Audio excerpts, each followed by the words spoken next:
Hello, chat room. How are you all doing today? Hello. Let's we gotta fix some things around, move chat back up, and then I'm moving you back down to the bottom left is where we have you for Titanium Court. We oh, turn the music up a little bit. What's up though? Hello, chat. M.A.R.E.K.E, hello. Welcome. Thank you for being here. Thank you all for joining on a wonderful Saturday afternoon. I almost feel like I needed to kick into the weather like I was given your daily forecast, but nope, that's a different channel. This channel focused on the gaming. Hello, and we're back with Titanium Court. I'm kind of surprised that I made it all week without playing, but because this is an awesome game. It's fantastic. And we're in this is the second stream of Titanium Court. It it is very hard to describe. On its surface, it is a RPG matching three tile matching puzzle strategy roguelike. That's a lot of words that I just said.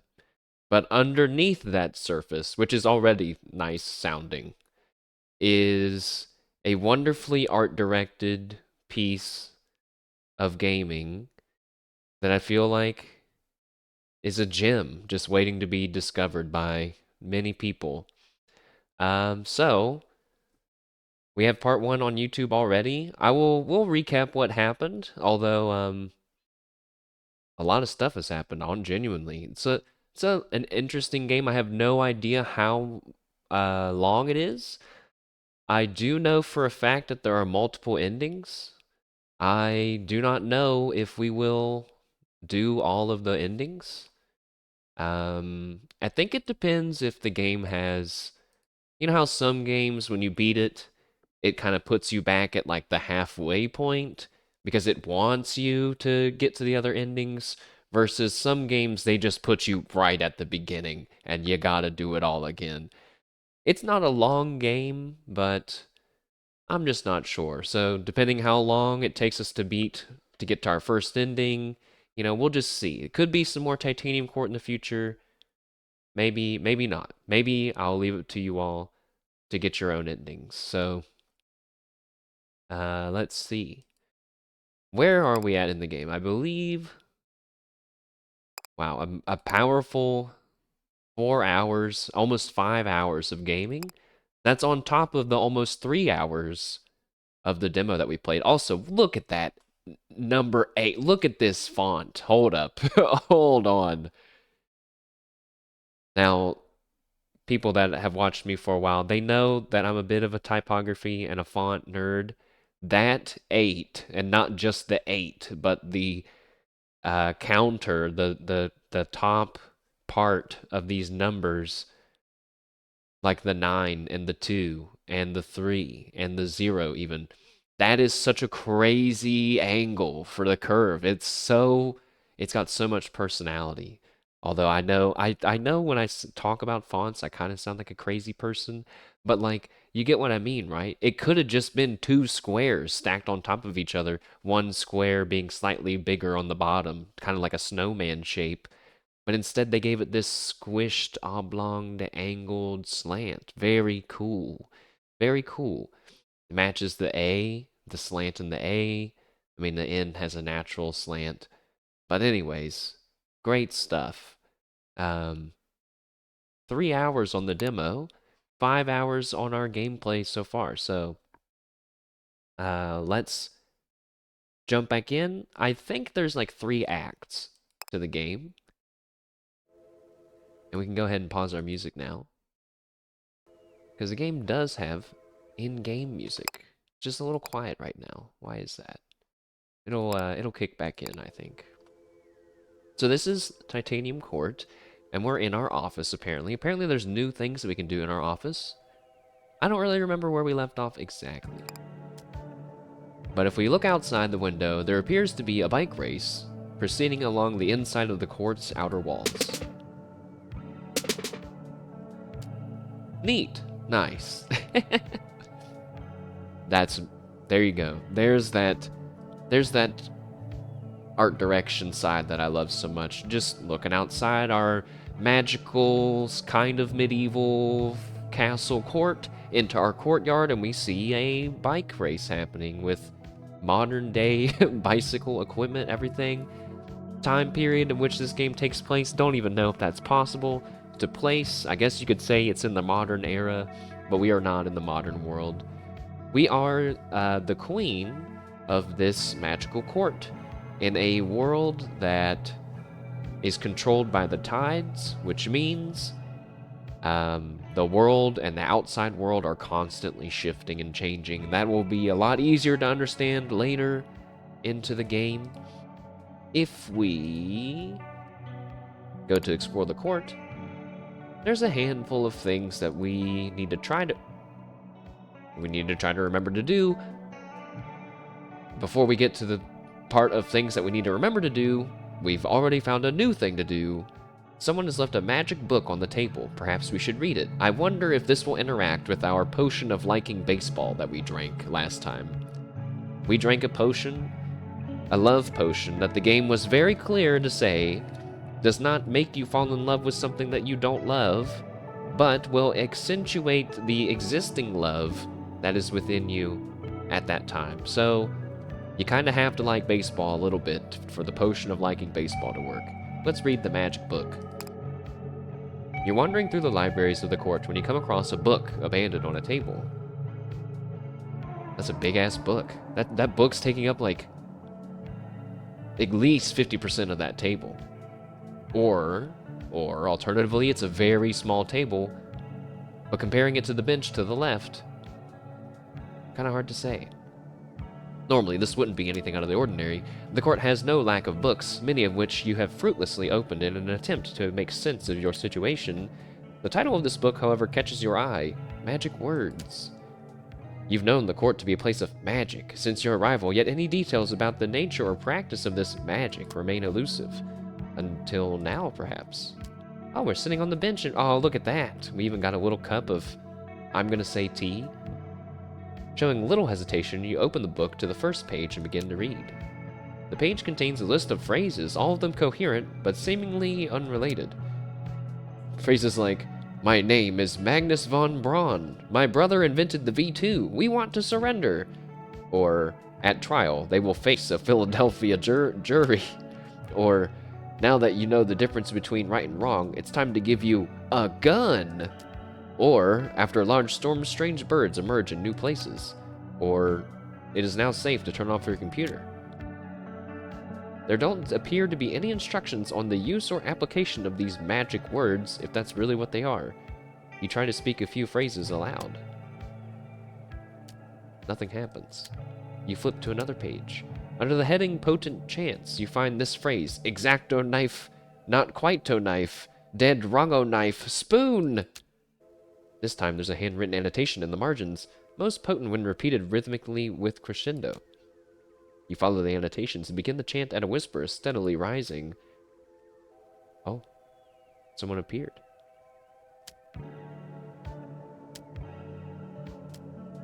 You can only make it to a conversational volume before a voice interjects. Apologies, Your Majesty, but that's not going to have much of an effect. None of those words are part of a spell yet. Startled, you shut the book quickly and look up. The voice belongs to Skip, the quieter of your two scholars. They're all quite powerful, but their context is missing. But, Your Majesty's a mortal, correct? I've heard mortals are particularly sensitive to this sort of magic. I would expect that any spell you bound to these words would be pretty intense and possibly even dangerous. Well, you suppose it's a good thing you don't know anything about spells, then?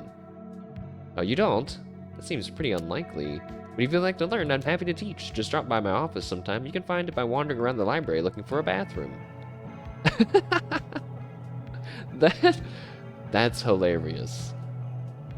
That the concept of a place that you can only find by accidentally stumbling upon it because you were looking for a different place altogether.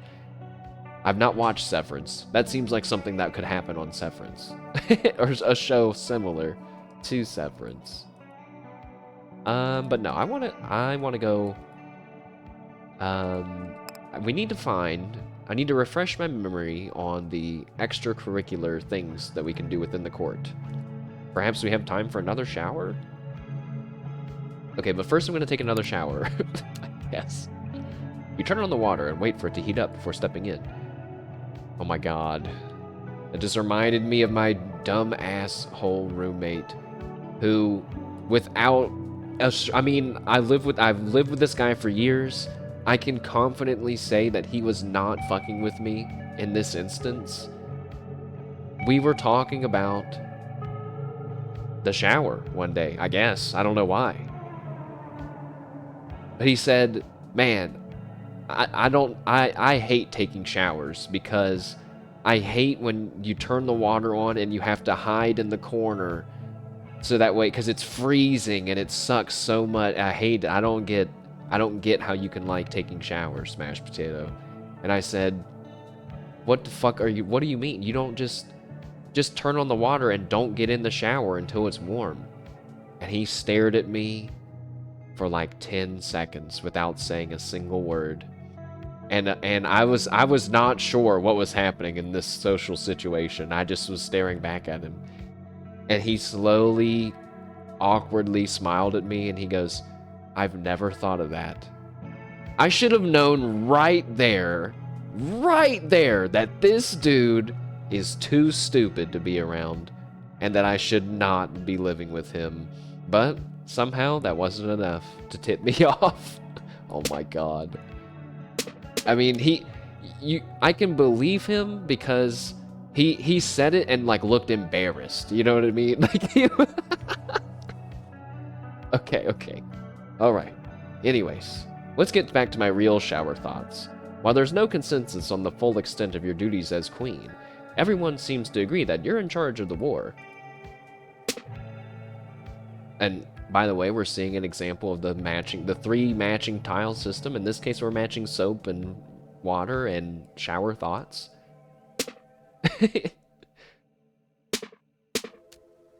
The heaviness of this duty is eased by the fact that your courtiers do not seem to care whether your leadership results in victory or defeat.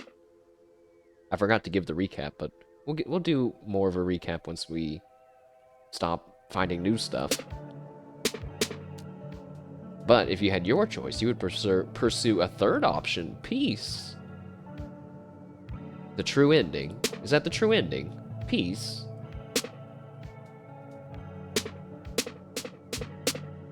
Whoa! That might be one of the biggest combos we've ever seen in the game so far. Sure, the combatants on all sides of the conflict are immortal, meaning that violence is free of the standard consequences. That would be interesting. How would your opinion about war change if people were immortal? That's not something that you can have a deep discussion on in a Twitch chat, though.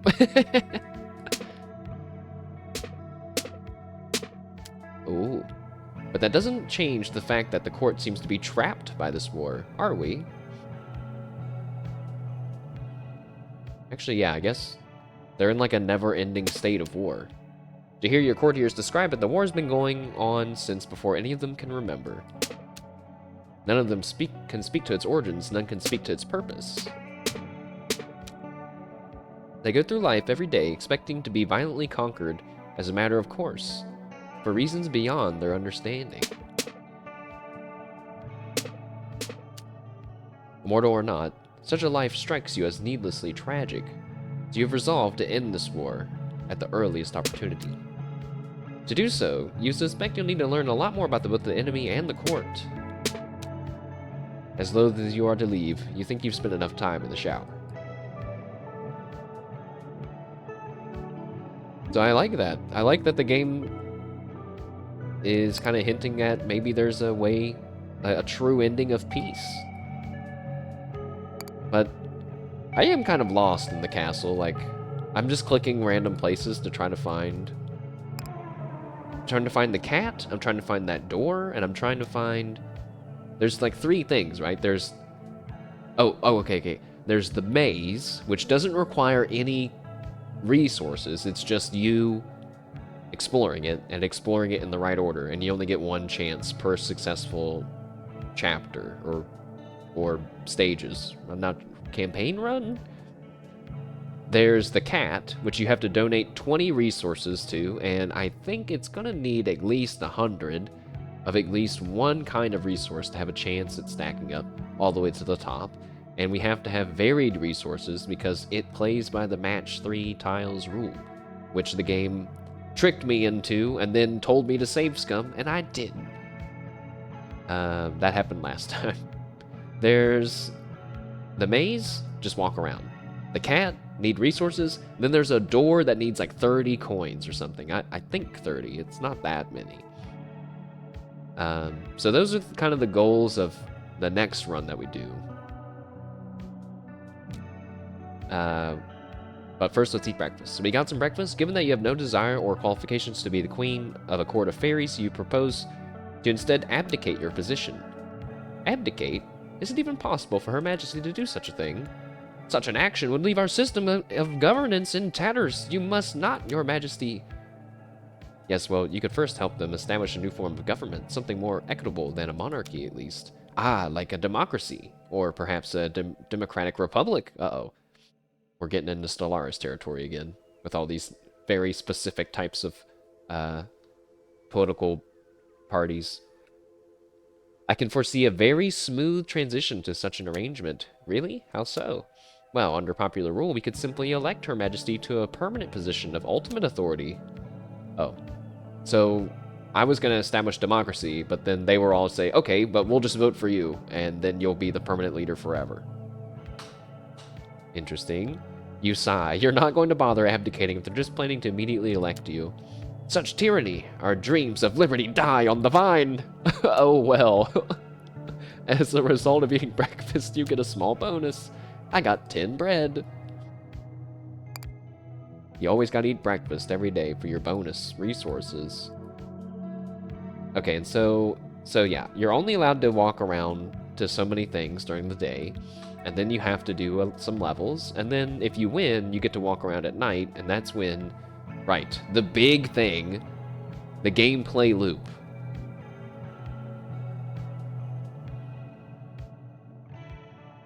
Hold on, I'm trying to make sure I'm doing this recap where I want to start at.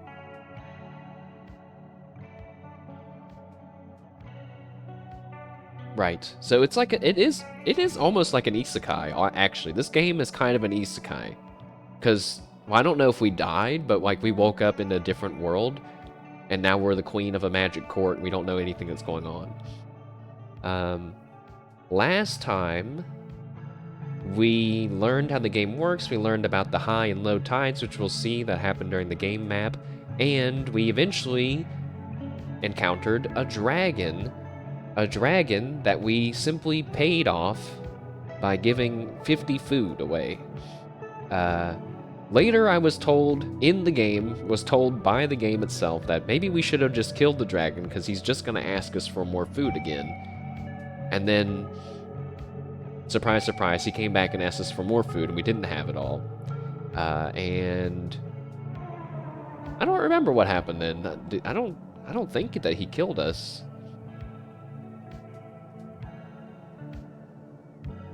Afterwards, we went through another chapter, and we ended up fighting a kraken in an honestly pretty tense boss fight that lasted 3 maps worth of rounds.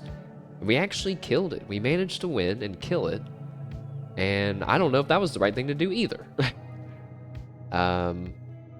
But we'll see, I guess. So the goals for today: continue the story, try to unlock as many extra things as we can, possibly do another playthrough if we get through the story quickly, and just chill and have fun. So let's look at the war map. Actually, no, wait. Look at my job, because we have 2. I thought we had 3. There's a 3rd one out there somewhere. I don't remember where it's at now. So we could... Oh, right. We unlocked the youth job, which apparently means setting things on fire. I don't really get that, but it's an offensive job, and you get money for letting things burn, and each job starts with different units that cost different resources. So in this case, we would have a lumberjack instead of a farmer. Last time we had a farmer, needs 1 water to create, and it gets food from fields.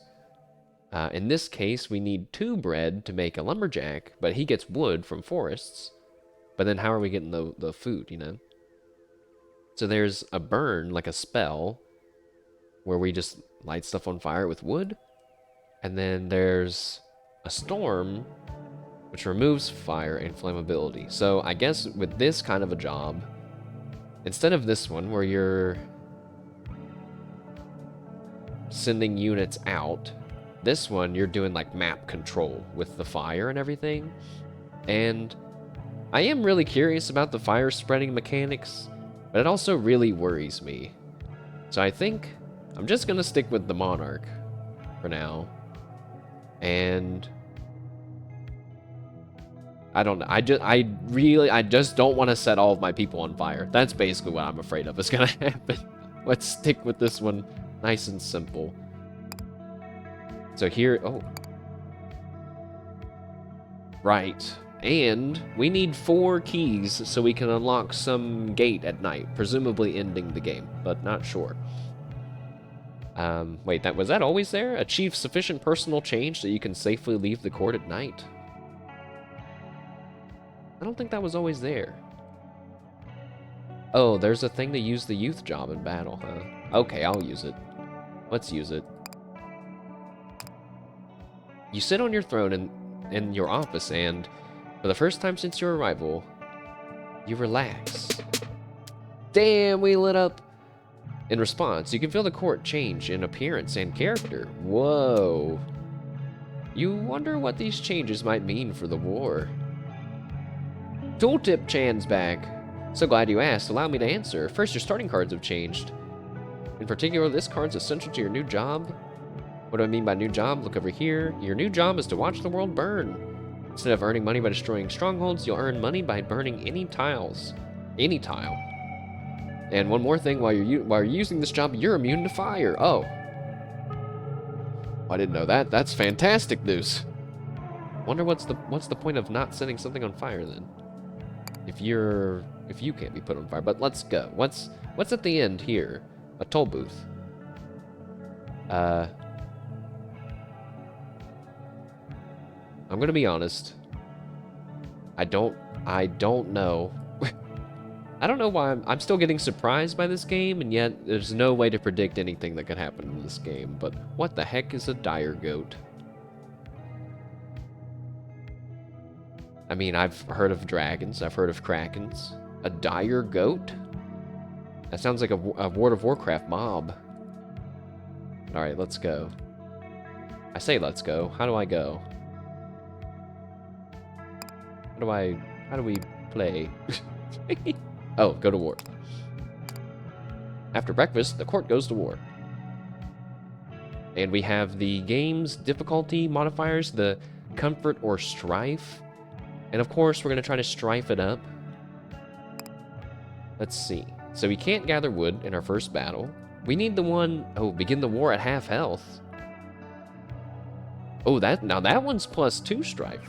Oh, that's right. Last time, we had an insanely on accident synergy where I got health back for any time a unit died on the map, friendly or enemy. And in the last battle when I was at half health, I just summoned a bunch of farmers to die on purpose so that way I could get full health, which was awesome. And it would be great if I could get that heal thing again. Honestly, I don't remember where we got it from. This one's new. Begin the war with a debt of 3 coins. That's not that bad. I would like to have gotten one that's like you can't gather food on your first thing because we already have 10 food. But I'm just going to take this one where we begin at half health. Because I don't want to do a combo of these other 2. Your hearts are reduced by half. And we gotta try to find... Oh, this one has the hospital. Dude, this is awesome. I love this game. So, I felt that feeling of, you know, when you boot up the game that you're into, and it's like, ah, yeah, here we go. So let's see, volcanoes for some bonus stone. We get 2 stone for going here. It has a hospital, that's what we want. It also has catapults and goons. Catapults don't move. I mean, goons, I guess they move, but we're gonna try to light it on fire anyway, so I guess it doesn't matter. You'll notice that a slightly different hill has made an appearance on the battlefield. Please tell me that they can't erupt. You hate to ask, but those are definitely volcanoes, aren't they? Says Robin. Yes, Your Majesty. When volcanoes erupt and their surroundings will take 6 hearts of damage and burst into flame. Good. That's great. Hello again. A quick clarification is now necessary. When Robin says the volcano's surroundings take damage, that includes diagonals. Also, you can see when they're going to erupt. Also, please note that volcanoes actually match with the standard hills for some reason. With this life-saving information now imparted, I will take my leave again. Goodbye, Tooltip-chan. Everybody say goodbye to Tooltip-chan. Hold on. The court is currently immune to fire. Does that mean it's also immune to volcanoes? My guess is no. You ask whether the court's immunity to fire also extends to volcanoes. Allow me. The answer is yes. Great, thanks. That's fantastic. So we just burn it all down. We don't have to be afraid of volcanoes. We don't have to be afraid of, well, really just volcano. I guess, yeah, just volcanoes. Catapults still not good. I can match these 2 for a 5 and 3 food right there. Bam. The hospital is here.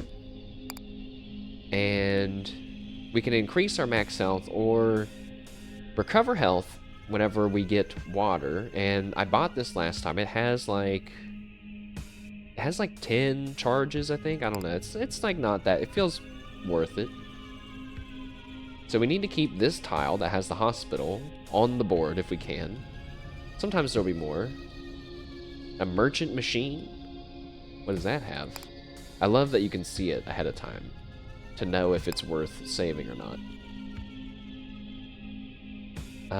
I kind of need to know how my units work. So we need woods around us, but we actually, like, the first turn of this game is always, you have to think about it differently, because, like, you might think, oh, we need lumberjacks to get wood for our burn spell, right? But any lumberjacks that you make on this level contribute to wood for the next level. Okay, so like, actually, for this level, we need to manually match up trees while still leaving some trees for our lumberjacks to get. We also need to, no, we don't need to get water, because water is, we have the IV drip. We don't have that yet. Feels like I'm seeing a lot of pieces, like, you know, like that. That's not gonna combo. So, and as a reminder, this bar here on our left, that's like our progress bar for the level. So if I move this down to match these 3 trees, you can see it's going down some. If you match more than 3, whether that's from a combo or you line it up to where there's, you know, more than 3 in a single tile swap, then you get some of the bar back. It doesn't cost as much. You actually can gain bar back if you combo enough.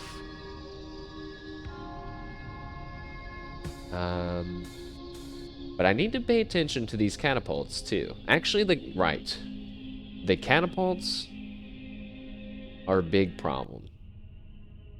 Because unless we just light them on fire. Wait, I forgot that we could do that. So let's just try to light them on fire.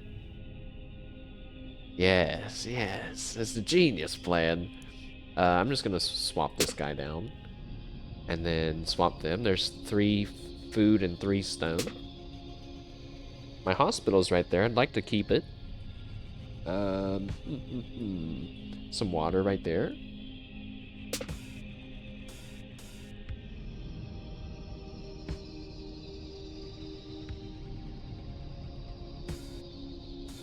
Okay, lots of trees at the top. We need to shuffle some stuff down. Catapults technically match with castles, which I forgot about. This one can hit me. That's no good. And it's gonna be really hard to get rid of that one.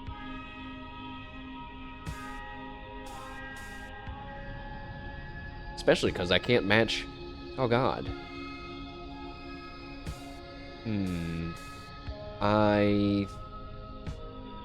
I think I'll do that, and then I'll just do that.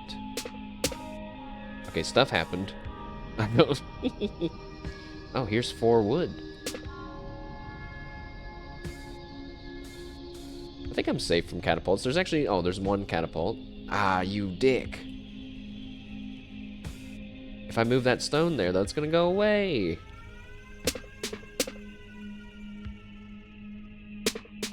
There's some combos.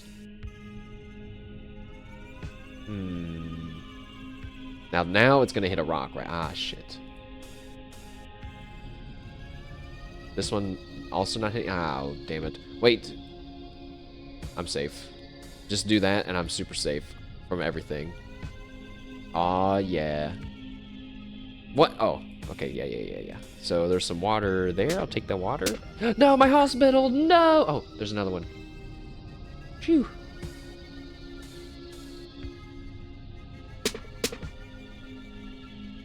Am I still safe from catapults? I don't have Robin's battle calculator anymore, so I just have to manually check. We could use some more... What did we need for the lumberjacks? Oh, just food. We need some wood. If we got 2 more wood, we could summon another fire thingy. Not a lot of trees going on. That's fantastic. That's great news. He says sarcastically, full of malice. Where are my trees? Where's any move at all? Do I have any moves? I mean, I guess you could always move your court. There's never a moment where you can't continue the game. Oh, here, matching there. There's some water. Oh, we could get more water.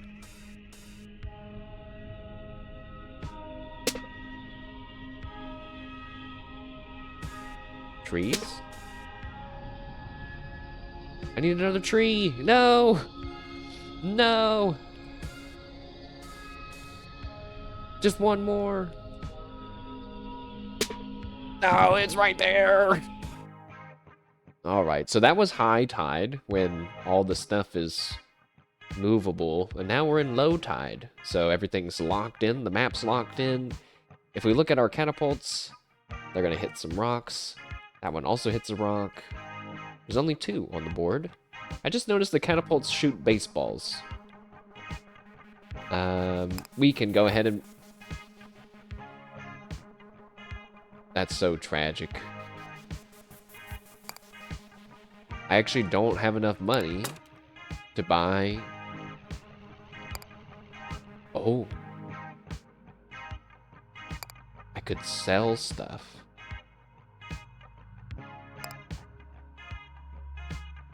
This sucks. Because, so, we learned something. I got rid of that one hospital, and when I got this other one, it actually changed what they were selling on the inside. So this is the passive that I wanted. The one that heals for every 3 confirmed kills, or heals 3 for every confirmed kill. But I can't afford it, and even if I sold some stuff that's going to ruin the run, I still wouldn't be able to afford it. So I guess we're just going to have to hope we run into another hospital in the future. Which means then we are ready to assign our workers. I forgot to keep a forest near us, but luckily there just so happens to be one. So, let's summon a bunch of lumberjacks. 9, because it's like kind of like 9 per square tile. And then, how does this burny thing work? Wait, Wait, what? Cook your surroundings? Oh, shit. I thought I like clicked it and I got to choose where the fire went, but no, it just shoots fire out like beside of us. Doesn't that mean it's gonna rain on the forest here? So what if I cast the rain thing on the forest? Oh, now there's little rain clouds over it, and it's not gonna be flammable anymore, I'm guessing. All right, so I got my lumberjacks. We're actually not in any danger. We're gonna see how far the fire can spread, which is not that far because there's actually a lot of water on the board. But should we maybe get these 3 structures? Is a rock flammable? No. All right. Well, 2 structures then. Go! What are my lumberjacks doing? Where are they going? They're not walking on the... Okay, but now that one's gone, now they can walk over. Hurry, hurry, you have to get wood. Don't you have to? Wow, 1 stronghold's on fire. Oh, the volcanoes are exploding. Ah!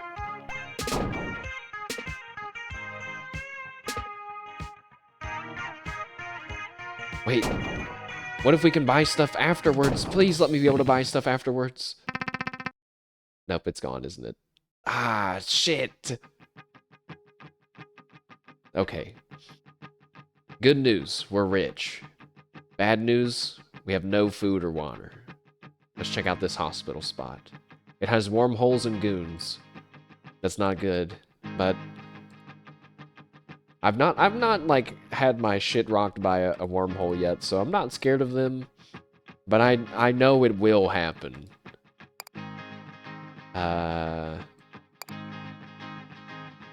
But we gotta go for the hospital again because we're at half health still. The court pulls up to be what appears to be a large and impressive toll booth. Uh-oh. With a large and impressive toll booth emerges a large and impressive goat. He gives the court a quick look over and then motions towards a sign. The sign reads toll schedule. 2 axles, 1 coin.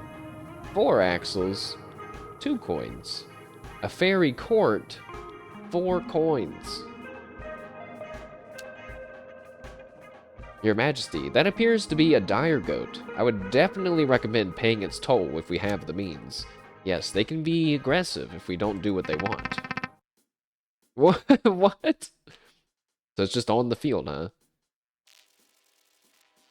So, you know what? I'm not gonna question the game. But what? Wait a second. The game before was like, hey, there's a dragon here. Maybe you should feed it. And I fed it, and it was like, ha, you stupid idiot. You shouldn't have fed that dragon. So now it's like, there's a goat by the toll booth. You should probably pay it. Like, what happens if I don't? You're lucky I have enough coins to do so, and I will pay it. Oh, Robin has notes on how dire goats behave in battle. Okay. Right, here's what my notes say. During battle, dire goats will charge directly at the court. They're quick and they're strong, but since they travel on foot, they can't cross water. They also can't cross hills, but they can knock them down. Oh, I just remembered that that's what happened to me in one of my other runs that we lost. Is that I hid behind a mountain and it got hit by so many catapults it broke. Therefore, our best bet at defense is to surround ourselves with lots of water and lots of hills. Or we can try to deploy a lot of defensive units. Dire goats seem to be single-minded and will leave our units alone while focusing on the court. Perhaps we can take advantage of that. Anyway, that's all the notes I have. I don't have any defensive units.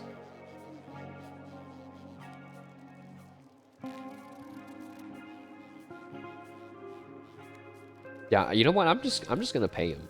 I'm just gonna pay him. Pay the goat's toll of 4 coins? Yeah. With a small bit of resentment, you fork over the cash. The goat nods and lifts the barrier for whatever it's worth. He now joins your side of the battle! That's amazing. So now we have this goat that will kill people for us. And is also, I guess we'll have to get rid of water in his path, right? This is great. So we want to make money by burning things. We want to keep the hospital in the field when we can. We want to gather food, most importantly this time, food and water. Yep. So let's focus on food and water. Oh, you know what would be really good, actually? Is if we use the wormhole to gather as many enemies in one spot so that way our goat just goes there and slaughters them all. Having one of those moments where I'm like, wow, playing this video game is making me say weird things. We need to utilize the wormhole to get the goons in one spot so the Tollbooth-Dire Goat guard can kill them. Fantastic.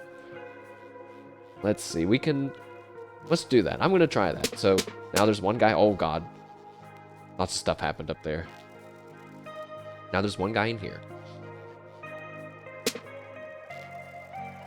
We still need food, though. Don't forget the food.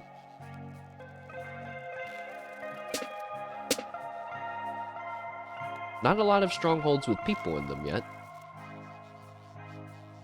That's gonna put the goat right beside the dude. Well, almost. Wait, what? What the heck just happened?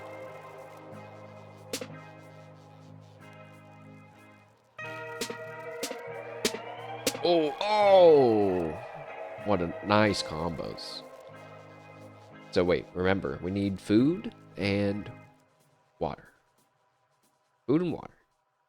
Not a lot of food. Not a lot of food on the map.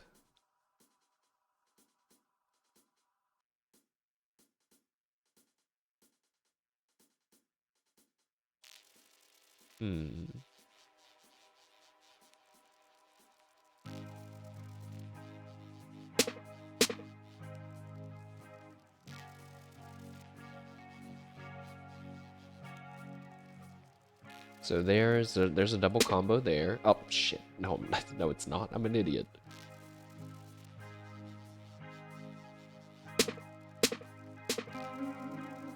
Dude, what the heck? Where's all the enemies at, man? The time that I'm, like, desperately trying to get enemies, there's none.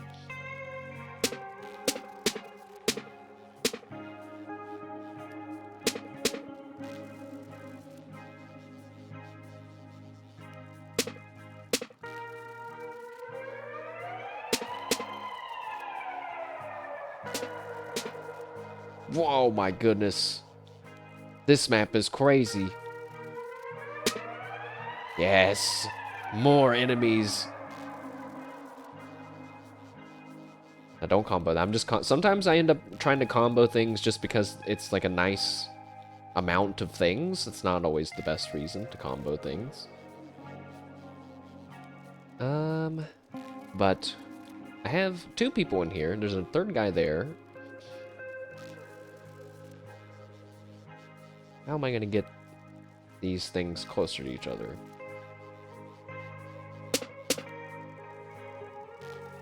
Ah, oh, no, that actually doesn't help me any.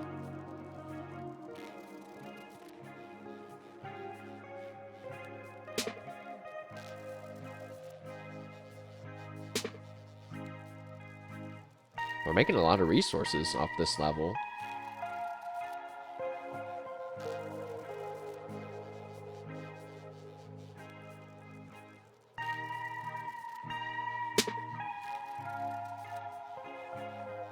All that, and there's another, yes! Yes. Now I have 3 people in the wormhole. That's still not that many, but... What do you mean? What do you mean there's no people anywhere?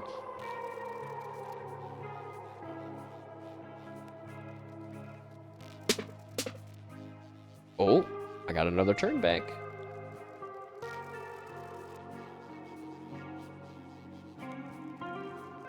I just realized that my castle is in a terrible spot. We're not going to be able to burn that many things down.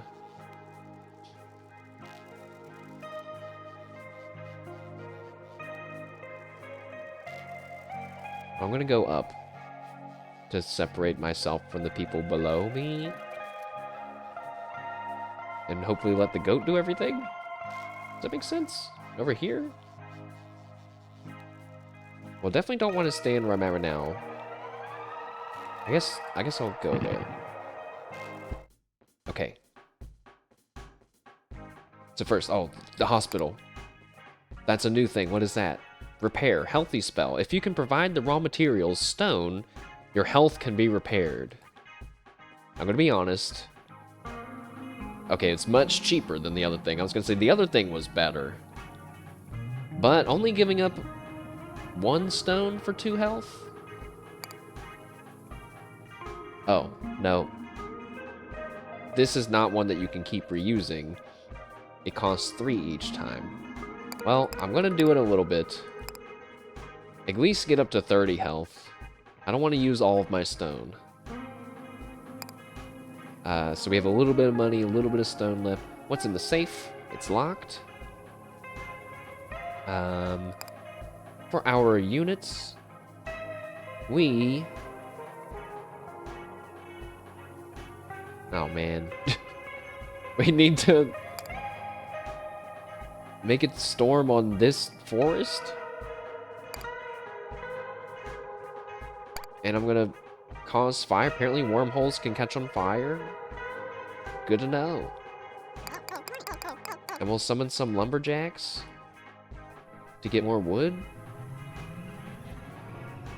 Yeah, I don't think I like playing as the fire guy because you don't have anyone to defend yourself. It's all map based. So I'm actually glad that this goat's here.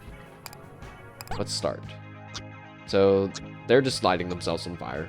My guys are. Also, they're going to the wrong forests. They're going to the forests that are going to light on fire, which is great.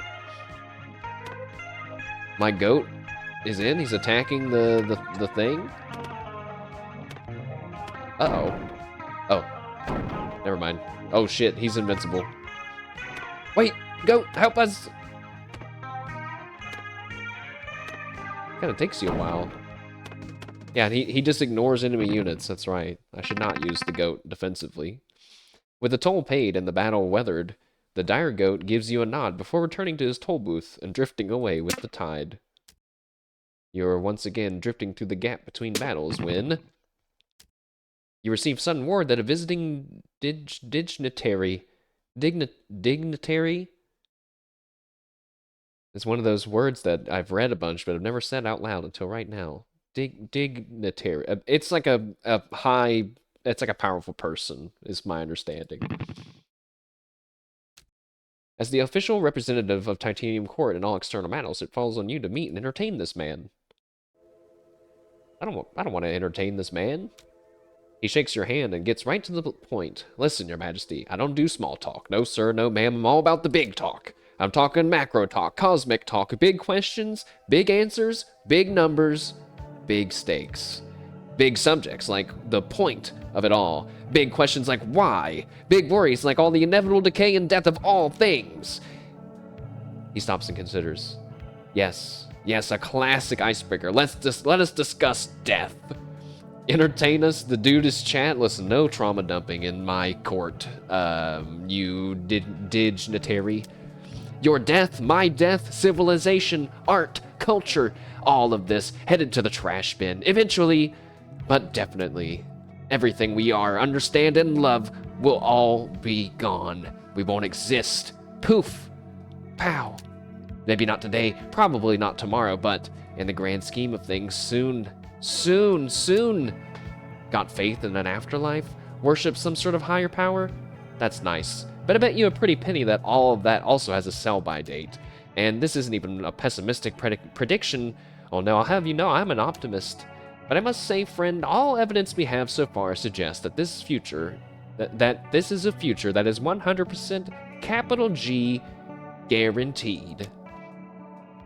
It's around this moment that the potion of liking baseball really kicks in. Is it?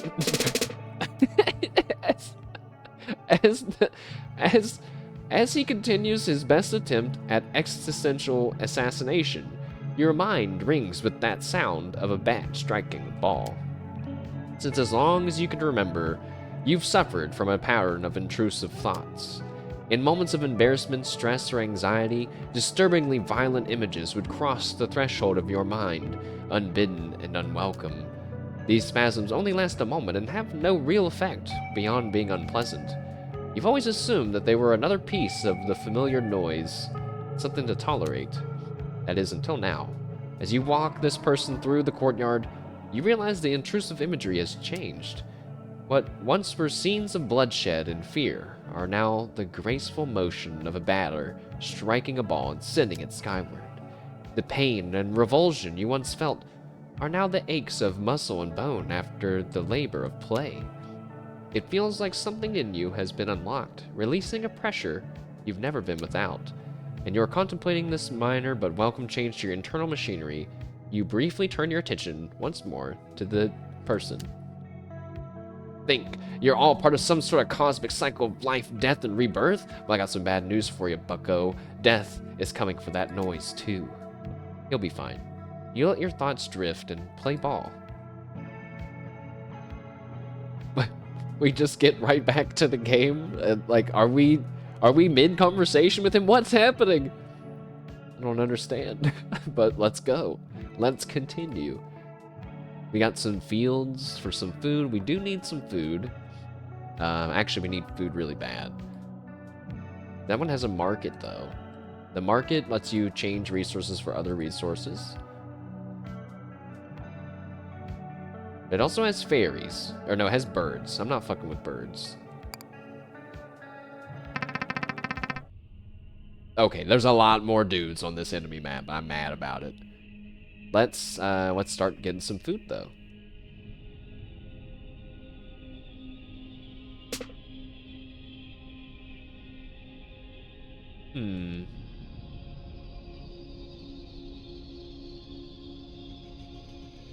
So if we're gonna light everything on fire, then we just need to be surrounded by flammable stuff and like far away from the enemies. Doesn't seem that seems pretty simple when you say it like that. I don't really see any moves. Oh, it would be really good if you could get like a wormhole and just burn all the dudes in one wormhole. It turns out that the wormhole...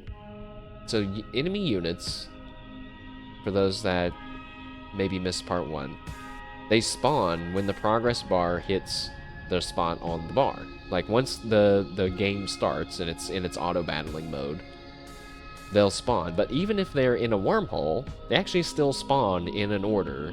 They don't all come out of the wormhole at once, which helps wormholes not be so OP. The way wormholes work, I don't know if I've mentioned that, is that if you match up people with the wormhole and the strongholds, the people from the strongholds usually will disappear, but if there's a wormhole there, they all get concentrated into the wormhole, so that's why there's 3 people there now. Let's see. Food? We need food? Food, really. We really just need food. So, the bad news is these fields and these other fields, the green corn fields, they don't match together. I see one match with the forest, but I kind of... Moving your court is costly, so I try not to do that. Here's one.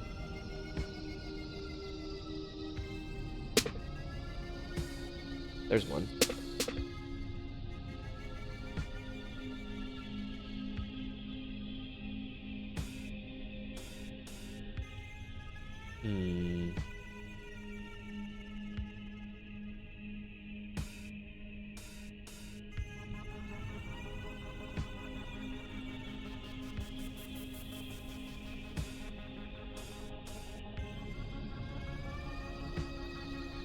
I guess really, yeah, you'd want the enemy strongholds to be really far away, so I guess so that way maybe you can burn them down before they spawn.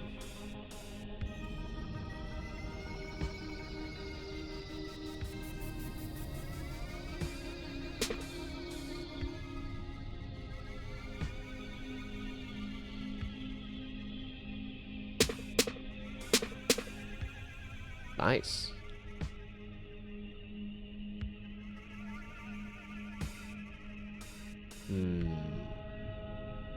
Here's a double. Oh. That was huge. I don't even know how many that was. I think we got some bar back on that one for sure. Nice. I want to absorb more dudes. There you go. There's some right there. There's a 5 field.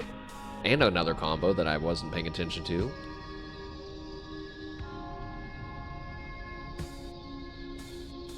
We need to move... Alright, I am going to move my castle one spot. But then we're surrounded by water. It's okay.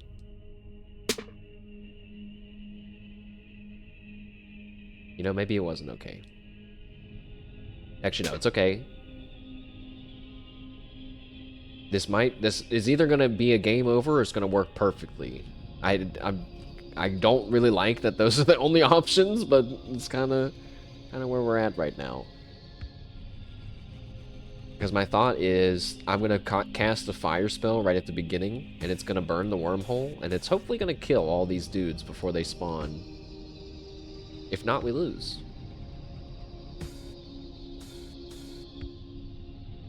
I'd like to get more people in that wormhole. I don't think that I can.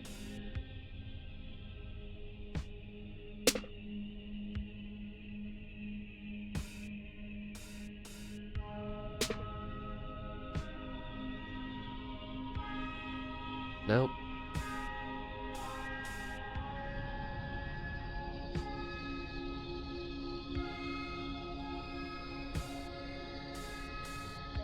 I'm kind of worried about the fire spreading properly in my arrangement right now. If I did that, would that be better? No, we need to start burning the wormhole with people in it right away, I think.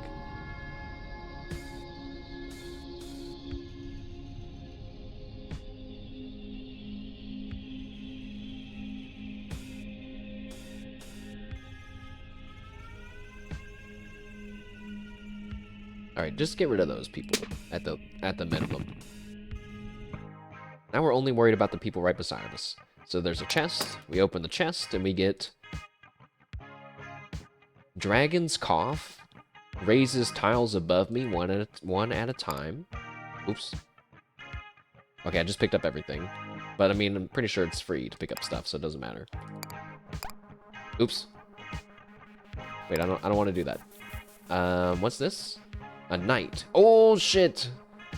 Alright, that's perfect. So we have our offensive stuff where we're gonna...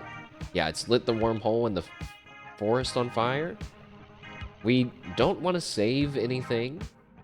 Actually, there were 3 chests on the field, which is why we got 3 things, I guess. So, sounds good. And then, apparently we can slowly kill tiles above me, including water. So, that's interesting.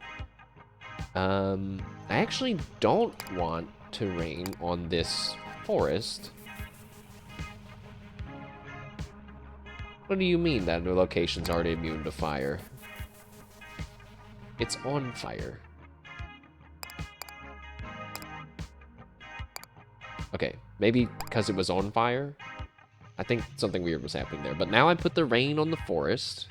Put the rain on the forest, because we're going to have more lumberjacks, cut down some trees. Not all of them, though, because we have a ton of wood. We're going to be able to contribute a lot of wood to our cat tonight, if we win. Which is another funny sentence that I'm saying. Actually, wait. We need to undo that. Raise the ground above us. 6 lumberjacks. And then, just because I'm scared, like, 3 knights. In an attempt to try to save some resources, but still have a little bit of backup. Let's try that. Commence the battle! So, the tile above us instantly destroyed. It says it's going to keep doing it, but, like, I don't know how often. The wormhole is burning. Someone has spawned. Another person has spawned. The wormhole has not died yet. Uh-oh. But my knights seem to be handling things because they're coming out one at a time. We did take a little bit of damage, I think. Now we're taking a lot of damage because my knights are dead. Oh. I should have summoned more knights. 12 out of 40 health right now. There is a hospital on the field, so gonna have to go there. We have to go there. There's knights and goons on the field. Probably good to fight up against knights as the burning court, but not long after encountering the previous toll, you happen upon a second toll booth. From this second booth emerges a second goat. Alright, bro, you know the drill. Cross the bridge, pay a toll. Today's toll is 8 coins. Chop chop. This toll is considerably higher than the previous toll. Are you expected to believe that prices change so suddenly? Listen, lady, my booth is old and rusty. This thing isn't going to open unless you grease it a bit, if you get what I'm saying. You sigh. Unfortunately, you do get what he's saying. I don't have 8 coins. So we can't pay the toll this time. We just can't. So I'm kind of sad about that. Because I was definitely assuming that something interesting would happen if you paid it all 3 times. What else does this map have on it? Just a hospital, right? We need the hospital to live. We could have used the market, though, to redistribute our wood into other resources, now that I think about it. We need food. And stone. Food and stone. Alright, let's do it. Not a lot of options on the board from what I can see immediately. Stone there, stone here.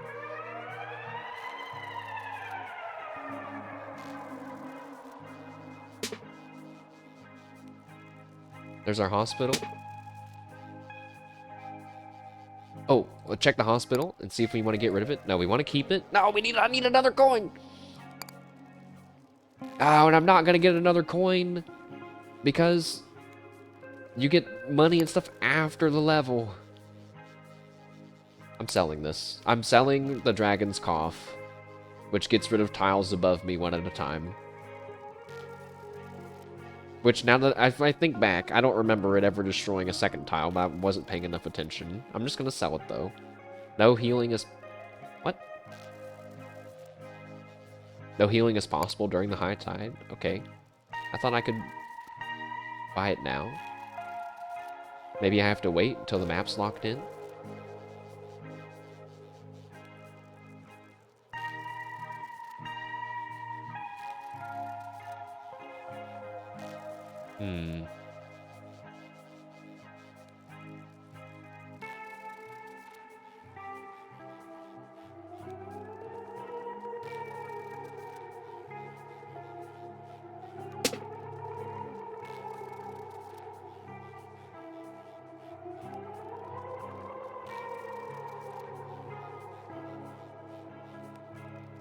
I feel like you're screwing me over, game. Also, we gotta remember about the goat. That the goat is gonna beeline straight for us. If we surround ourselves with water, we can't light anything on fire. This was a horrible time to try this job.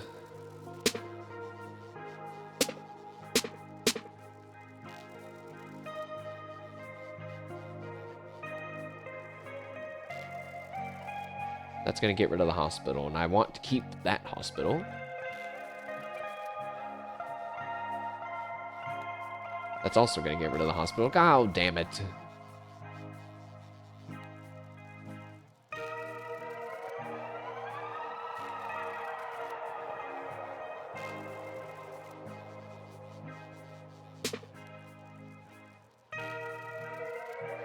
Whoa. I'm already out of moves. Oh no. We're not defended enough from the goat.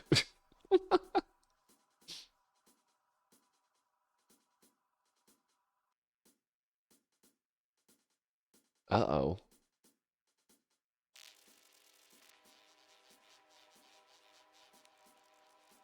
I mean, I can do this and put him down slightly farther into the corner. That's it. That's all I got. So hospital. Now we sell the dragon thing. Buy the healing thing. You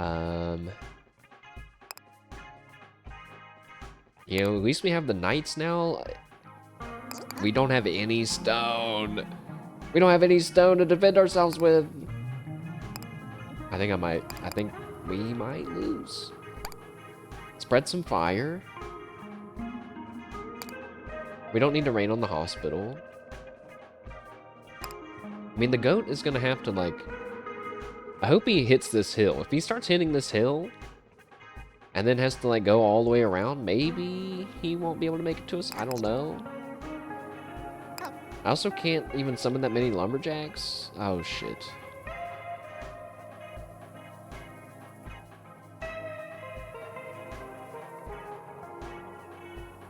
No, we're not syncing up. But, that's it, I guess, so... Let's see what happens. Where are they going? Where are my knights going?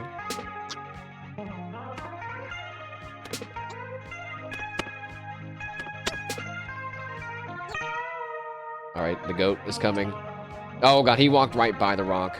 He's so fast! I lost. No! Ugh.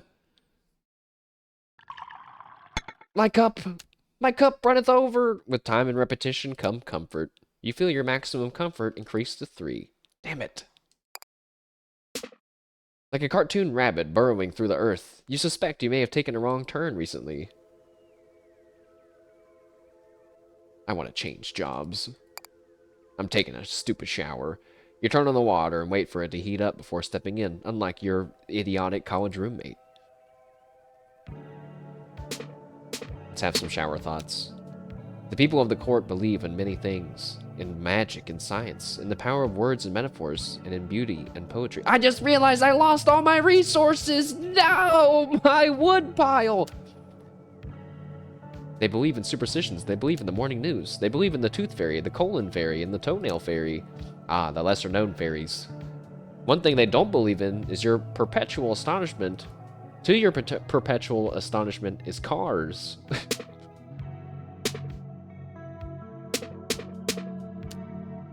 As you've gradually deduced, the people of the court consider cars, as in automobiles, as in motor vehicles, to be a baffling delusion of mortals. You've attempted to explain to them that you, along with every mortal of your acquaintance, have interacted with cars many times, that you have countless memories of riding in such contraptions since childhood, of driving them, of paying monthly insurance premiums, etc. Right, this is some sort of thing we frequently hear from mortals despite all evidence to the contrary. Our current working theory is that a powerful sorcerer placed a very specific curse across the entirety of mortality. But do not worry, your majesty, we would never judge you for believing in cars.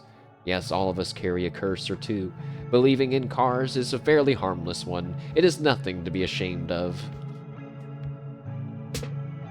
Can you imagine? Living a life where you think cars are real. So they say, but you can't help but notice some of your courtiers snickering whenever the subject arises. How dare they laugh at my false memories of cars?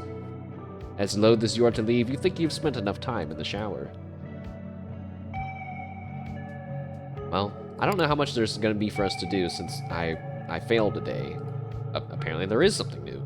Skip has offered to teach us the basics of magic. Now wait a second too, because like, what if you won every battle your first try? Would you then beat the game without having discovered this extra dialogue and stuff?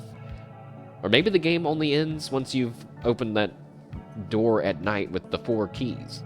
The 4 keys, which, if I remember right, you get 3 of them. Or no, wait, we were thinking you get 1 from the maze, 1 from the cat, 1 from,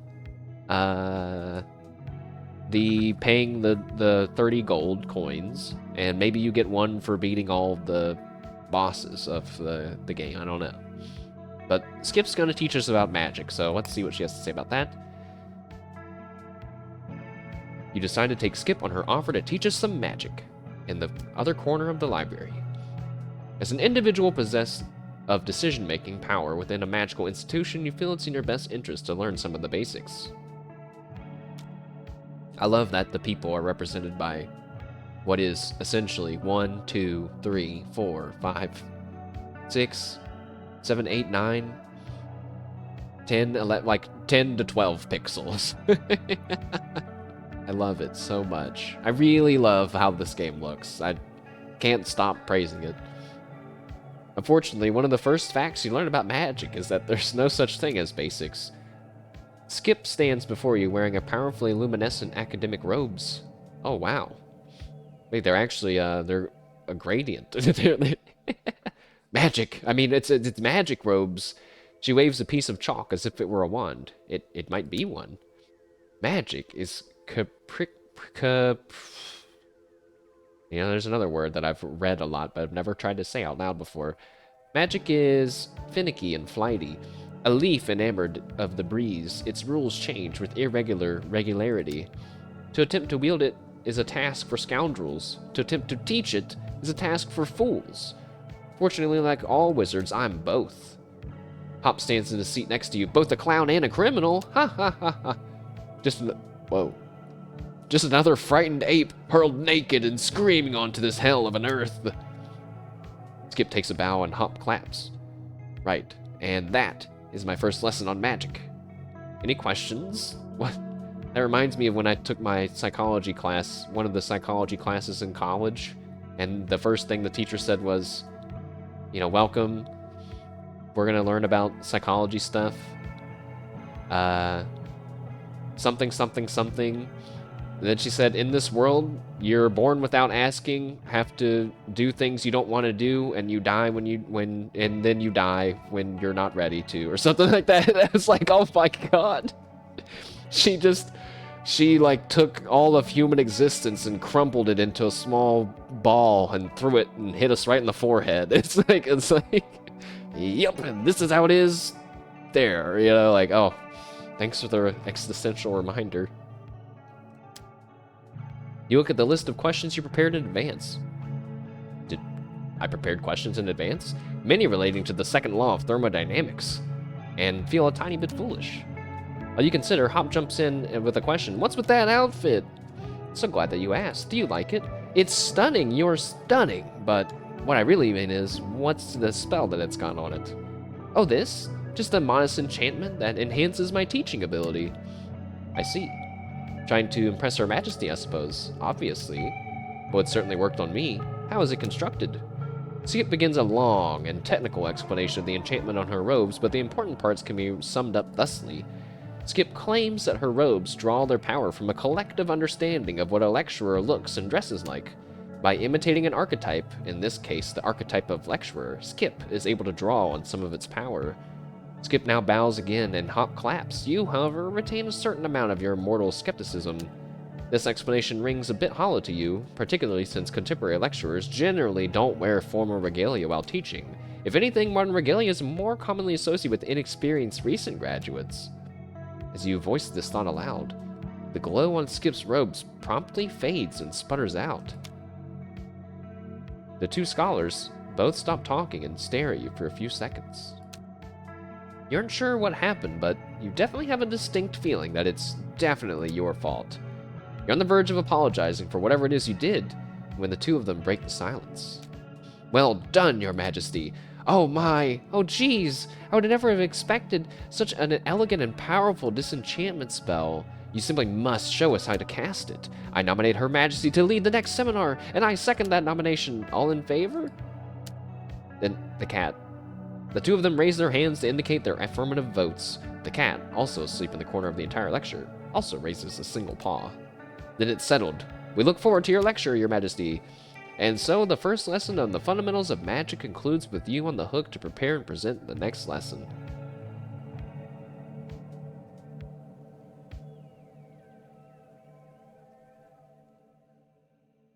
I have no idea what just happened.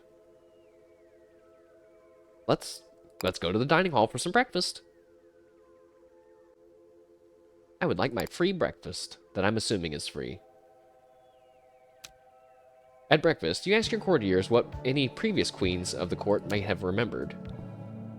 Wait, what did it say? Ask about previous queens of the court they might remember. Perhaps if you learn about the history of the crown, you might determine why you now possess it. To your mild but not unexpected surprise, they're perplexed by the question. Another queen? Did we really keep a spare? Strikes me as exceedingly decadent. You'll have to ask Goodfellow. He's the only one here with institutional memory. Yes, so you've gathered. As a result of eating breakfast, you get a small bonus. You get 10 water. Yippee! So I'm going to choose a different job first, going back to the other job. And then... Okay, I'm not allowed to explore the castle anymore. So, we will go to war again. I am going to strife it up. But maybe this time we don't do the one that is no health. They're half health. This one seems much better. Decrease the market transaction limit by 5. If we can just manage our resources properly, we won't have to go to the market. That's much better than losing half of your health.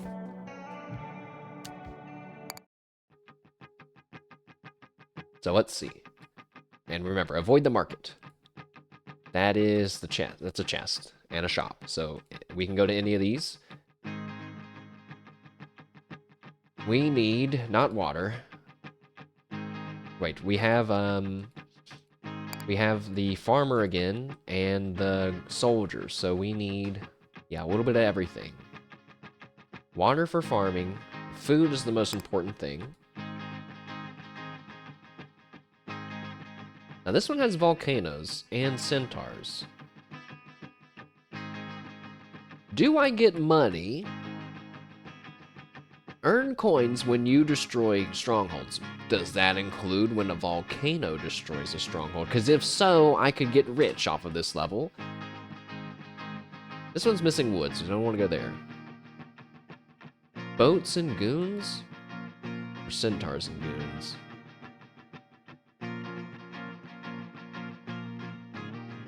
Honestly, I don't feel like I know enough about boats. Like, can boats, do they have a ranged attack?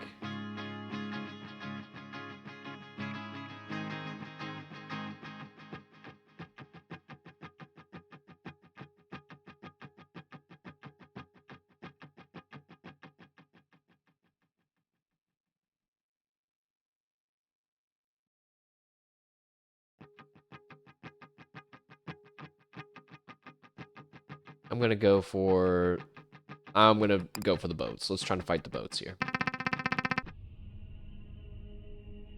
That was stupid, because I should have realized that boats means there's gonna be tons of water. And we don't need water.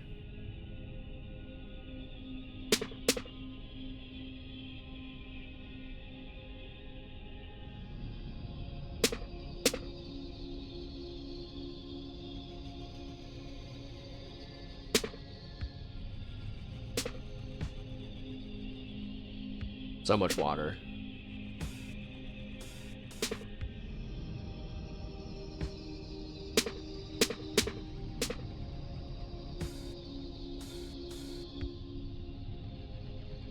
We need everything. Trees, rocks.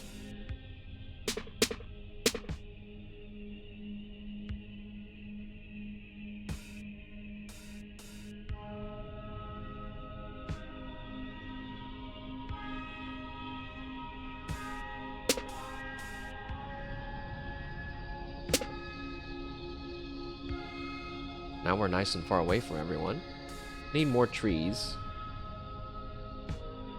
There's not even that many trees on the board.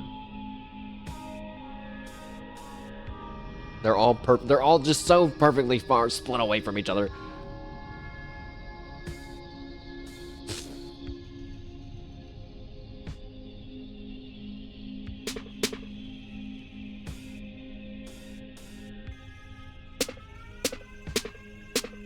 Ice. Yeah, like, is that boat? I don't think that boat's gonna be able to get to me. I don't think any of these... Actually, there's only 2 boats on the whole map right now. So I don't think I'm gonna get attacked at all. They are gunboats. I'm assuming that they can shoot over one tile because they have guns.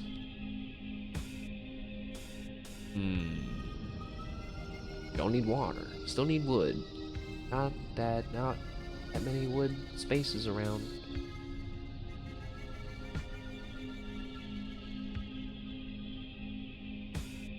So yeah, do that. So the forest one falls.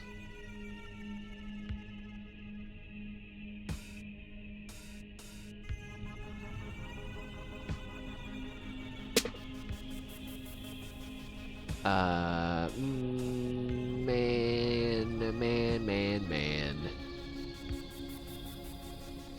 Why? Why is there no wood?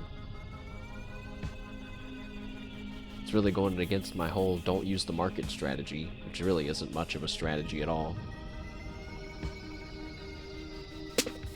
Alright. There's our map. There's somebody standing on a stump. You look towards the stump in the distance. A lone figure appears to be holding up a sign. Learn self-defense. 1 coin. Oh, we should sign up, Your Majesty. The court is terrible at defending itself. Yes, I will pay 1 coin for self-defense. Suppose 1 coin isn't that much. You could spare it merely to satisfy your own curiosity. You and your retinue gather around the stump, coin in hand. Now that's a word that I don't even read that often, but only still vaguely feel like I've heard of before. I love when video games use vocabulary that I don't use in my day-to-day. Step right up, we'll start in a moment. As it happens, you aren't the only student present for today's lesson. That's right, I have the honor of being Sensei's #1 disciple. That doesn't mean anything, kid, and please stop calling me that. The instructor turns to you. Is that a weeb? It's your first time here, right? Let me explain how this works. Basically, each lesson I'm going to give you 1 card for self-defense and then tell you how to use it. Sensei, ayaya. Like I told you to stop calling me Sensei. We're in Missouri. It's like, my name's Kevin. Stop it. The Kevin-san. But the first thing you gotta know is, I'm not always gonna be here to give you cards. If you really want to defend yourself, you're gonna have to find your own cards. What does that mean? Question, Sensei, where can we find these cards? Haven't you been coming here for years, kid? You tell me. Sensei's answers possess so many meanings. True understanding still eludes me. Sigh. Okay, look, kid, it's not a riddle. Normally you find self-defense cards in shops or chests. Got it? You nod. Shops. Chests. Anyway, why don't you start by choosing a card? Okay, so we've seen some of these before. It's just I'm not sure why the game has given it to us in this like specific here's how you learn about defensive structures thing. But it's not just structures. I've had the Archer Outpost before. In the demo, I didn't like it. But now that I know more about the game, maybe I can try it again. There's a driller, working defensive fairy. Gathers rocks from hills and defends the court. I might take that. Then we'll have food and rocks under control. Knight. But see, the knight takes food and rocks, so could get a driller and a knight and have a good synergy there. Shield, defensive rock, takes damage in place of your court for 2 rocks. Or thorns. Ooh. Defensive tradition. Any who would harm you take damage in return. That's probably only good if you have a lot of that. I think I trust... But wait. That's like free damage. These ones always cost resources. I think I want the driller, though, more than the passive. You gain the ability to produce drillers. Drillers! Hey, that's a fun choice. So these guys are super similar to miners. When the court is safe, they'll gather stone. But when it's under attack, they'll defend it. They seem great, right? Problem is, they're not that tough at all. It takes at least 2 of them to win a fight against a soldier. You'll probably lose one in the process. But if you have the resources to deploy a bunch of them, they can be a pretty effective means of defense. I should also mention that you can find rangers, which are the same thing as drillers, but they gather wood from forests. Do you have any questions? Yes, Sensei! Hi, Sensei! These teachings seem geared towards defending a stronghold. What does this have to do with self-defense? Seems like somebody hasn't expanded the concept of their self to include their community yet. My goodness. He said, I need more training. He bows in shame. Do you have other defensive cards in here? You do, but for coins, and I don't have coins. An archer knight? What? That sounds awesome. Oh, man. If I would have known that was there. Well, no, the other thing was free.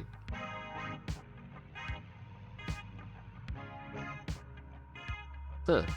Here's the thing that makes it so hills count as strongholds now. That's cool. Only 3 coins. I'm broke, though.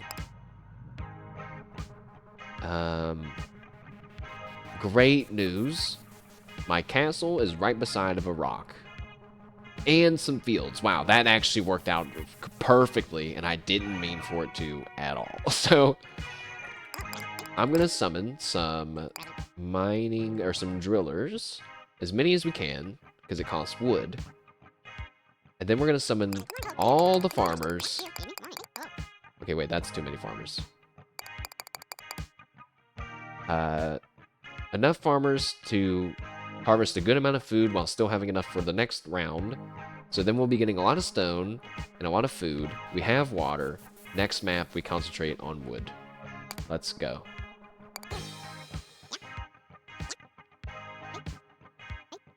Oh, and they don't have to travel that far at all. This is amazing. This is a huge turn for resources, but let's see what the gunboats do. If they can shoot us, I hope not. I don't think they can. Nope, they're just sitting there. Yes! We're rich! The cat is gonna love this if we can win. 27, 29 of each. Food and stone. Very nice. So next, we need wood. Really bad. Super bad. Wood. That one has extra hills. No water. We don't need extra hills. But the thought of having no water makes it sound like there could be more trees. But if there's extra hills, I don't know. Alright, we're gonna do this one again then. I'm happy that the game is that it works how it works, where it's like 3 and then 3 and then 3 and then 3. You don't actually have to pick a path. You don't have to like look ahead because you kind of can't. But I guess there is this. Like, what's this? Mayonnaise? A rather large jar, already difficult enough to open at standard scale. Oh, the thing at the end's different. I didn't notice that. The dire goat's gone. Wait, does... Man, it's so refreshing to play a game where I cannot predict anything about it at all. It's really, really great. Because I was just thinking, wait, so does that mean, like, are the bosses randomized? Is the dire goat chapter over? Like, I don't get to experience what happens with the goat? Just like the dragon, like how I was supposed to get burned to death by the dragon. Apparently I messed that up, and like now we don't know, and guess what? We don't get to know, and it's very refreshing in a weird way. But I'm definitely gonna make it to the end this time because we have a magic mirror to look at. Apparently, seemingly unthreatening, it draws your gaze no matter where it stands.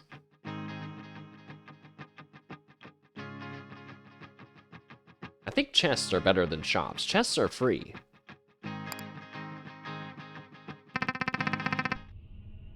Is it hailing? Oh my god!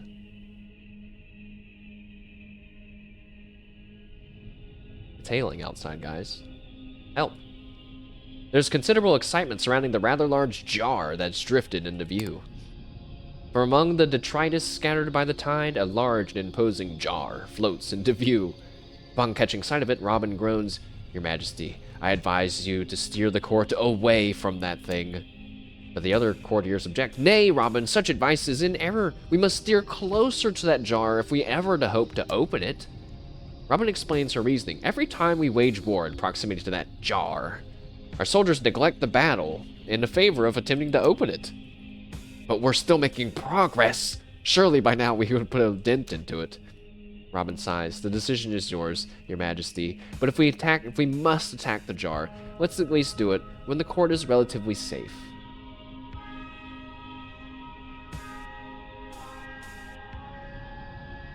When I'm trying to succinctly put into like a few sentences my experience with this game, we must remember that they made a mayonnaise jar a boss battle. Okay, we have to remember that. It's so funny. I want to open that jar. It's got 150 health. Open the cum jar. I don't want to open the jar. Do not open that jar. Oh my, no. That's not what it is. It's got a label and everything. There's probably some motherfucker out there that has printed out his own custom cum label for his... Anyways, that's a super unholy direction that this VOD has just gone into. We need wood. Just wood. We really need just like a lot of wood. Everything else we're good on. And we might try to kill the jar.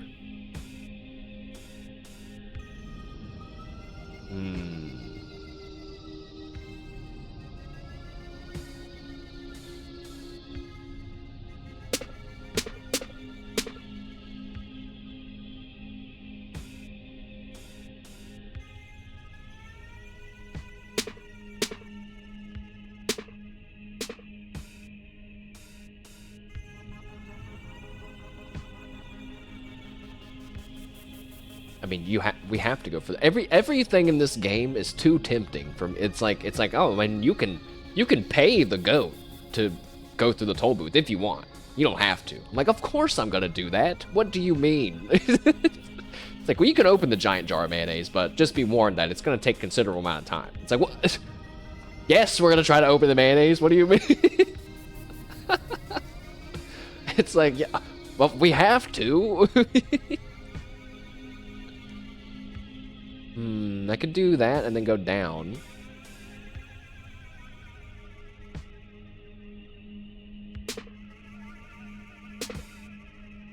Oh, that didn't combo actually because it comboed preemptively. Oops.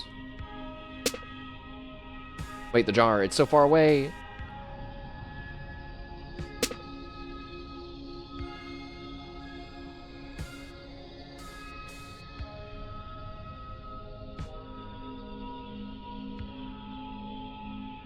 We still need more wood, too. We don't have nearly enough wood.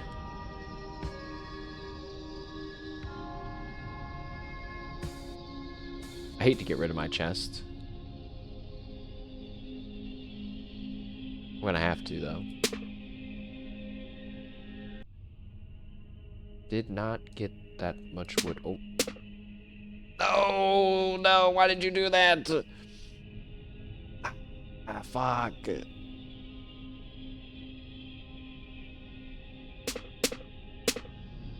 Okay.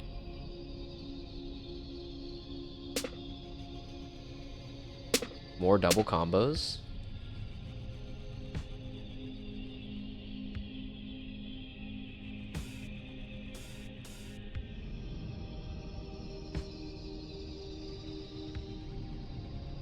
Not actually gonna get the mayonnaise closer to us.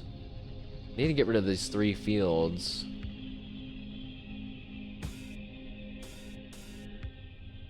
But no, that's not gonna move it over, so let's not worry about that. More woods.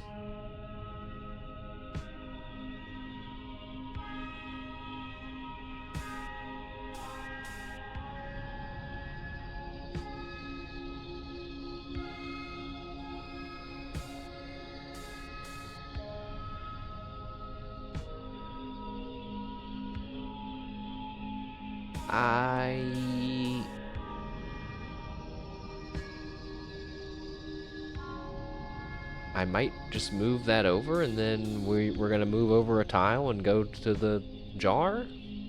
That's not enough wood though for this. We need more than 7 soldiers probably.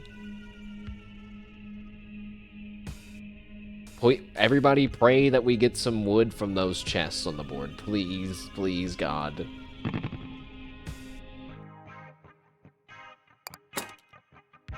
No, that's food. Ow. Oh, a centaur. An offensive unit. 4 food and only 1 wood. That might be the game. That might be enough. We got 7 centaurs. And I hope to God they go to the jar. They're supposed to. And then a bunch of farmers. Like, so many farmers. Like a shit ton. Because there's so much food around us. You know what? I'm doing it. I'm going all in on the farmers. Okay, you know what? I get a little scared going all in. Alright, just do -3. Alright, go. Go, centaurs, go. Please go after the jar, please. No, they're not. They're not going after the jar. Oh, some of them are. You idiots. You're gonna be the reason why we can't get the jar, because you're going after the wrong thing. Never mind. Never mind, we got the jar. Yes! Yes! Give me my mayonnaise. Suddenly, amid the chaos of battle, a deafening pop, followed by silence. All combatants on both your side and the enemy's put down their weapons and look towards the jar. That jar. The jar that, as it happens, has just been successfully opened.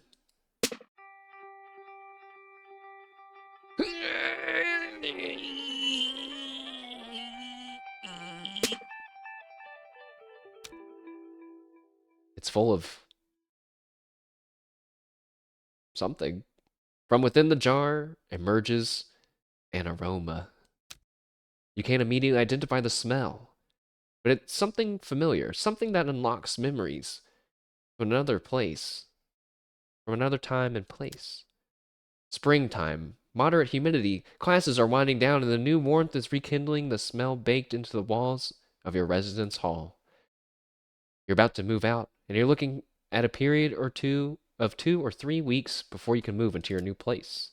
You have couches you can sleep on, but most of your earthly possessions will need to reside elsewhere for this period. As you lock them away in relatively affordable storage unit, you feel something indescribable. A shining, for lack of a better term. Unburdened, untethered, and unanchored. The only thing keeping you from floating away is the small key to the storage unit you hold in your hand. A key that you find yourself staring at now, here in the present. Wait, where'd it come from? Found it in the jar, Your Majesty. Who are you? Oh. Is there anything else in there? Nope.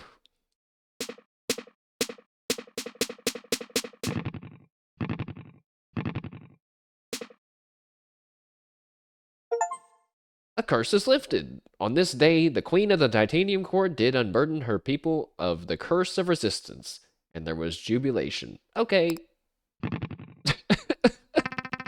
Oh, the battle. No! No! Oh my god. You fuckers. They ended the battle. Guys, we were still gonna make like so much food and well, food. That sucks. But we got a key. Presumably one of the keys that we need to leave. It was hidden in a mayonnaise jar. Well, that's not what I would have predicted, but it's all good. Ignore the market.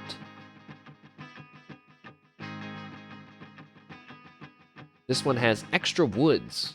Perfect. It's missing fields. That's okay. Because we have... Wait, no, it's not okay. Because we're kind of low on food. We need to always have food. Since these 2 are missing fields, I am going to go with the one with the market, I guess. We'll see how bad a detriment of only having less than 5 or 5 less transactions, how painful that really is.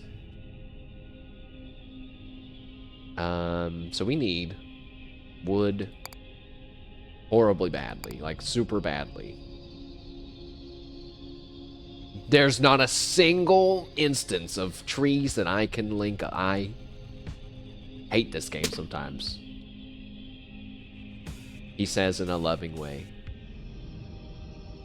Literally not a single tree can be linked up in any of this. I can't believe it. I can't believe it.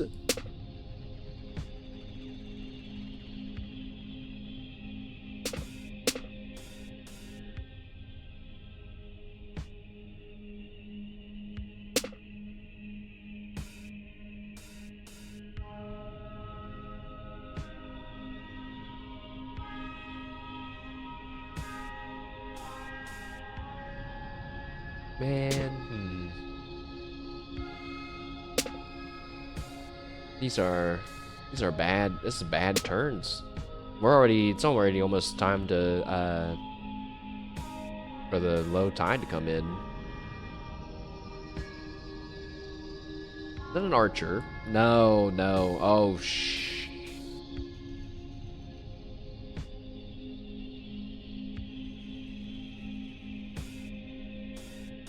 There's nothing I can do about that.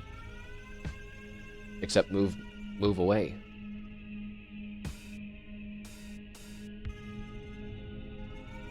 I don't even know if that's far enough away.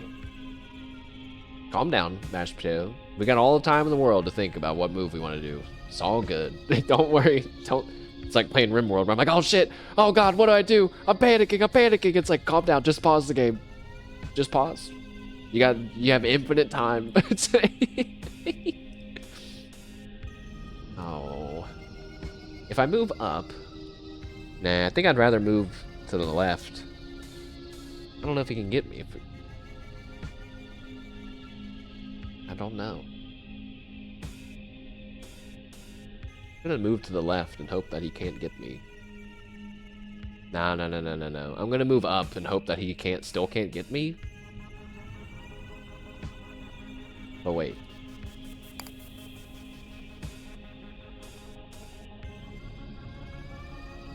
I can summon 2 knights. So you know what? I'm going to try to get a 3rd forest in hopes that I can summon a 3rd knight. It's actually not possible. Yeah. No. Wait, the market. The market this is when we would need to use the market. And I have a thing that makes the market worse. Tragic. Really tragic.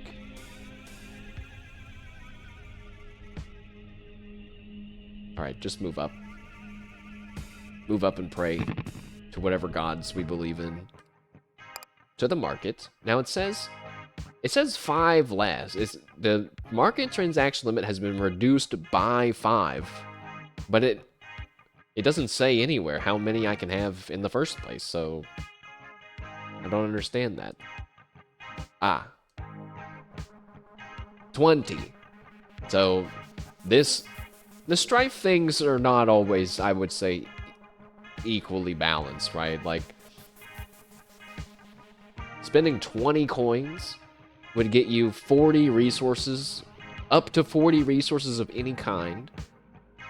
And if you say had 5 more, that's only 10 more resources. I don't know, that doesn't really seem that bad. Like, this is for 2 strife. So, I think that one is one we're going to take more frequently. Let's buy some wood. I'm just gonna buy it all, because we don't have a goat to pay a toll to anymore. And we're gonna get some money by destroying some strongholds, so let's get them in there, and then summon some farmers, and that's it, I think.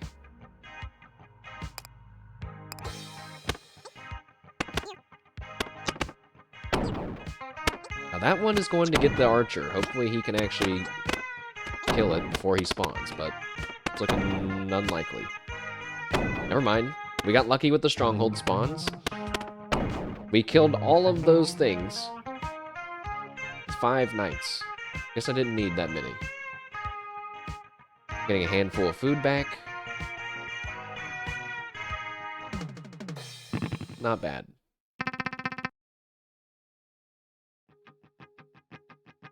So there's fields, no hills. We could take that because we need water. There's extra water, no trees. Again, water, no trees. So we are going to go for this one. No hills, extra food.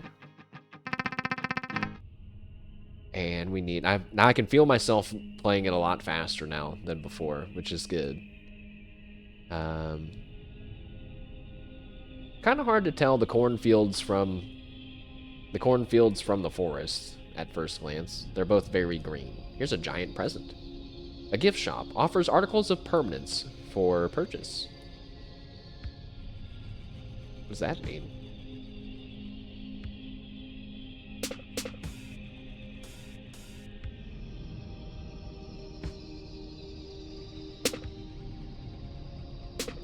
That's a big combo there. Very nice.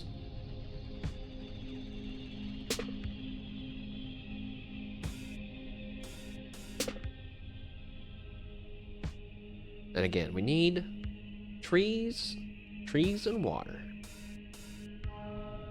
More so trees.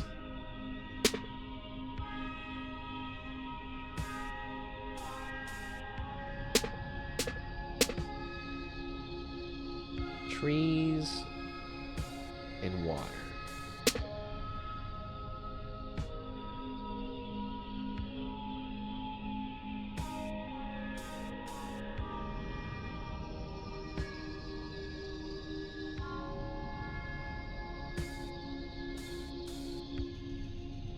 A lot of enemies around me.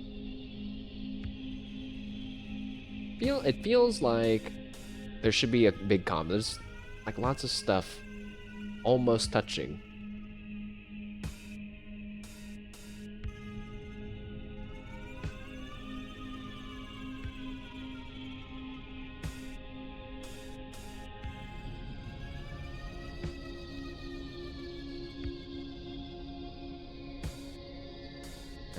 I can't figure out.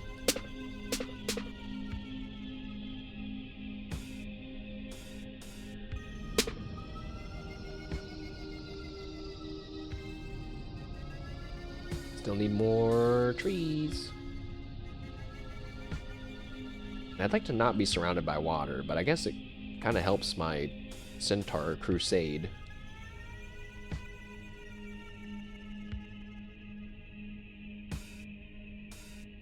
Also, I saw the sniff when we opened the jar. I forgot to comment. I was too distracted by the magical the magical jar. You shouldn't sniff of random jars as you're opening them. Probably. You know what? Live your life however you want.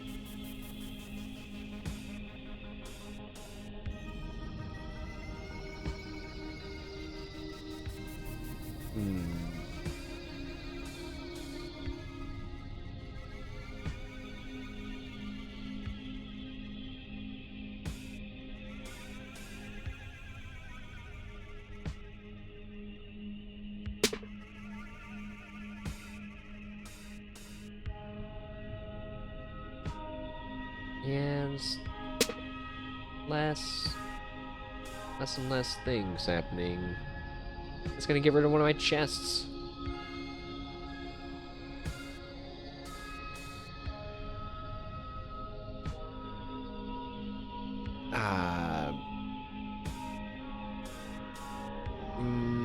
I think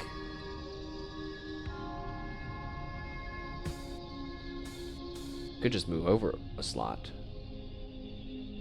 Yes. No.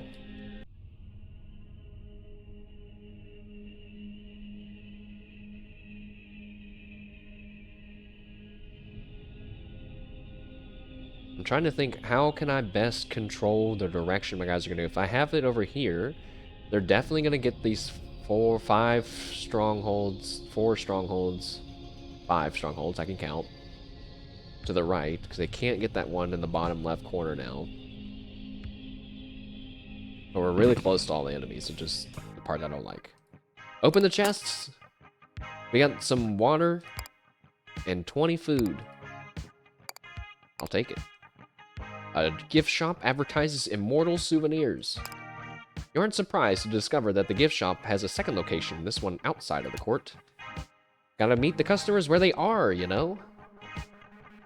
Oh, that's right. So there's another one of those keys.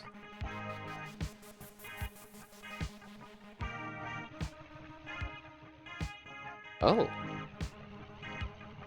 Now, there's a remote that lets you choose which boss fight. That sounds really good, except for the fact that we definitely need to buy the key first. Alright, so we're not... I mean, unless I have some godly runs, we're not beating this game today. Unless there's, like, more than 4 keys, and it's just like you have to just get 4 keys from however you can. I could see that happening, too.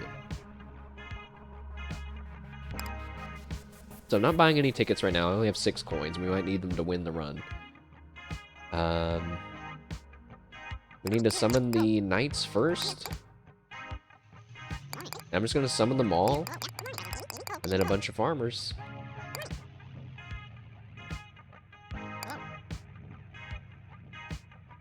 Go.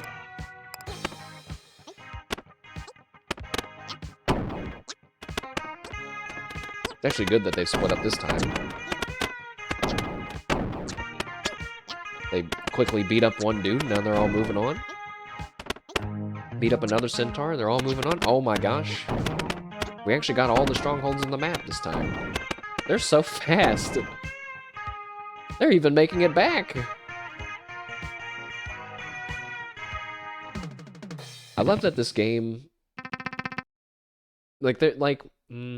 How do I describe this without going into a long rant that nobody cares about? I like when games stay within a certain scale. So you can think of it like how some games have attacks and spells and defense and whatever, and it's always like +2, +5, +3, plus, you know, 6 or -2 or whatever, very small numbers, okay? Then there's some games that have like, this attack does 10,000 damage, and this one does 50,000 damage, and it's like the scale of everything is just much higher. They're the same things, you know what I mean? Like, they're the same, but they kind of have to, they work in this relationship with each other, the numbers. This game kind of feels like it's going to be small, because you start out with 3 food and like 1 of every resource, but if you can play it right, then like there's nothing stopping you from getting like 30 food in 1 turn, which makes me feel like a filthy millionaire of some sort, and I think that's awesome.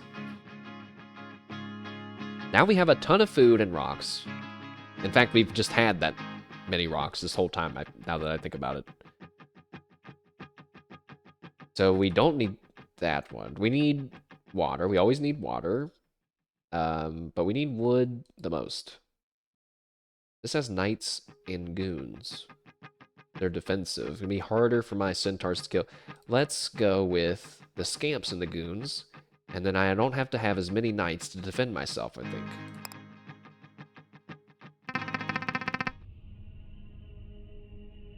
Nothing weird happening on this battlefield for once. Kind of surprising, honestly. We need wood. Oh, wait. There are some eggs. Egg zone. There are eggs over here. It's fair. I guess I should have asked more information before examining the eggs and just know that they're over there. Good. That is the egg zone, so I suppose it makes perfect sense that the eggs would be in the egg zone.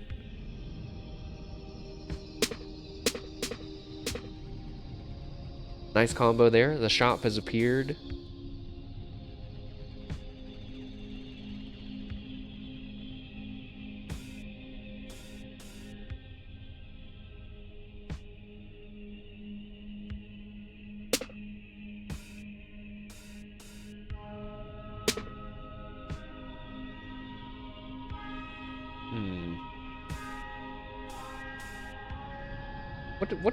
What could eggs even do? You know what? There's like no point in asking questions like that in this kind of a game. The eggs could hatch and have baseballs inside of them, and it would be completely normal.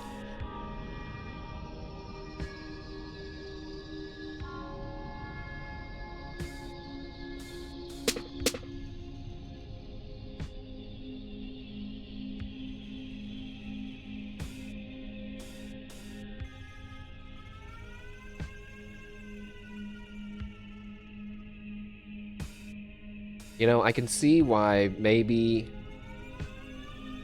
the market would be good after all, because it's pretty easy to get stocked up on 2 out of your 4 resources, and then you can get 1 from playing the game, the map tiles, but then the other one would be nice to like sell and buy.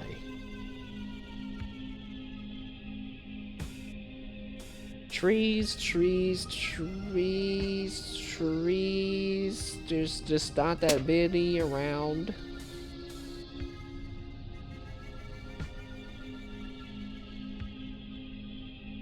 What the fuck?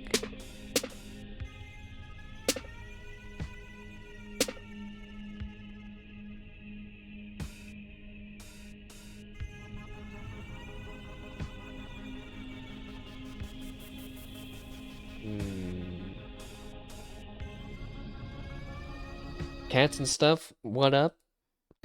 Is that a doobie emote? That's incredible.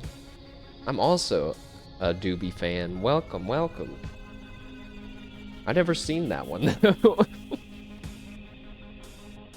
Is that a do baby in my chat? Wide Kipu. What's up, cats and stuff? Welcome. Don't know if you saw us playing Titanium Court last weekend, but it is currently one of my favorite games. And we are kind of stuck right now. We need to match some trees up. It's like a tile matching game. He's chunky like you? He's got a bakery, I know that for sure. You guys ever see Kipu's ass? He's got a whole bakery in the back.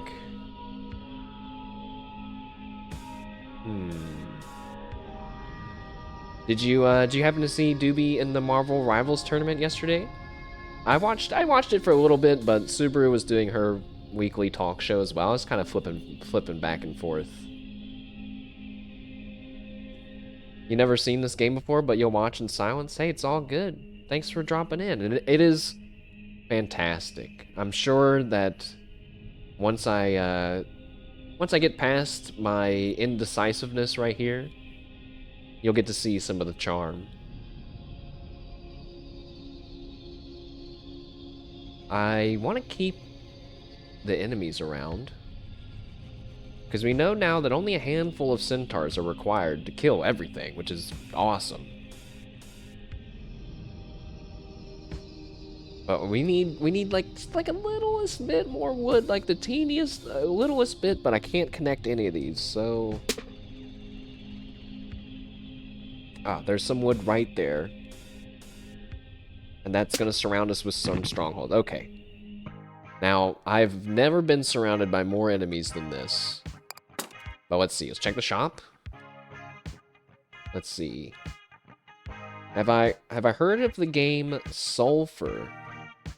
No, I don't think so. Let me Google it really quick. Titanium Court gets a minus 0.01 for being a game that doesn't play music whenever I click out of it, which I hate. Sulfur is a roguelike first-person shooter for consoles, fast-paced combat, weapon mods, $25.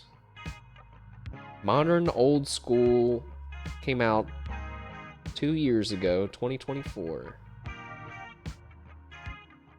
You have it and you've unlocked dev mode? What does that mean? But, oh, you know? It looks really similar. It reminds me of, and I cannot remember the name of it right now. It reminds me of a game, though,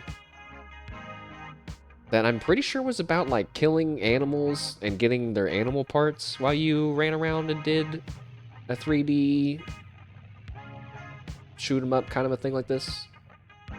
But what do you think about it? So is that what you've been playing lately?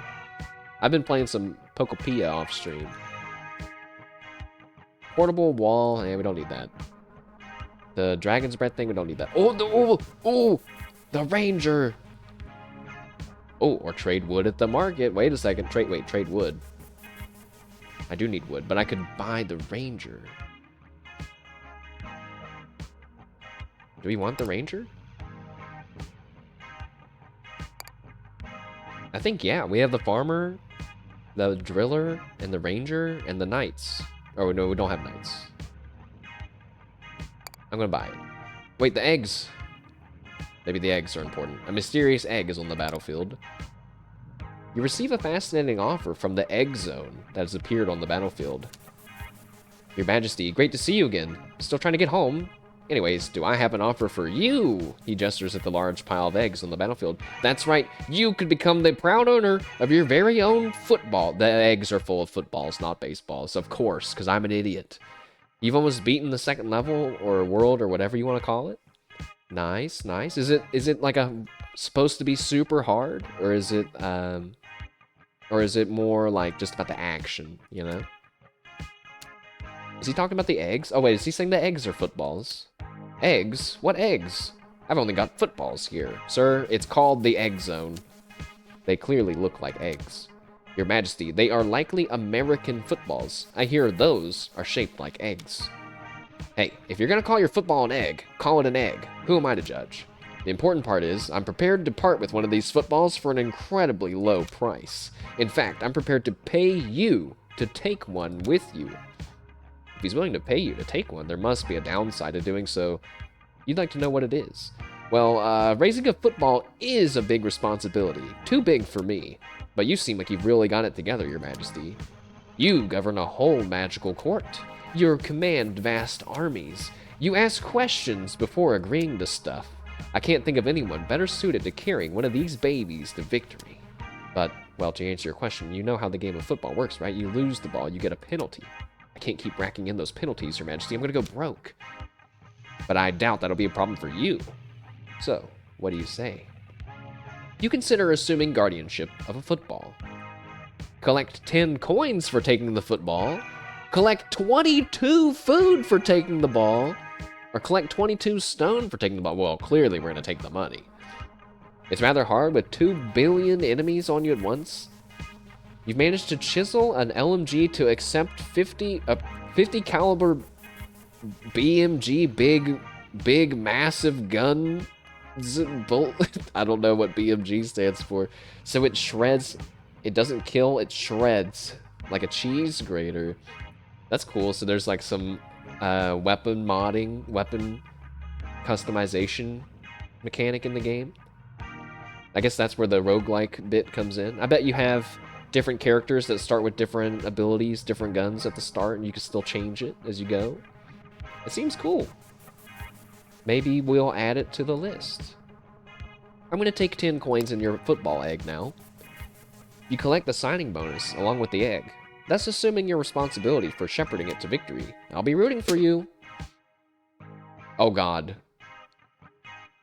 Oh Jesus Christ. Oh no. I've picked the worst level to buy the egg on. We have to actually defend the egg as a real object.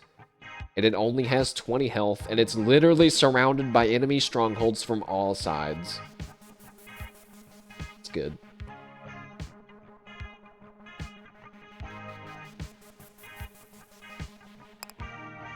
Well, we need to summon the knights first, no matter what.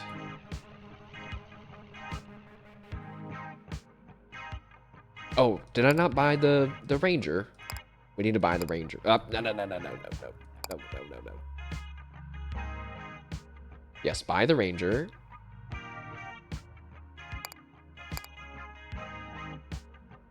And still send the knights out first. Okay, wait, you're the same character and you have the same gun. But every time you die, after a certain point, you go back to the church and then mod the guns that you've collected. Oh, okay. Alright, it still sounds cool. I thought it was maybe like Vampire Survivors style, you know, where you can get any weapon you want. But if you say you really like revolvers, there's the revolver character that starts with one. You know what I mean? But that's cool. When's the last time I played a shooting game? I guess Overwatch counts, right? But it's not the same. It's not the same as what you're talking about. I'm still playing the occasional game of Overwatch. But it has slowed down, I will admit. Now, I do want to summon the guy to cut wood.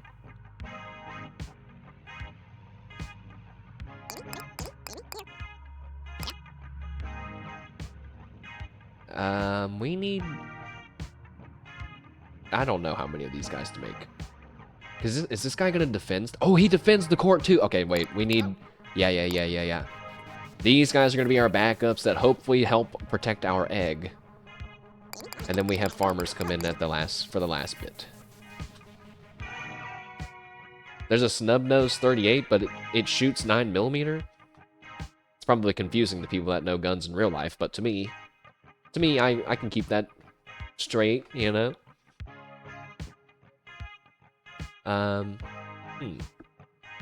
Yeah, maybe I'll look into it after this stream. Don't know if we'll pick it up right away. I feel like I've just bought so many games within the last week or two after not having bought any for like a long time, it feels like, besides Crimson Desert. You know, maybe I shouldn't be worried. This is a pretty big... I'm fielding a lot of units. I mean, hopefully we'll be fine. Knights, please be stronger than, you know, than... Well, you're strong before. You're supposed to be strong. Please win. Please defend my football egg. Heading to bed, cats and stuff, no problem. Still, thanks for dropping by, checking out Titanium Court a little bit, and the game suggestion. Hope to see you again, maybe tomorrow. Commence the battle. You guys gotta split up. Yes. Defend the egg! No, the egg took a little damage! It's okay. I think our egg is safe.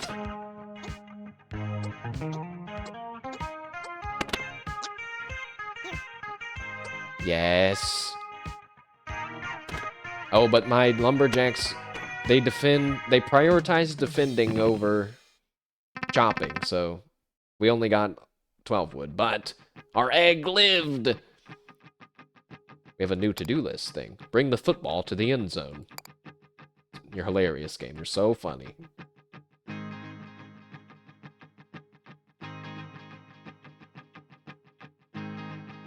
Wait, what?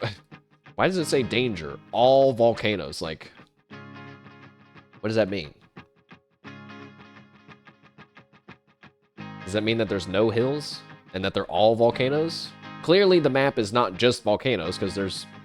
Oh, yeah. Missing hills. Missing hills. Okay. So there's no stone on those, and there's volcanoes. I'm good. This one has bonus food, no hills. Wait, it's all catapults, and it doesn't have any hills. So fuck that. I'm not doing that shit. Let's... Oh, God.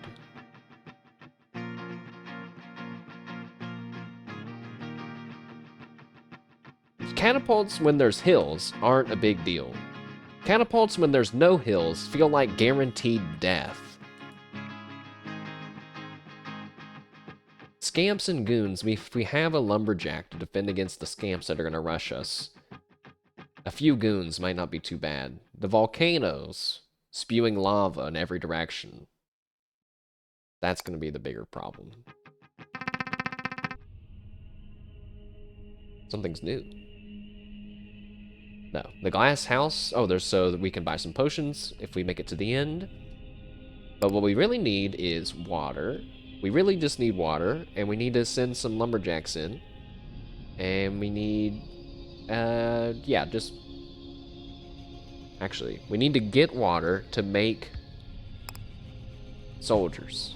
I mean, we need to get water this time to make farmers for the next time. Wait, no. We need to get... We need to get water to make farmers on this map, so that way we can then have stuff for the magic mirror that... You know, in the past, the magic mirror appeared on this level.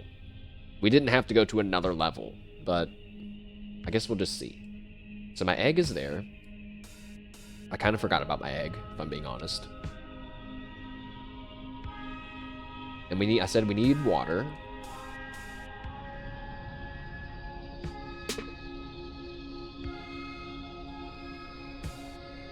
Oh, God. Alright. That's perfect. I was gonna say, there's so many enemies, I feel like we're so screwed. We just got rid of a lot of them. Hooray!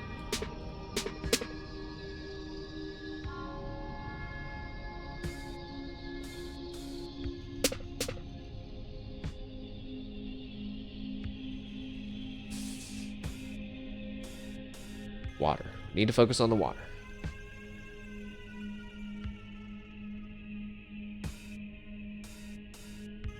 Oh, if you hover over the volcano, it'll show you who's gonna erupt. Oh God. You think when that erupts, it's gonna spread fire? Because, that means my egg is probably flammable, isn't it? My egg is in danger of catching on fire, isn't it? I don't like that. I don't like that at all. That's not good.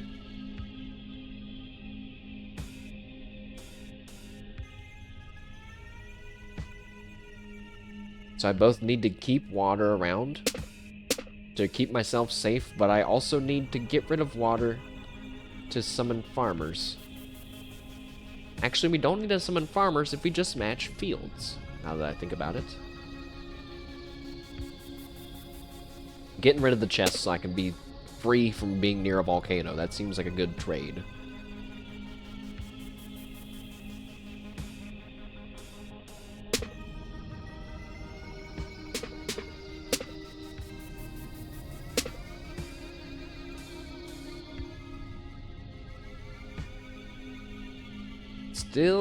Still close to this volcano. Ah, fixed it.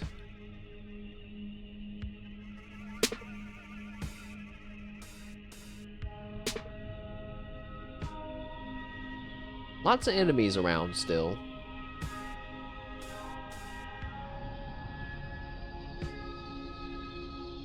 And one volcano that I still don't like. Oh, we're running out of moves. Well, at least the market's there. That is the market, right? Yes. So we should be able to balance ourselves out. But wait, we need 30 coins for the thingy, for the thing at night. That's way more important.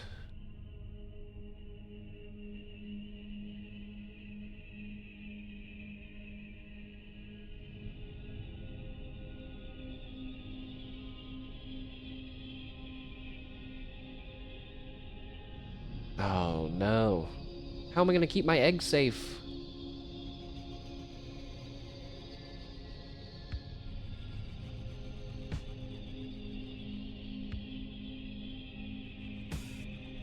Maybe a potion? Can a potion help me? Want to set something on fire? This potion of geology makes mountains out of molehills. Potion of flood insurance ensures a flood wherever it lands. Or you can teleport something away. So we could flood one tile.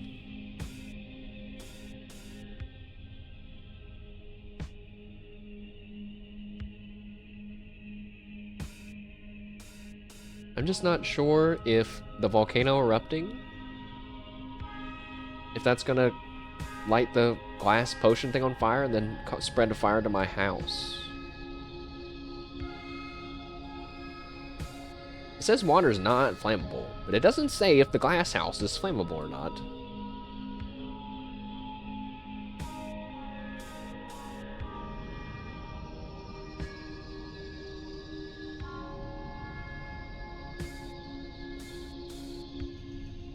Now that one's gonna hit that tree and it's gonna spread to my egg, I think. Now I can just move the egg by itself, since it's special, I guess. Don't do it there.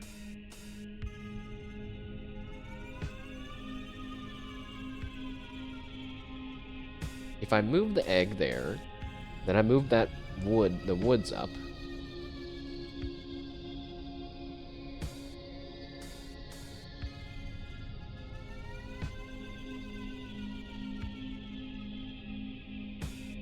Is that gonna help?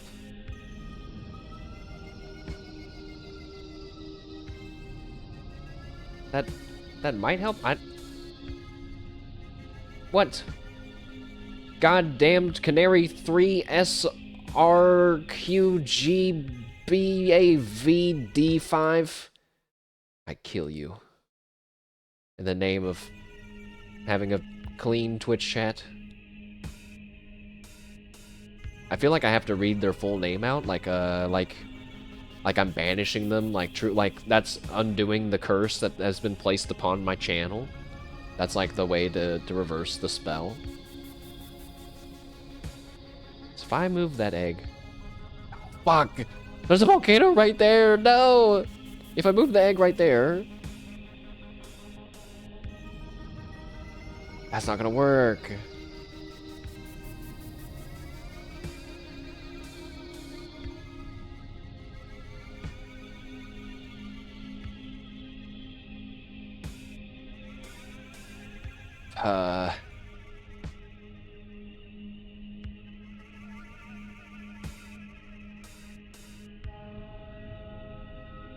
I don't know if it's... Wait. There's also that potion of flood insurance, right? We could flood one tile.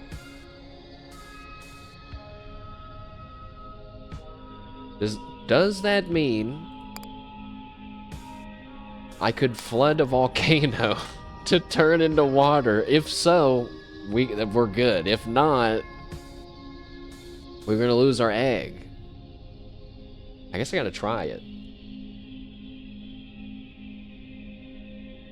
When did these guys move? Later in the thing, so that's good. Move the egg. Move that.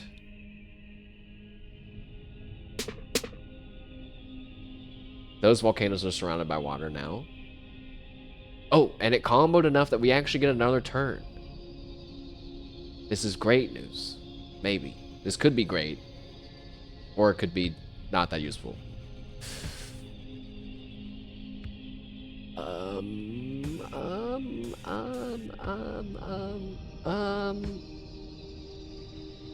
This volcano is gonna hit our egg. That's the one we need to get rid of. But I cannot.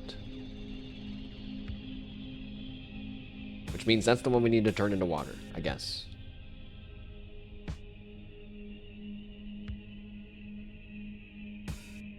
All the other volcanoes,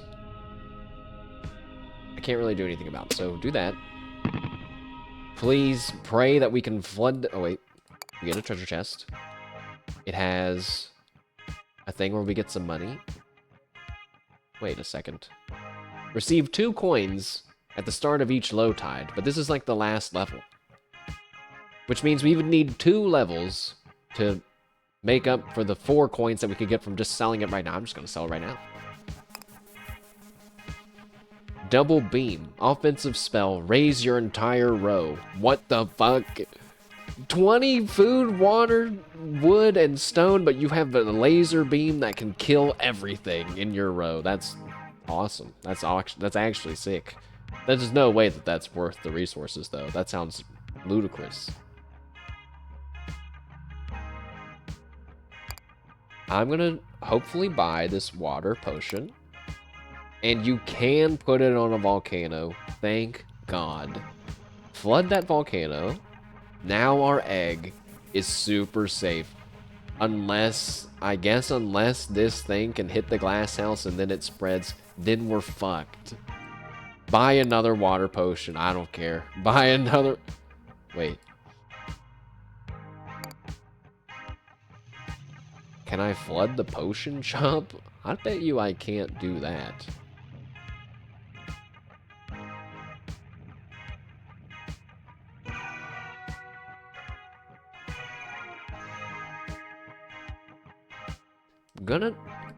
You know what? I'm gonna trust the game that it doesn't say... Actually, oh. I can undo that. Okay, hold on. I'm gonna undo that, buy that again. I can flood the store. So I'm gonna re-flood the volcano, and then I'm not risking it. I'm gonna flood the store, so that I can't buy potions anymore. But now my egg should be safe from lava. I hope to God. I'm really investing in this egg. We can sell the laser beam because we don't need it. Even though I admit it's pretty cool. And then at the market, we should buy, like, I don't know, just 2 things of water, so we're not completely without. Since it's our possibly last turn, there are a handful of scamps near us that we're going to need some centaurs to kill, but really where we can shine, I think, is the farmers and the rangers. I'm gonna summon the rangers first since they can defend us, and then all the farmers, and hopefully we'll make a good amount of resources for the final, for us to go back to the court at night. Go!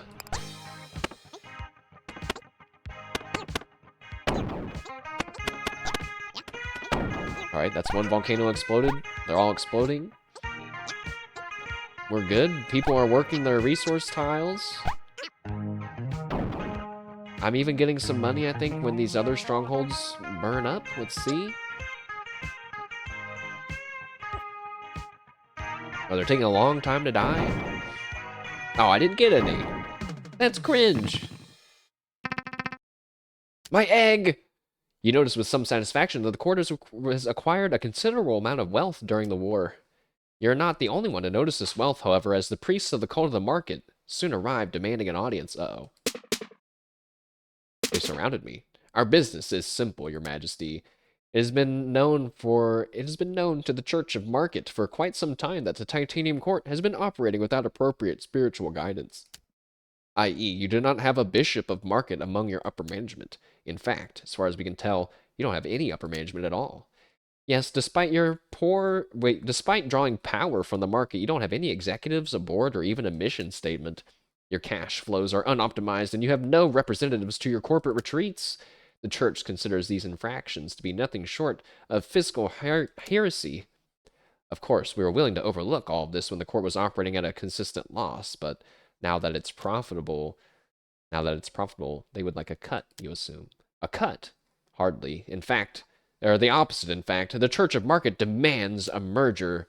Worry not, our legal team will handle all of the paperwork. Your titles remain unchanged, although we will provide a competent management team to oversee all operational decisions henceforth. This game is getting dangerously close to my real life.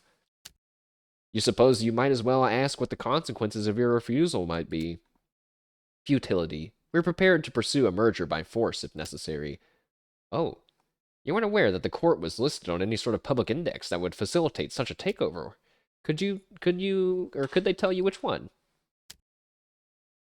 Surprised by this question, the 3 of them huddle and confer for a few minutes before addressing you again. Your Majesty is a shrewd negotiator. We've adjusted our offer as follows. To preserve the cultural leadership of the Titanium Court, we now offer to prepare one of your existing courtiers to act as the court's spiritual guide.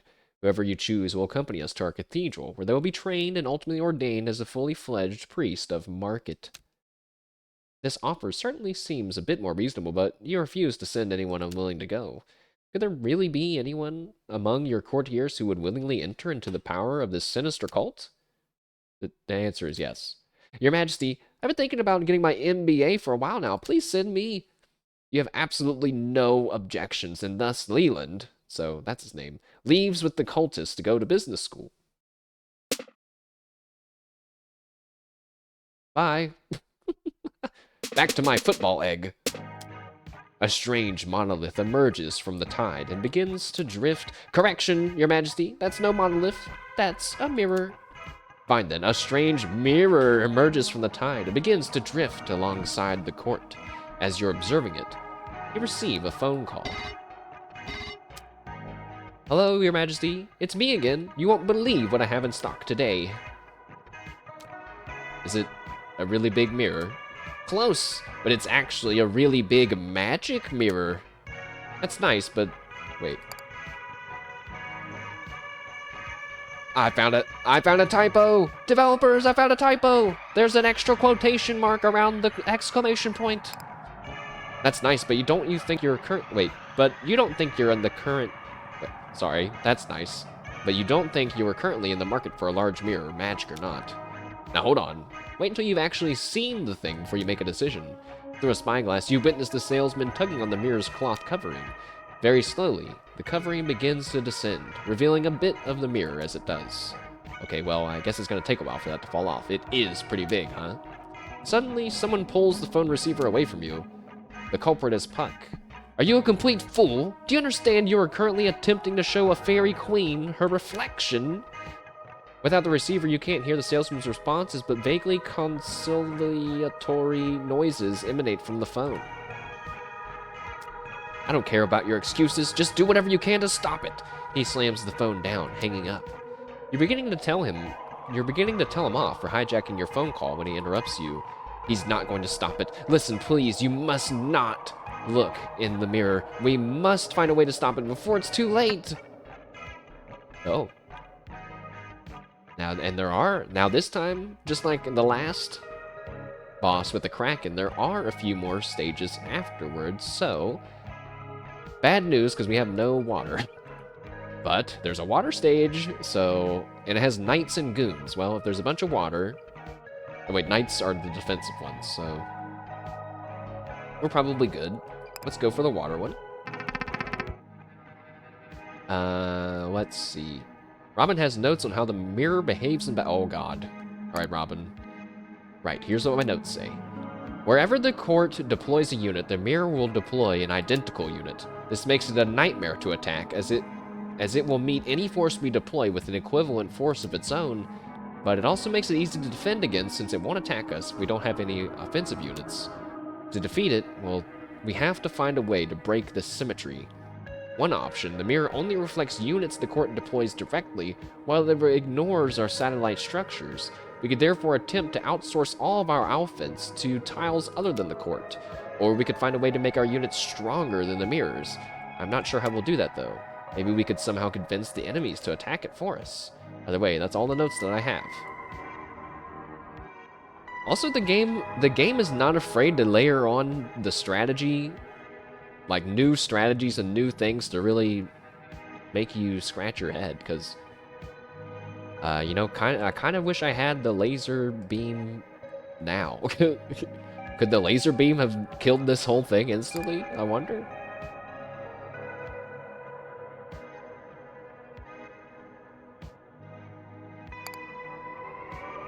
I'm not really sure how do we attack the magic mirror?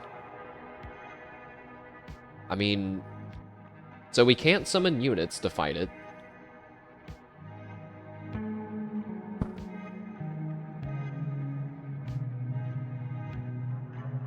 I don't know.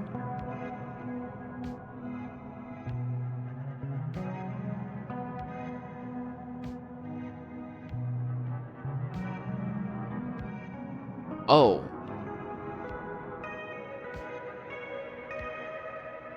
So if we just have a bunch of enemy strongholds beside the enemy, and I summon a bunch of centaurs, my centaurs are going to run over to the enemy, while their centaurs are going to spawn and attack the enemy, right? Or be attacked by the enemy. That should thin their numbers and give us a chance to attack. I'm just assuming that they're not on the same team, because they said maybe we could have the enemies help us. So either my plan is going to work fine, or I'm going to have just a butt ton of enemies that are going to wipe us out. I don't like that. I don't like those options.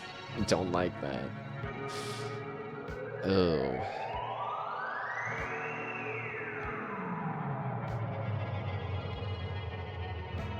I don't even think there's any special things on this map, right, that I can, like, get.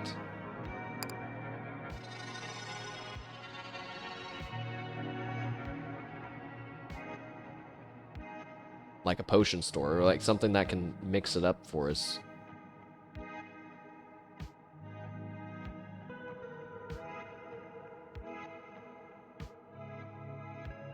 Hmm.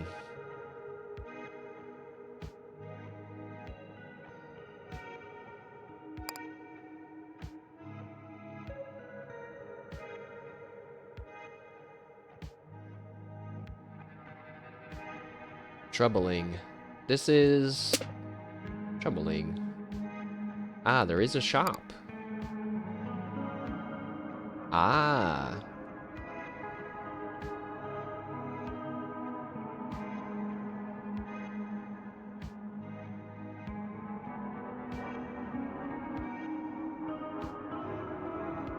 So there is an offensive spell, enemies become friends. Is that like on the whole board? Or just one? It costs 6 coins, so I'm gonna assume it's all of them. Which means we need 5 water.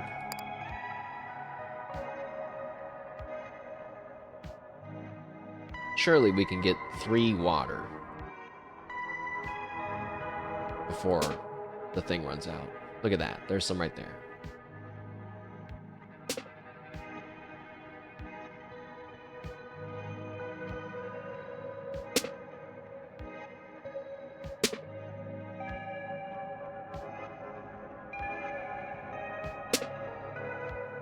Okay.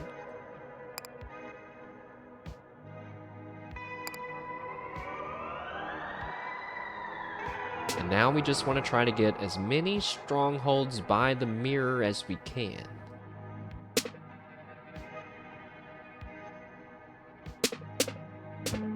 I think I just got rid of some.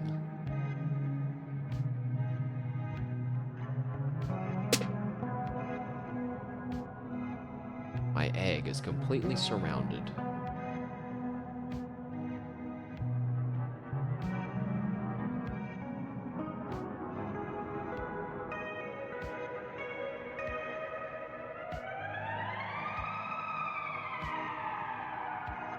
If I do this,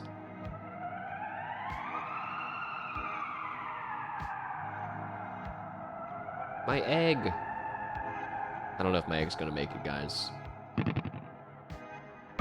We gotta hope that this spell. Well, first let's open our chests. It has a gunboat.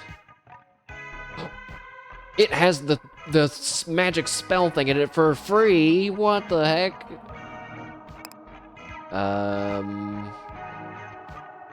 I'm gonna sell the driller because we have a plenty of rocks, and I'm gonna buy the magic spell. And now I'm gonna use the magic spell and hope to God that it's not just one strike. It is only one. It's only one. Ah, fuck. We're so screwed then.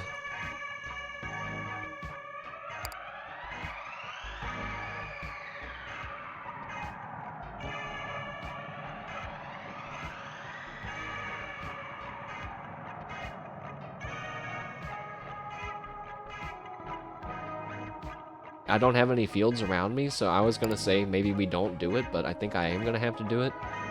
I'm gonna charm this one, I guess, right beside of it. And then I'm gonna summon a bunch of centaurs. You can see them pop up on their side right away. And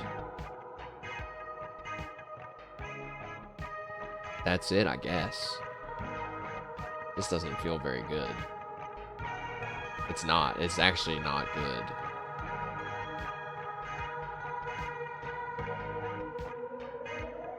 They're gonna... I can't do that.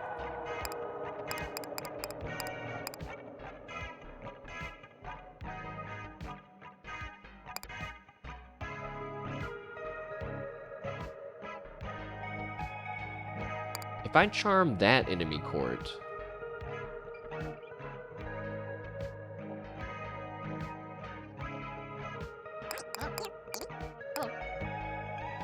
And then summon some lumberjacks to get some wood, and, well, you know what? But wait, but if I don't summon anyone, we're gonna get attacked.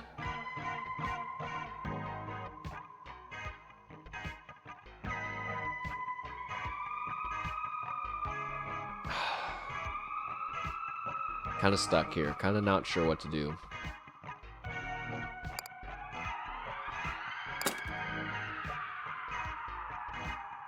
That doesn't help me any.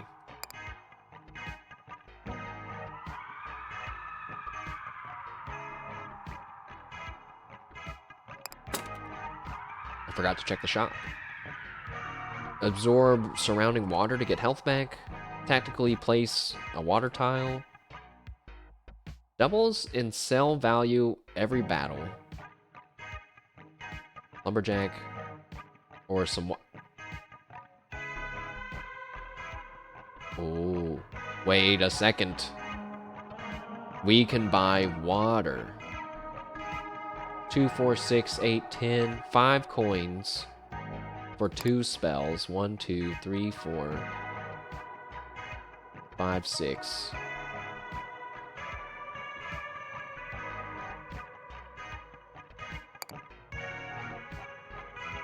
So that's 2.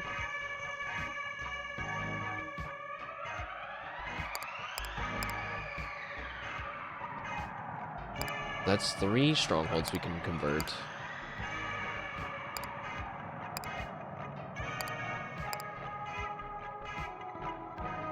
But if they're the knights, they're not gonna go out and attack. I'm not even sure this one will, but I think he might since he's touching the other one.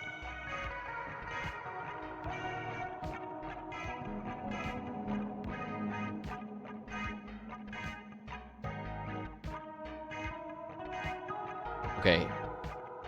I think I'm just gonna have to invest more than I want on this, but more water. We still have over 35 coins. I'm going to keep over 30 coins. Does that mean I can buy another water thing if I... Okay. So then we can convert this one. And this one. Actually, it's good. I'm realizing, wait, this is going to work.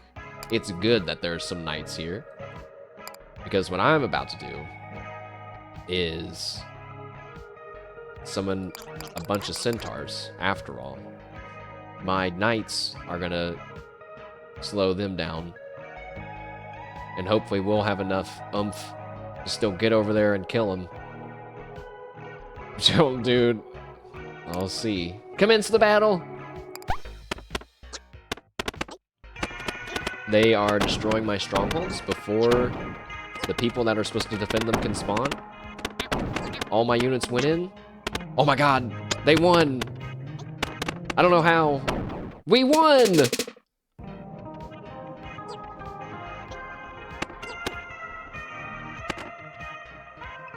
I don't know how. I feel like we won that really easily. I was way worried about nothing. Is it because we attacked them while they were attacking the strongholds, maybe? With the mirror smashed, your scholars began crunching the numbers to determine how much bad luck your victories earned the oh, oh no. Whee! That's the guy that jumps over the boxes. Offensive victory. Battles 7. Casualties 6. Casualties hours 6. Casualties theirs 40. Property damage index 32. Moral, if you must smash mirrors, do so when the interest rates on misfortune have tanked. Okay, what about my egg? Having demonstrated your burgeoning skill, your tolerance for a new challenge grows. My strife went up. You feel your maximum level of strife increase to 3. With the war now behind you, you encounter a memorial dedicated to its victims. Memorial to those fallen in the war. Casualties 46. Now having carried the football from the egg zone to the end zone, your duty of care is complete. Whoa! The score is 9-5. Put some band-aids on. Unclog the toilet. Easy clap. A curse is lifted. On this day, the Queen of the Titanium Court did unburden her people of the curse of guardianship, and there was jubilation. Okay. You're gonna be honest. Given its appearance, you genuinely expected the football to hatch. Perhaps it was unfertilized. Now, having expended much of the energy during the day, the court retires to bed. Hey. How come my money is at -7? What happened? I very carefully stayed above 30. What happened to my money? Tonight, however, you declined to retire at your usual hour. Instead, await the court's nightly instability with relative alertness. Oh, is it not happening? It takes an irritating amount of time, and you're mostly bored throughout. Maybe next time you'll allow yourself to nod off.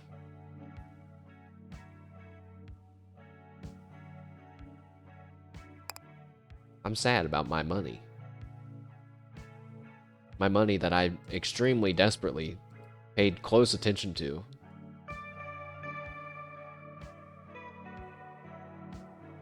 I don't understand. Where did it go?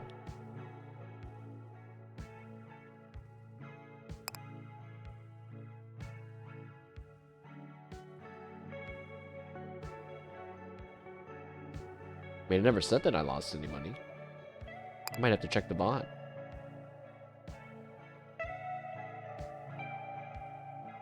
Try to open the gates. No, I want to go to the hallway. I want to go to the maze.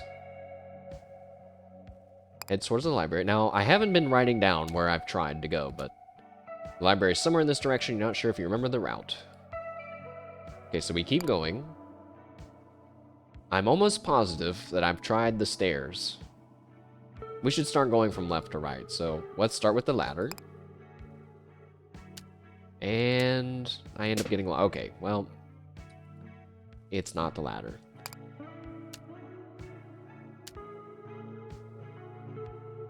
Not the ladder, not the stairs. We can go down towards the chapel. I think that's where the cat is. No, that's where Puck is.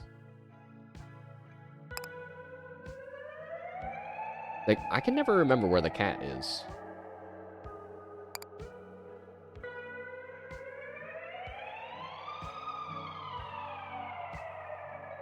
Wasn't I just at... Was I at the courtyard? Yeah. So... Wait, that's the chapel. Dang it.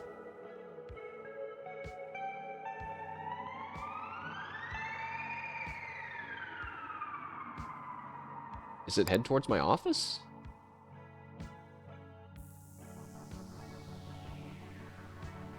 To the east wing. The dragon statue, the tentacle statue, the pantry. Hello, cat. Add something to the pile? Yes. Lots of things to the pile.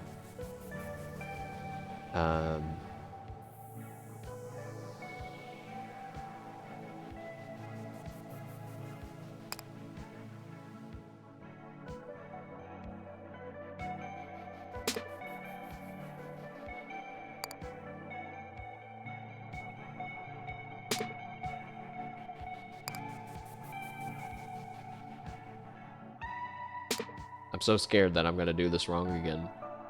Actually, I guess the pile only needs 2, 4, 6, 60 more things. Food. Ideally food, water, and wood over stone. Or even if we had 1 food, water, or logs, then we could do 2 more stone and we would be at the top. I'm not sure, though, if just getting it to the top is enough or how it works. We can go to the dining hall. A classic cafeteria argument. Oh, the debate between comfort and strife. As it stands, the thermostat's at strife level 2. Very good. Her Majesty clearly takes pride in her ability to do a good job. But, you know, intentionally making the job harder, so it requires more skill to complete, isn't doing a good job. It's just like showing off. You offer a counterpoint to that claim. The job they're describing, commanding the war, is ultimately a pointless endeavor. That's what I'm saying. As such, the way you choose the wages is also pointless. It doesn't matter where you place the thermostat. Wait, no, that's not what I'm saying. Is it? That sounded like something Moon Moon would say. Like, that's what I'm saying. And you say, wait, so you mean this? No! Pantry? No. We did the maze. Did the pantry. I can't pay the coins because I don't know where my money went. So I guess we're ready to go. Time to go ask Puck a question.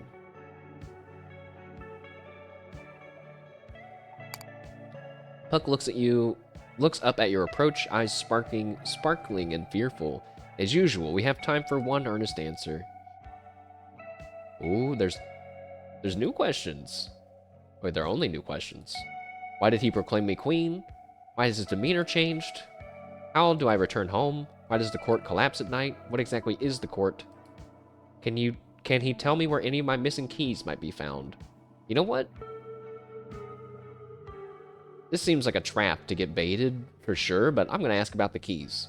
Since we found one in a mayonnaise jar, and that was in no way what I would have expected one to be at. You pause. You aren't sure how to phrase this question in a way that doesn't waste it.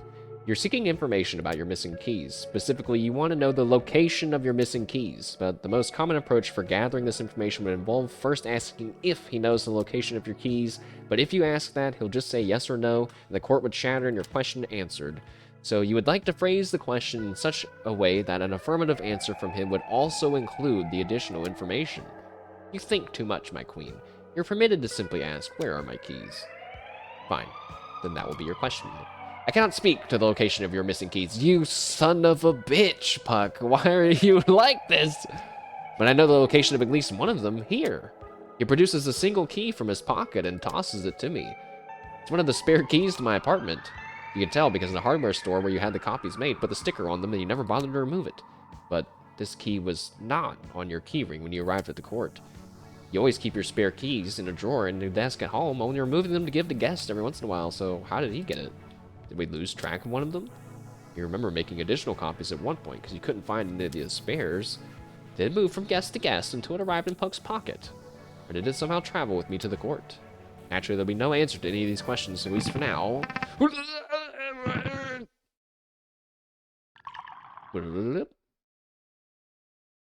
Okay. I like that the button just says okay sometimes. You look at the report in front of you, slightly baffled. How is it the court's treasury currently reports a negative balance? Yeah, exactly. Your Majesty, let me explain the concept of debt. See, when you interrupt, debt you understand. What you don't understand is how the court accrued it. Didn't we break a mirror? Like, a really big mirror. I imagine that thing must have been expensive. Oh, shit. So I imagine then, I mean, we had a good amount of money at the end of our last run. If you didn't have, so that set you back, whatever, 31 minus something. 31 minus x equals -7. There's some algebra for, wow. You never know what's going to happen on Mashed Potato Flow's channel, even algebra. I don't know what the answer is, though, if I'm being honest. I could do it. You know what? I am going to do it really quick. Wait, how much money did we get? 31? 31 minus x equals -7. Do I remember how to do this? You have to, yeah, you have to add, or you have to subtract. It's hard because I'm not writing it down either. You know what? This is why I went to art school, guys.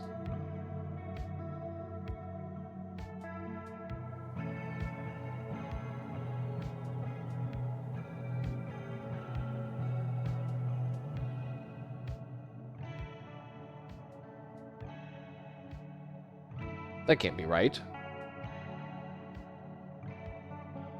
Oh, okay.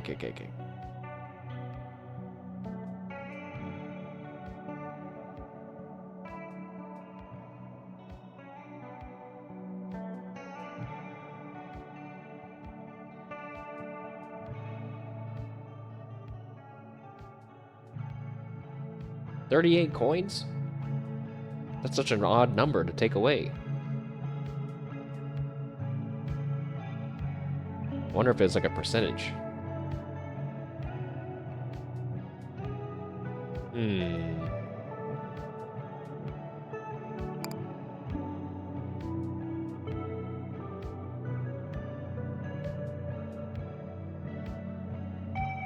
There's still new things to explore. Well, I guess there's always new things to explore. I kind of wish I would have bought the TV remote. Actually, now I'm mad. I wish I would have bought all kinds of stuff because I lost all my money. But it's okay. I do feel like, well, I was going to say I'm getting better at the game, but I've only played it twice so far.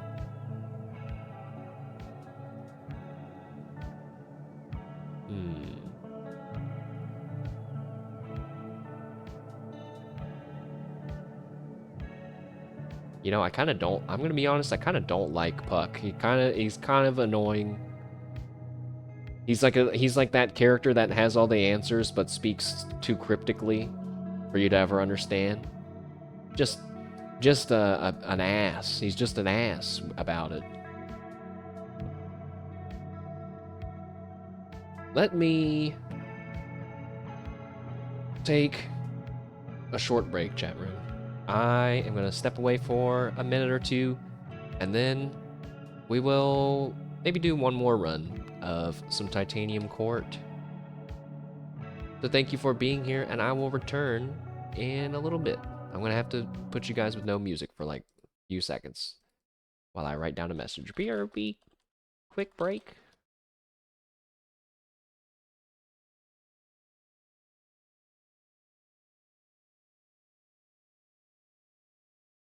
Okay, thank you, chat room. I will be back in a few.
Alright.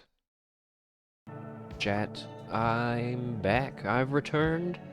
And I am ready to play at least another run of Titanium Court. I am saddened by my -7 coin balance. I forgot about it already. Let me... Actually, I kind of feel like I'm getting a migraine. We will see. Maybe there won't be another run. Let's just chill out and not think about it.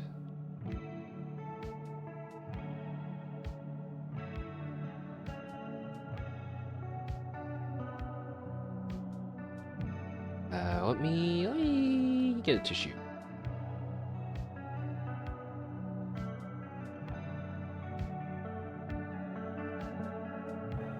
Okay. I guess we'll go listen to Puck.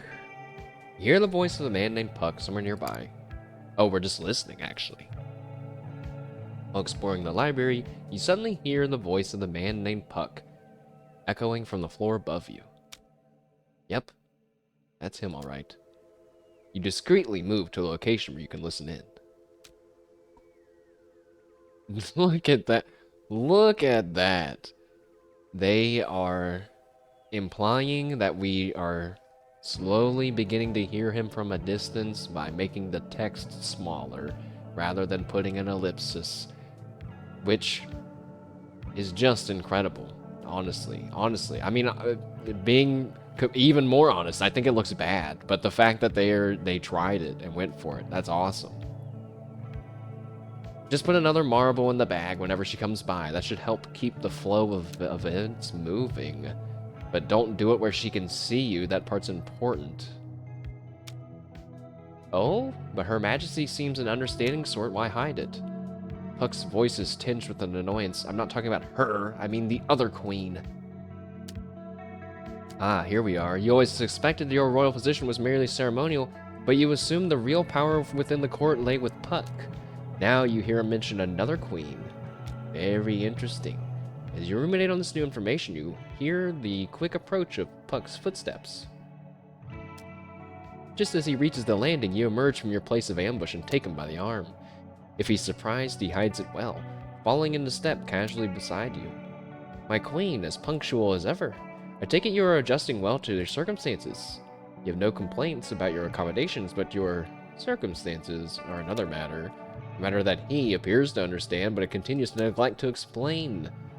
Puck laughs and hands you an envelope. I expect you'll find all your answers here, perhaps after a few degrees of separation, but here nonetheless. You take the envelope from him and begin to open it suspiciously. And now I must attend to more business in the other wings, so I'll take my leave. The hidden bookcase! Ow! I forgot about it. Before you can object, a nearby bookcase swings open, revealing a door that he quickly enters and shuts behind him. Again, it doesn't budge when you approach, nor when you jostle a random selection of books. Given that there's not much of an alternative, you begin reading through the contents of the envelope. Royal recommendations for Her Majesty the Queen of the Titanium Court. 1. Leave. That's it. Damn. You sigh. You suspect that you'll have to find your answers elsewhere. I get what he means, though. He means, like, leave through the gate that requires... I thought it required 4 keys. Where... Did I lose my 2 keys? Do you have to get all 4 keys in one day? And if so, Puck giving you a key at the end of the day and then the world falls apart, it's kind of a middle finger. What the heck? Give me some breakfast. I didn't look at the gate last night. Maybe I was supposed to put him in. You're able to overhear a conversation from the table closest to yours. Perhaps someone can clear this up for me? What exactly is a mortal? Let me try. See, the mortal world is akin to a massive court. Its courtiers, mortals, are notorious for their bizarre practice of staying dead. Staying dead? They don't get bored of it after a while. They don't, or at least none of them have yet. I would say they are firmly committed to the lifestyle. As a result of eating breakfast, you get a small bonus. My inner contrarian does always think when people say, death is it, that's it, you die and then it's it. I want to say, yeah, but like, what if the person that's not gonna die when they're supposed to die just hasn't been born yet? You feel me, chat? Basically what I'm saying is, what if an immortal person has still yet to be born? I mean, is it possible? They might not be human. I don't know. Don't listen to me. I want to go to my chambers, because the office is how you continue on with the game, and I want to explore. Yes, a shower! You turn on the water and wait for it to heat up before stepping in, unlike your idiotic college roommate. Today you think about movement. Bro, I'm thinking about movement so hard right now. Specifically, you think about how the court is able to move freely during high tide without making any matches. I guess that is weird. I just accepted it as a rule because this is a video game. But in the context of being a video game character that is taking all of this as in their real life, that would be an anomaly, yes. At first, you thought this merely a useful trick to keep in mind when there are no matches available. But now you recognize it as a powerful tool in your strategic arsenal. I feel like I already recognized it as a tool. I might not be good at using it. By moving the court directly at key moments, it's much easier to achieve an advantageous position than if you just relied on matches. Imagine just relying on matches. Can you imagine? Additionally, once the court is in an advantageous position, you can move it back and forth a few times, thus preceding the low tide. Try to keep these maneuvers in mind, although you'll find that they are pretty easy to forget when you're distracted by matches. And as loath as you are to leave, you think that you've spent enough time in the shower. It'd be nice if I got like a water for taking a shower. Choose a different job? No. It's time to go to war. After breakfast, the court goes to war, and we're gonna strife it up. There's new things. No hospital spawns. I don't know about that. Increase enemy precipitation by 25%. There that is again. You cannot gather food during your first battle. Begin the war with no resources. Increase shop prices by 50%. We need strife of 3 now? Bro.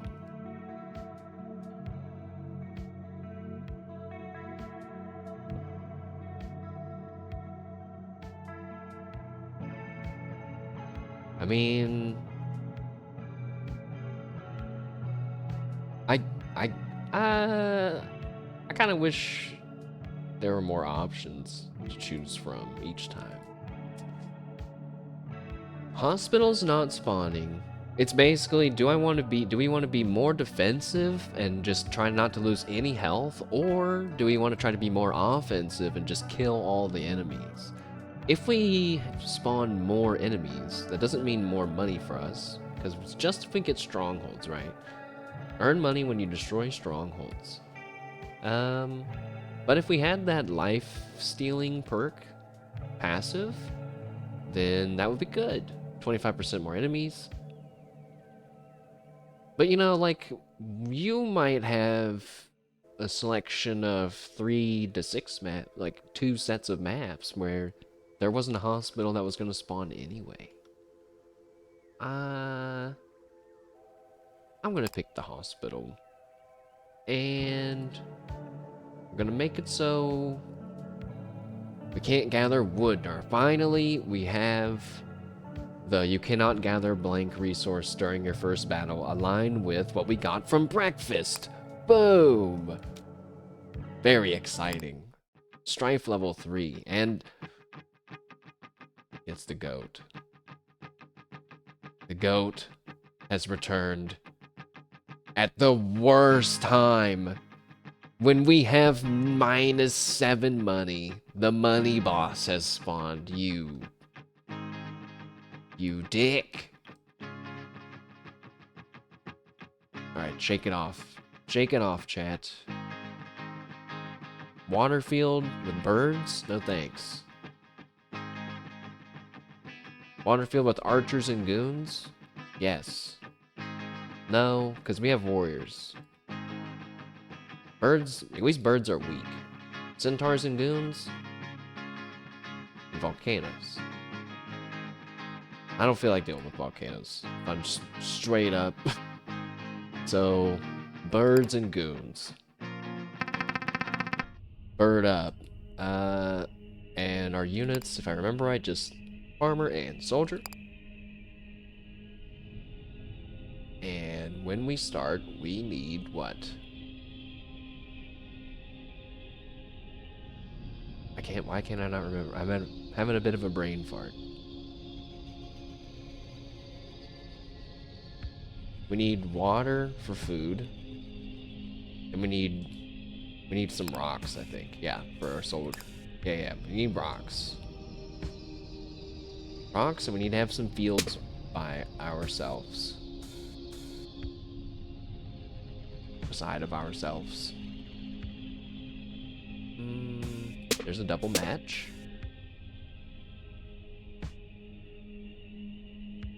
The rocks kind of look like butts.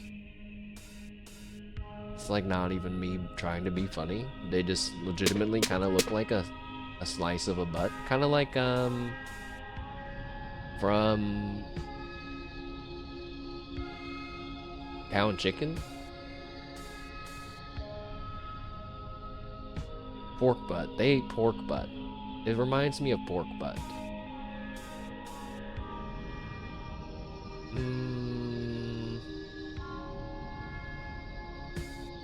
That's better.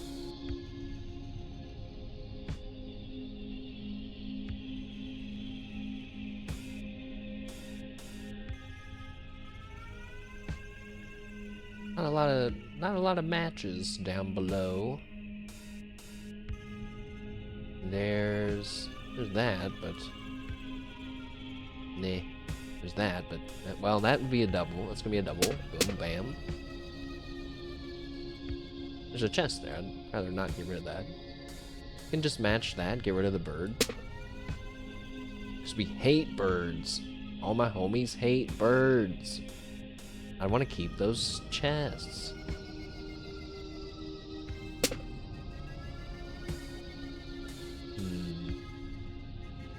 I mean, there's strongholds beside of us, but it's okay because they're like mostly empty. Except for that, there's one guy.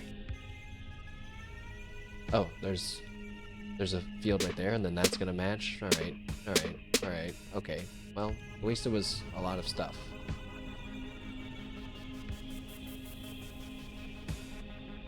It's gonna surround us with strongholds, but that's good. Because we need somebody. No, my chest!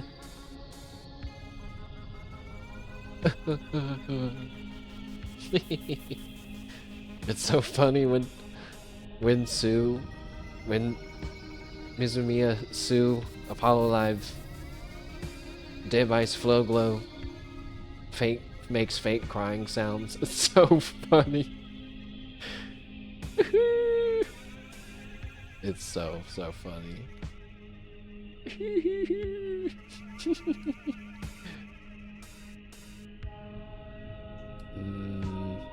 Well, I don't know why I thought we only had a few moves left. We're good. Still need some rocks. How about that? And then bam.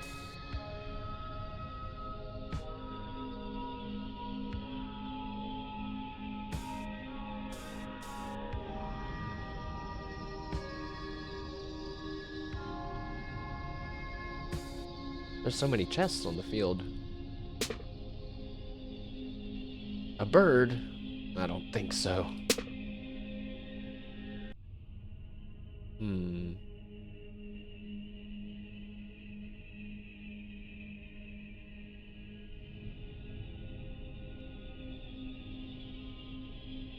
Rocks? Can't get rid of my chest, though. Oh, there's a rock. Alright. Receive more instruction in self-defense. Yeah. Oh, I'm broke. Yeah, I'll pay a coin for it. Couldn't do it. But we got special dialogue about how even a modest coin is too much for us. Feels bad. Why did I look at the store? Orchard. What?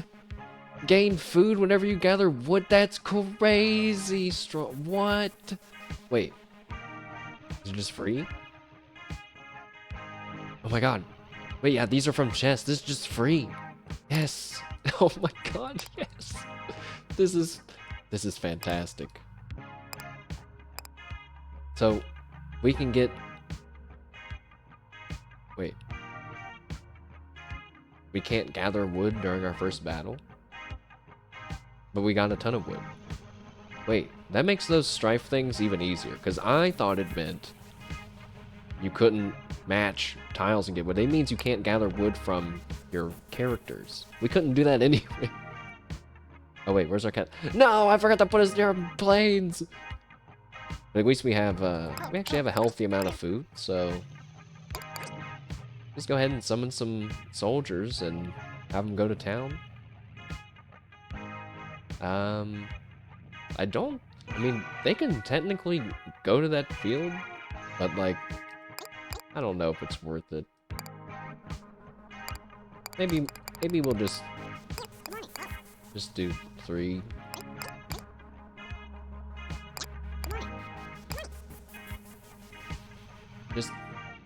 Well, no. You know what, yeah. Just go for it. I want to make sure we have enough soldiers to get all the strongholds around us. I think that's probably enough. Where are you guys going? That's the wrong field! Uh-oh. Their lives are in danger.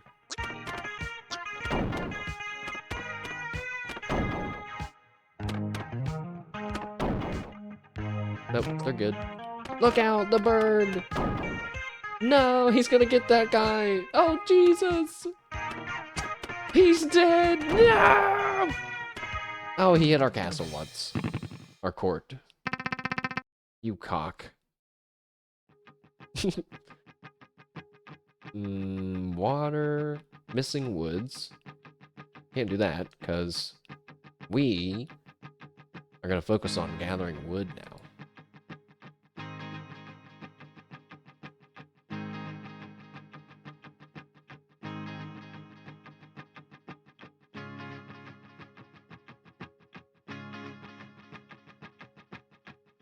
Alright, let's go for this one that has the market. Maybe we'll get a handful of food and what? Oh. Uh-oh. You feel a slight twinge of irritation as another toll booth comes into view. Right on schedule. A dire goat emerges from the booth and motions to the sign. According to the sign, the current toll is 4 coins.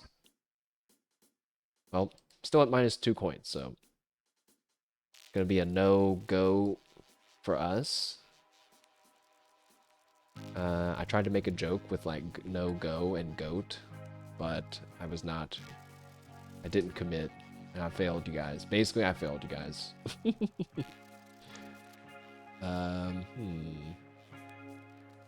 So what did I say? We can either match food or tree. Basically, you know, I kind of don't even need to think about it too hard. Just need to keep an eye on the food and logs so that they don't get too crazy. Stone is probably more important to get, actually, since we need that for soldiers.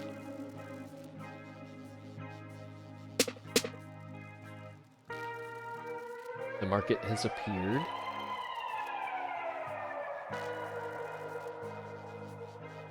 You know, not a lot of stone. Oh, I should have did that. I messed up a 4 thing of water. I would have rather had the water. Stone. Tree. Uh-oh. Yeah, we're right. No.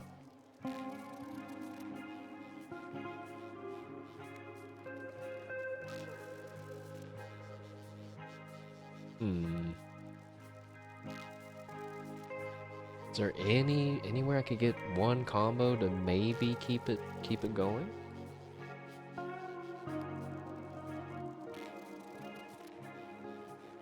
Looking like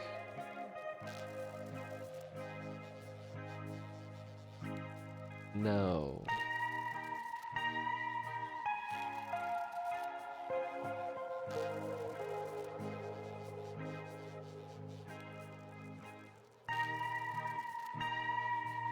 So in that case, we do get money from destroying strongholds.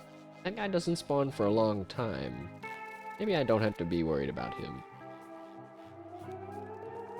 But I'm gonna get rid of... Oh god, but the goat. I forgot about the goat. Oh shit. Can I do that? Oh, I can't move him by himself. Oh no. Uh-oh.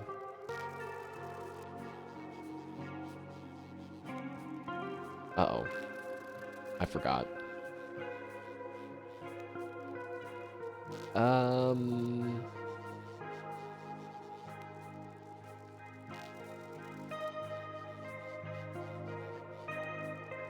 Okay. Because we have to worry about the goat, then I will get rid of that one knight. I got a combo and we still didn't get a turn.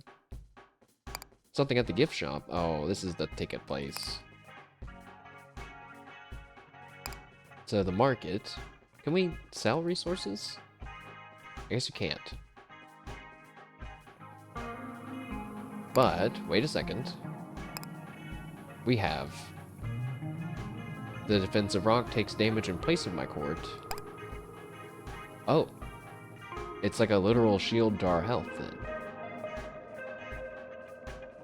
Okay. Maybe we... Oh, wait, the market takes money only. Or no, you can sell stuff for money. Why is it taking 2, though? Oh, it's sell 2, -2 for what?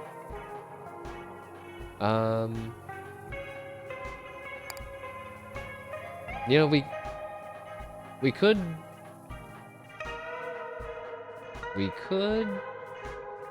sell enough stuff to pay for the... I'm gonna do that. I'm doing that.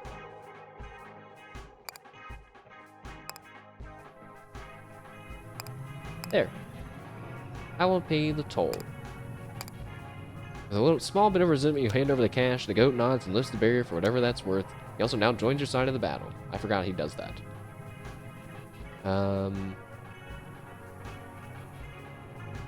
Well, no matter what, we got lucky. There's a bunch of, there's a field right in front of us, and then... Actually, since we're not desperate for food, this time we're actually desperate for money. We'll spawn the soldiers first, and then we'll spawn the farmers.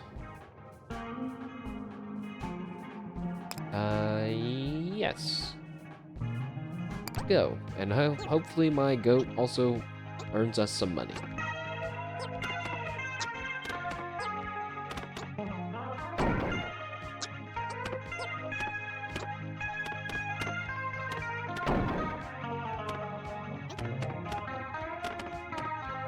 How come I'm not getting...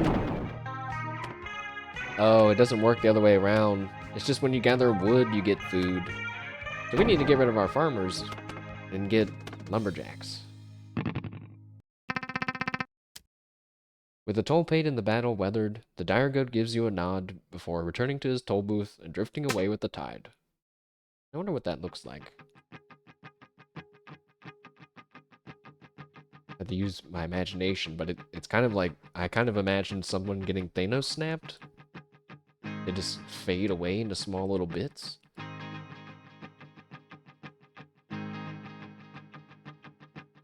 There's a shop there.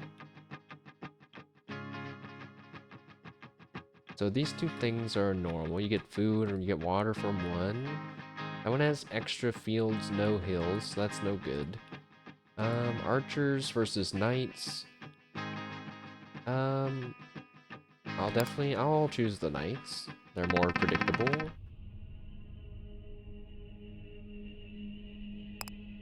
And we are ready to start matching some tiles.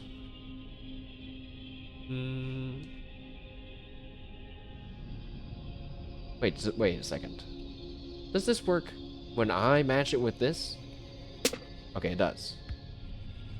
Good.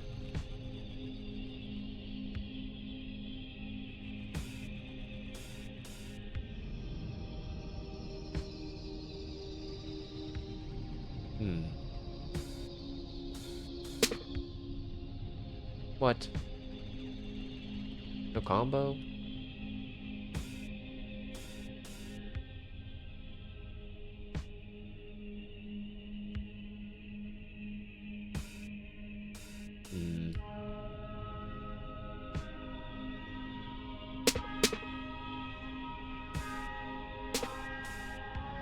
Nice.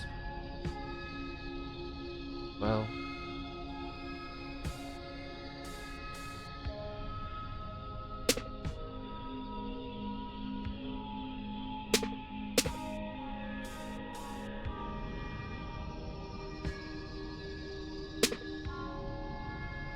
Still need some rocks.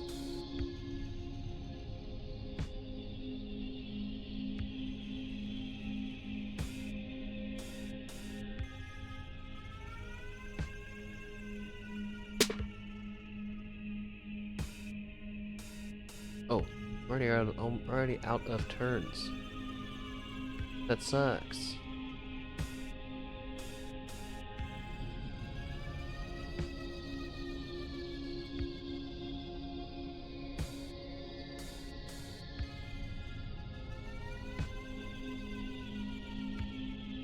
Didn't really plan on sending out soldiers anyway, honestly. But since I kind of have to defend myself,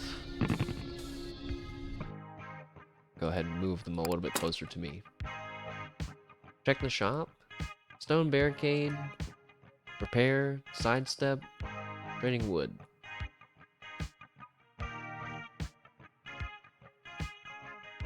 Gain shields when you gather stone during battle. Oh. Vending machine? Have we ever been to a vending machine? Oh, trade money for resources? I need whatever you need to get different units.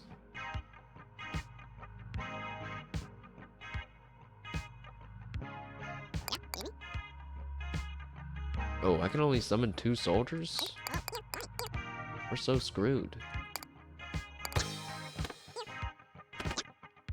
It's not gonna be enough to defend ourselves. And then there's no hospitals that are gonna spawn. Because these guys are gonna go over here and they're gonna run into a knight. And the knight's gonna kill them. No! Oh god. Maybe maybe they won't be able to make it in time. No! No!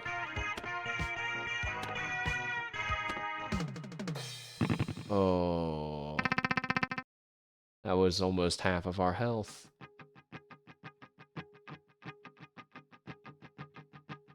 Maybe there are other ways you can heal besides hospital?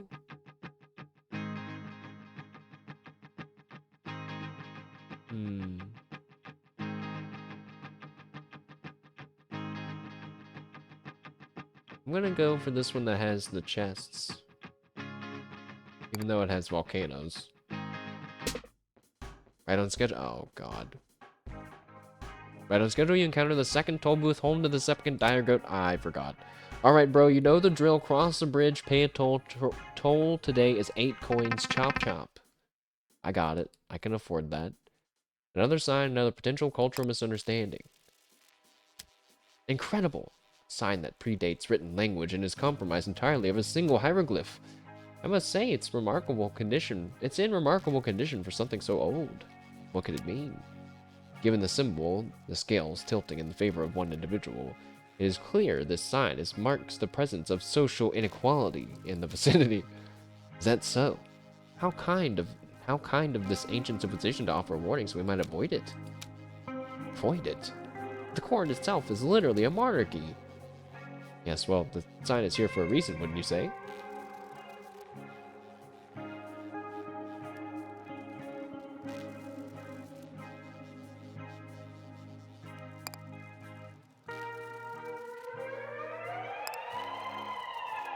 I was like, wait, I don't have any water. We're so screwed. I forgot I hadn't done any turns yet.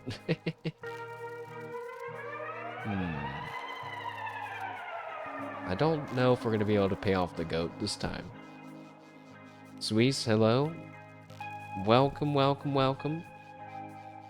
We are doing some more titanium court.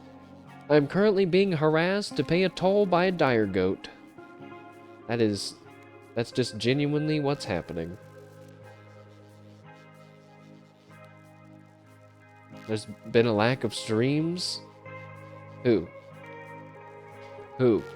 Tell me who's supposed to have been streaming, and I will put them on the keyboard. Let me talk to them.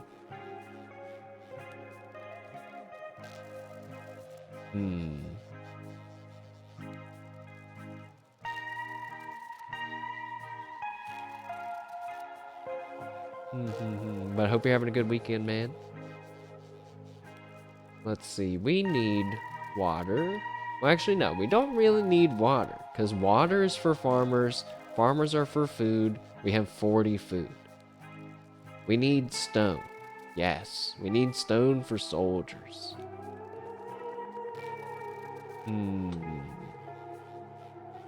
All of the butt stones are very far away from each other. You dig. Volcanoes do match with standard hills. Oh, boom. Man, but it's at the top, so it's kind of not good to do.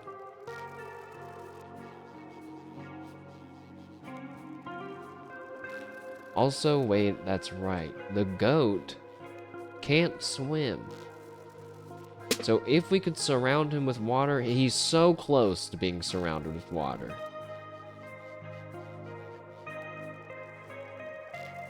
How? How can we make this happen? Don't do that. Unless I got rid of these 3 rows, which that's not happening.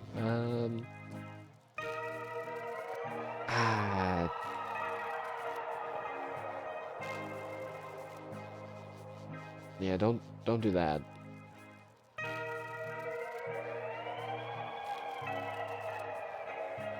Maybe we can pull a piece of water down this far. Yeah, I don't know about that. Maybe we could move water over and down. We got to keep thinking outside and inside and all around the box.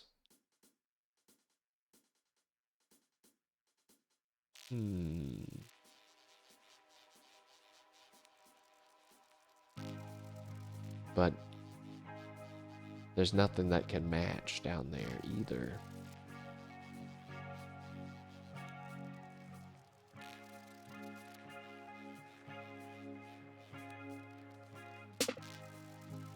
Do that, and then this, and then that. No, there's still no water. We need water in this column, please. Please.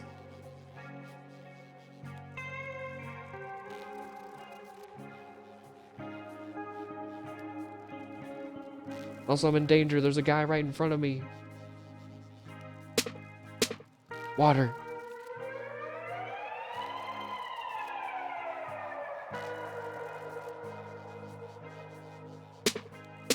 No. No. I was like, oh my god, I did it. I blocked off the goat. There was 3 water tiles in a row. It's gone. No. That was our only chance of staying alive.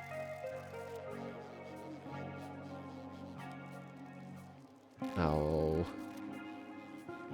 Oh no.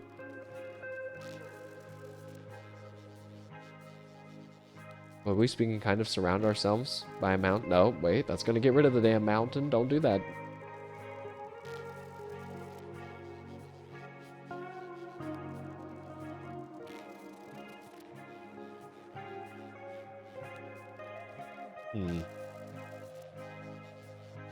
Having this castle in front of us is not good. At least the music is nice and chill while I'm panicking about my possible death.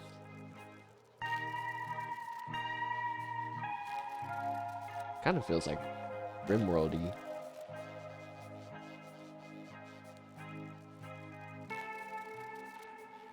If I do that, it's gonna make that. No, that's no good.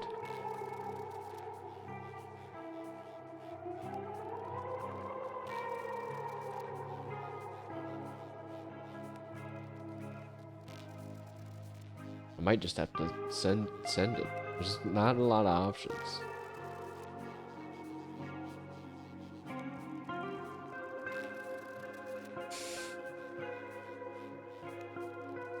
I'm gonna die to a goat.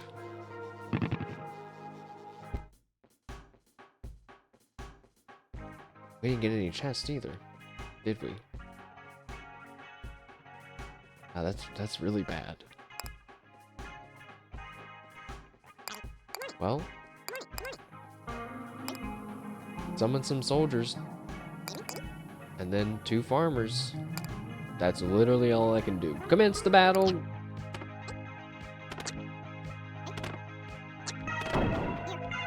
The goat is gonna have to run over these rocks. Wait, stuff's on fire. I forgot there were volcanoes. All my people are dead.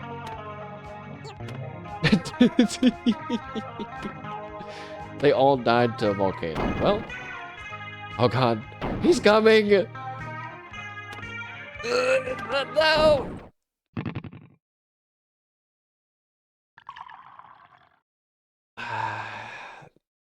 Okay. You blink and everything falls apart. You blink again and everything fits together. A nearby witness stops and whistles. Cool trick. Robin brings an item to my attention. Your Majesty, among my notebooks, I found one that belongs to you. This comes as a surprise. You didn't have any books on your person when you arrived at court, so how could she have found the one that belongs to you? I don't know, but it identifies you as the owner. Look. She's correct. On the inner cover, you find your own name, written in your own handwriting. Curious, you open the book and read through some of the pages. The book is structured like a journal. Each entry describes a real memory from your time in the court. All these entries are written in your handwriting, use your personal shorthand, and employ many of your preferred turns of phrase. To your embarrassment, your literary affections are painfully visible on these pages. It'd be difficult to argue that you didn't write all this, except, well, you didn't. You have no memory of writing any of this. As far as you know, this is the first time you've laid eyes on this journal. Is that out of the ordinary? All of my own journals function that way. She has no memory of writing in any of her journals? None. Except for this one. She points to the notebook she's writing in currently. Well, you suppose the court is a place of magic. It shouldn't be too surprising to discover a journal that skips a step in the writing process. You resolve to further investigate this journal in the near future, but in the meantime you think Robin. Of course, Your Majesty. Well, let's look at it. Are these my past runs? Or no, these are just little cutscenes.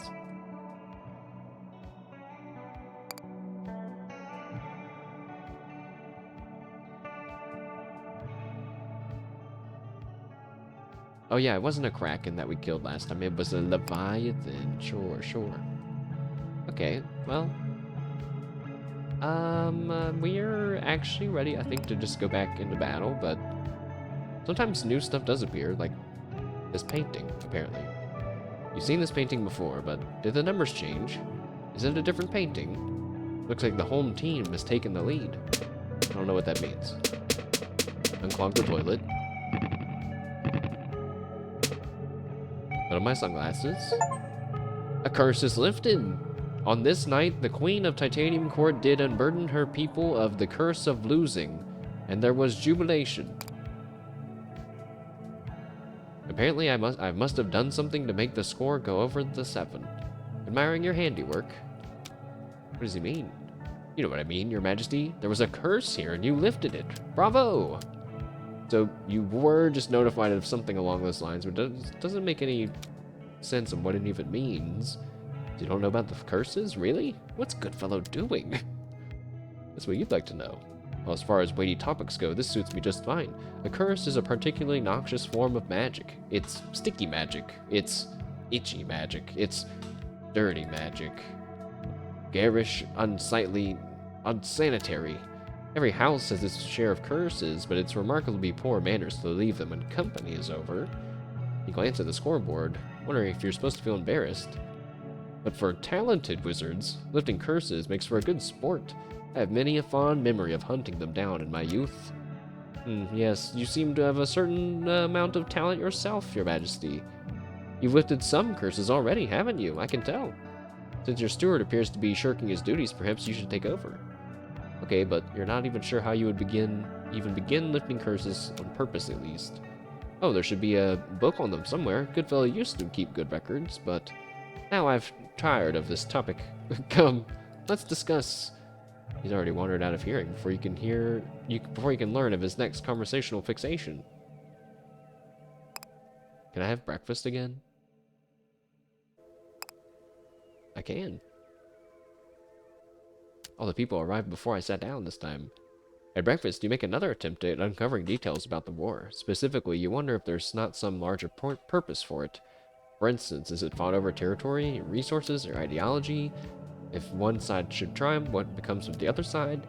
Is it even possible for one side to triumph if the combatants are all immortal? Ah, I think Her Majesty seeks the point. The point. How nostalgic. I quested after the point once in my youth. Oh, how did that go? Is Her Majesty right? Is Her Majesty right to think it might be found in the war? Yes and no. The war dominates much of Her Majesty's view, whereas the point is said to reside in plain sight, so it's not a bad place to start. But all current thinking suggests the point actually exists in some dimension beyond our own. What a hassle. I wish Her Majesty the best of travels then. Couldn't be me. As a result of eating breakfast, you get a small bonus. I got 10 stones. Alright, let's leave. Back to the war. Let's just get to war. My throat can't handle much more adventuring. To war! After breakfast, the court goes to war. Crank up that strife. Yeah, let's do the market transaction one again, because that one's not that bad. And then receive an egg without a signing bonus. You still receive a penalty if it's destroyed. No, the egg was very stressful last time. Begin the war with a debt of -3. You can't gather water during your first battle. You know what? That's actually fine, because we learned how that can't gather stuff thing works, and it actually means from your units, not from matching tiles. And I don't have any units that can get water, so as a freebie. Alright. Hey, it's the magic mirror, but we've already done the magic mirror before.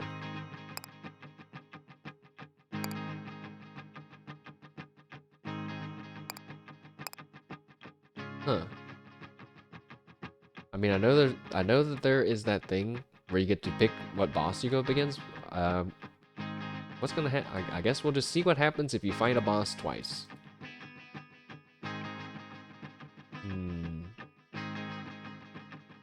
That one's missing water, but we actually do need water. Alright, well, both of those are missing something. We can't be missing something.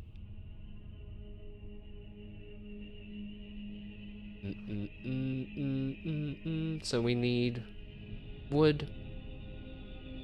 Wood and water. Wood and food.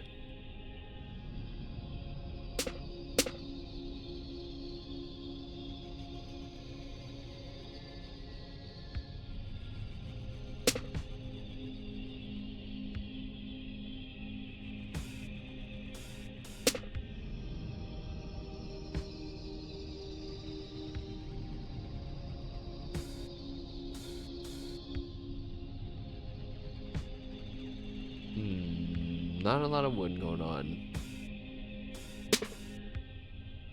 That always seems to happen.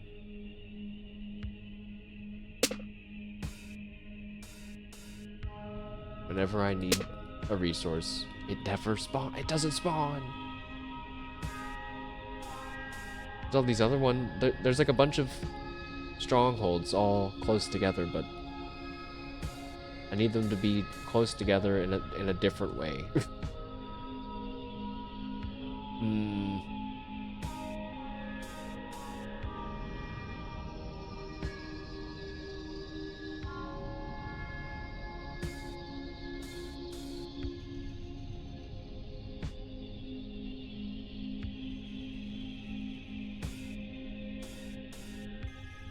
There's not a lot of matches happening.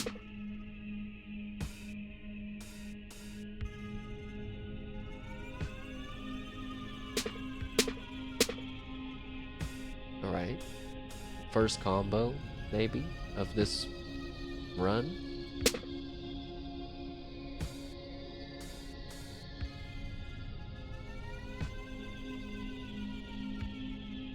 That archer kind of freaks me out a little, if I'm being honest. I hope he's far enough away that he's not gonna come after us. Do archers go after you?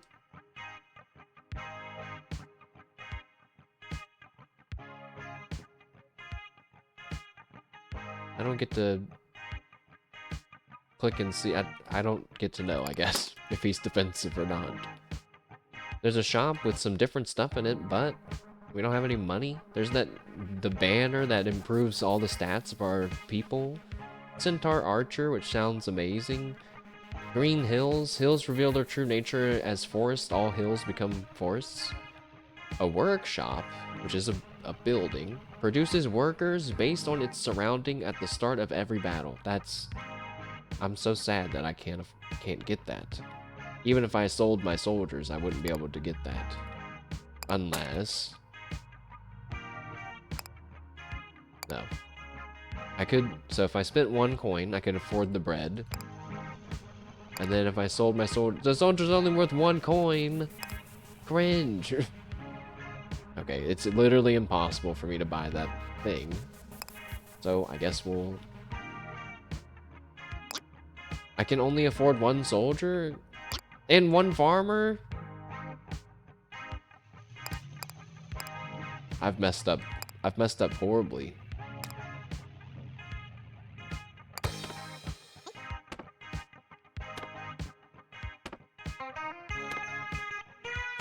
I think if you click and hold, you fast forward.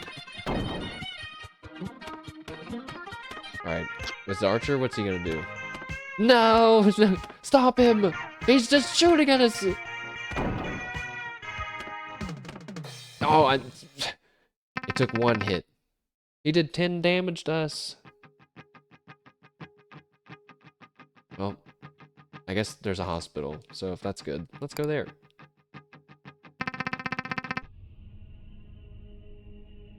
The tide has another sign. Your courtiers gather around you with mild interest. You dutifully begin an explanation of the vehicular maneuver known as a U-turn. When? Oh, there's no need for explanations, Your Majesty. After all, this is not a mortal spell. It's not? Of course not. It's an old fairy spell used for millennia. It means you cannot turn back now, or there's no changing what has transpired, or only the future awaits, or most simply never look back.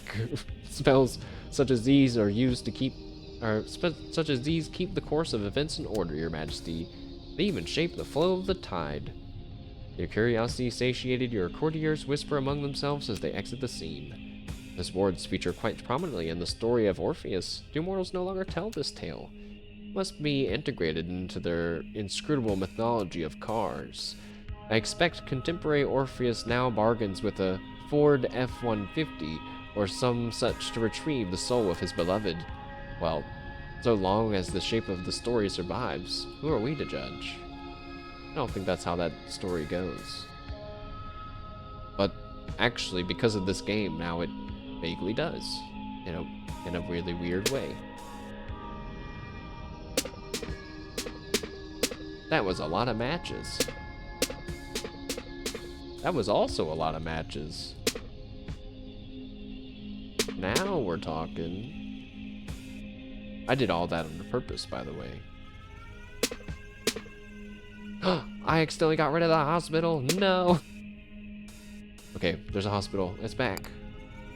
Oh, this is a new thing. Healthy spell. Restore yourself to full health at the cost of reducing your max health by 8. I'm gonna get rid of that hospital. That hospital sucks.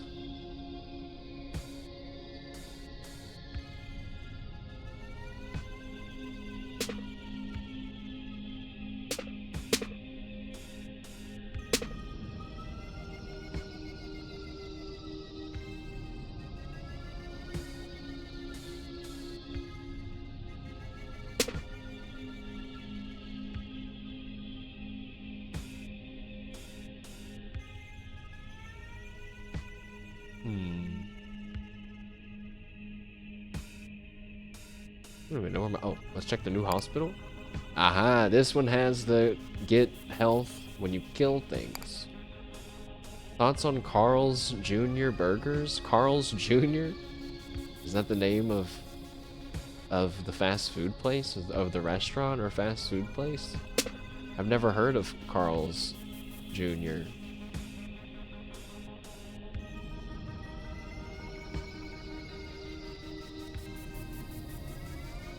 Damn. Hold on, have I? What did Hardee's rebrand to Carl's Jr.? Or is that something else? Carl's Jr. Burger. It is. No, that is it, because it's got that star with the face on it. So I have heard of Carl's Jr., but I've not eaten at Carl's Jr. One of the Hardee's that was near me growing up as a young potato got busted for selling heroin. That's not a reflection on Hardee's as a brand, but is a core memory that I have of Hardee's. So, you know, yeah. Oops. Where was I there though? I was too young. Don't think I ever went in there. It was like not near enough where we lived to have us frequent it. Like we weren't in the area enough to end up going there. Imagine you're eating a burger. I can't imagine where this is going. Oh, and the police comes in. I thought you were gonna say, and you bite into some heroin. Bite into a heroin-laced burger. But that also would be crazy. One time I ate at this fast food place that one of my friends was like, "Mash, we shouldn't go in there. It's sketchy."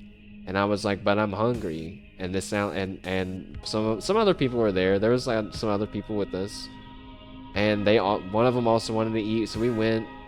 We ordered food. I got my food, and we ate.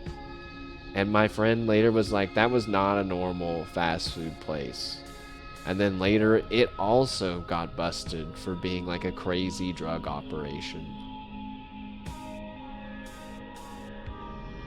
Maybe I got lucky and got food on the day that they had the guy that actually knew how to make the fast food place's food. This is in two totally different places, by the way. Like,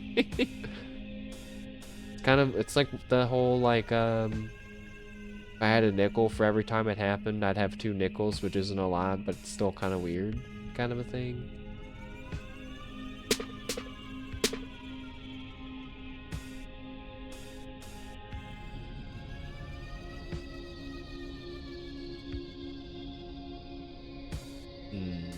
Oh, right here. Plains, and then it's gonna fall to the forest. I'm surrounded by wormholes.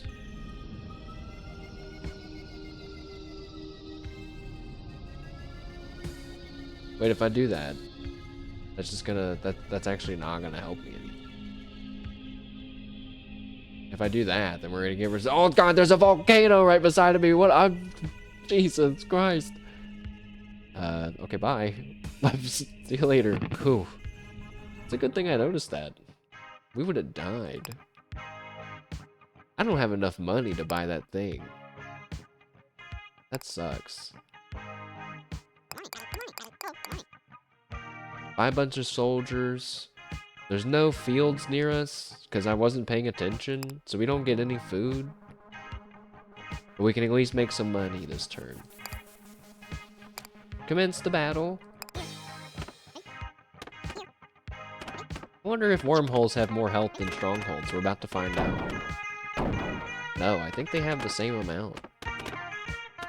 Wait, the volcano! You fools! Get away from it! Run! Run! Oh god, they all died. They're all dead. But these guys are alive. Good job, guys over there. Oh.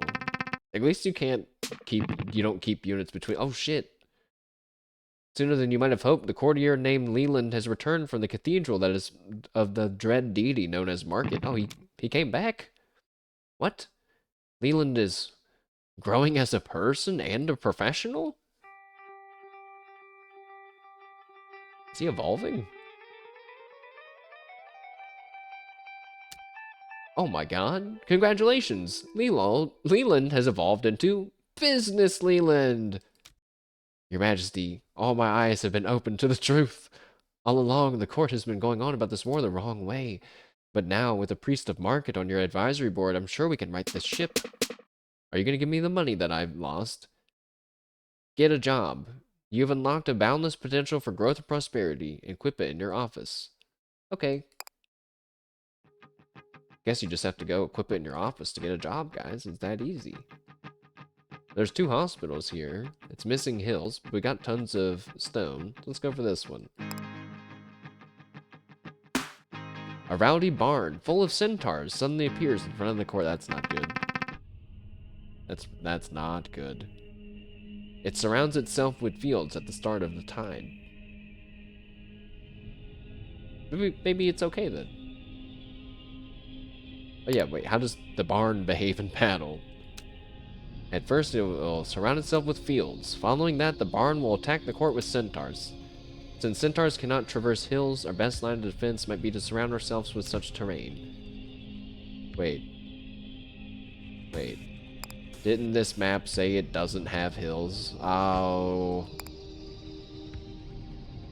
You got me, game. Why would you do that to me? I think you're so clever. Well, you are. You got me.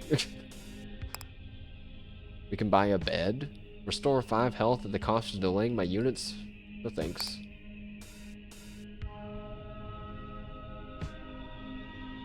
Well, this is really bad.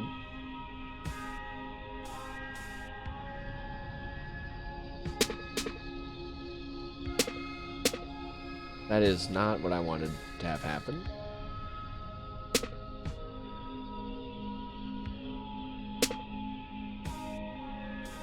But you know, wait, we could surround them with water? Maybe. But they're gonna summon plains all around themselves. That's gonna be really hard to assemble water around them. We'd be better off trying to surround ourselves with water. Now I'm thinking with tiles.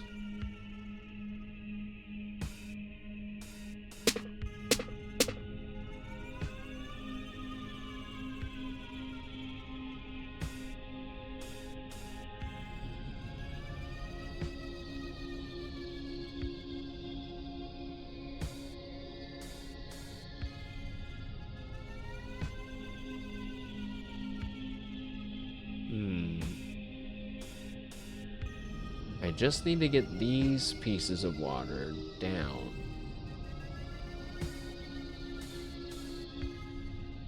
Wait. Yes. No. I need to move down first, and then do that.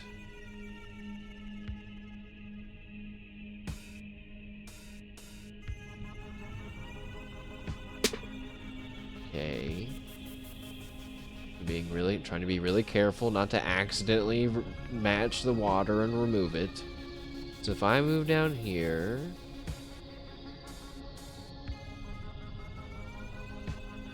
but we have to get rid of this field and this guy. We're not going to be able to do either of that.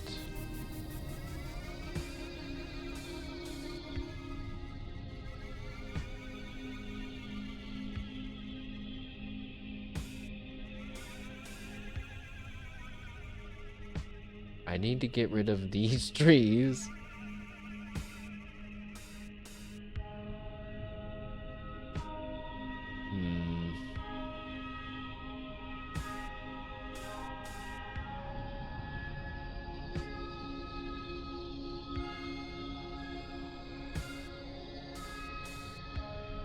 Well, it might be a game over. Which feels weird to say, because it's like, looking at this, it's like, how do you even know? But the centaurs are gonna come for my ass. And that scares me.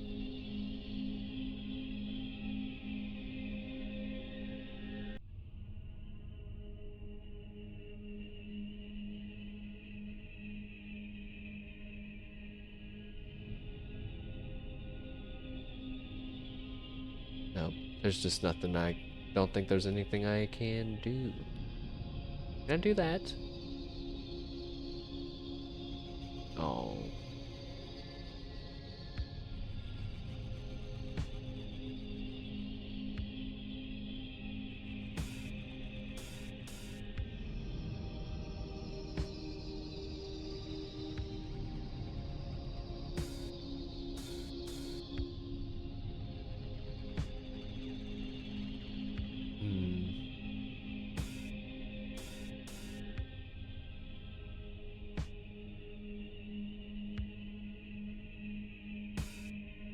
If I move down,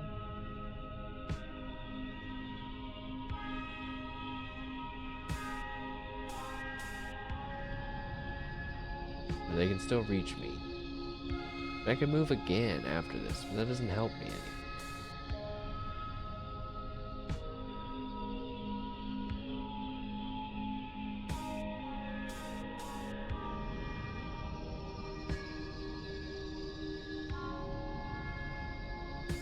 I can't. Oh, time to pray. Oh, I still get one more turn. It's not enough though.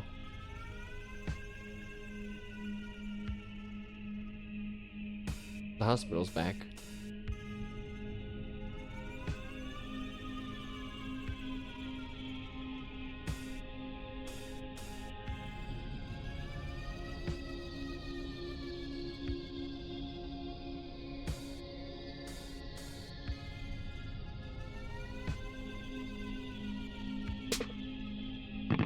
Well, as low tide begins, the barn surrounds itself.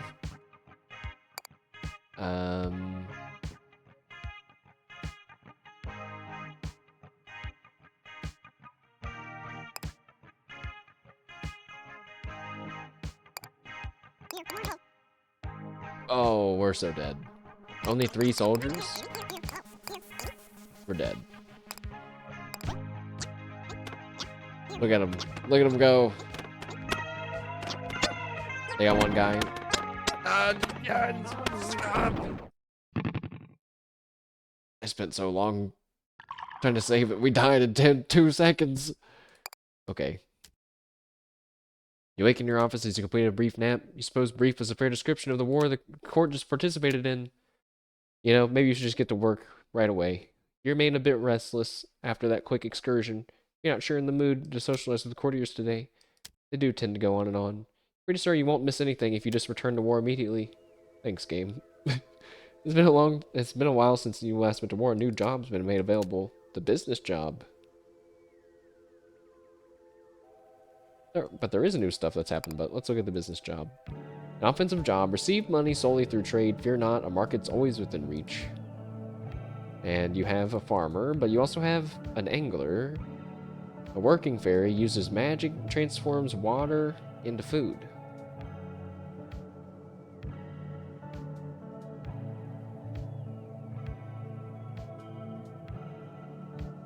You know, that sounds better actually. But then how do you fight anyone?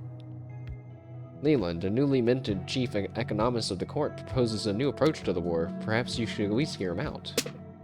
Your Majesty, I'm simply thrilled you're considering a pious approach to this war.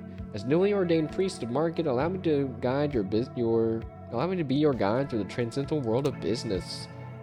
First things first, while following the path of M.A.R.K.E.T, your court will not earn money by destroying the enemy. That's because followers of the M.A.R.K.E.T do not have jobs, they create jobs. To compensate for the lack of standard wages, the M.A.R.K.E.T itself will provide the court with funds. What I mean is, no need to seek out the court, or no need to seek out the M.A.R.K.E.T on the battlefield. It's always available. Oh, and I don't even have to save it. Corpa chills. Aw, shit. Mechanisms of this divine intervention are quite complex, but you stop him here. You've interacted with M.A.R.K.E.T before, primarily buying and selling resources. Is anything he's about to describe meaningfully different from those interactions? Technically, no, but you must understand that merely a vast simplification of the glory that is M.A.R.K.E.T. Then you listen to his detailed explanations at a later date. For now, I'd like to get started on the war. Very well, Your Majesty. I will remain on hand to offer advice. You're sure he will. Yeah. Corpa job. Alright. Just one thing here. Although there are many expectations of the Queen of the Court, there are very few certainties. When none of the court seem able to define the exact extent of her duties and privileges as Queen, they're happy to make requests of you. Seeking to order the chaos, you agree to hear their petitions, but only during the designated hour near the start of the day. That's a lot of people. First in line, a young woman. I would have it that every 5th day following the week's start feature a feast of great indulgence. Having previously conferred with the court chefs, you confirm that yes, Friday will be pizza day. A kitty. Next, a cat. Wow. My bowl was empty, and yet I remain unsatiated. I believe this to be the work of a cruel sorcerer. Meow. Great Queen, I would have you post a considerable bounty. Call up the finest warriors in the land. Wow. Please consider that no cost too burdensome as you work to ensure my dinner is restored to me.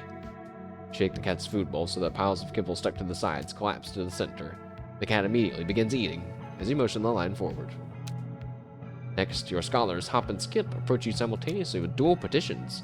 My petition is you don't grant Hop My petition is that you grant Hop his petition, and my petition is that you don't grant Skip hers.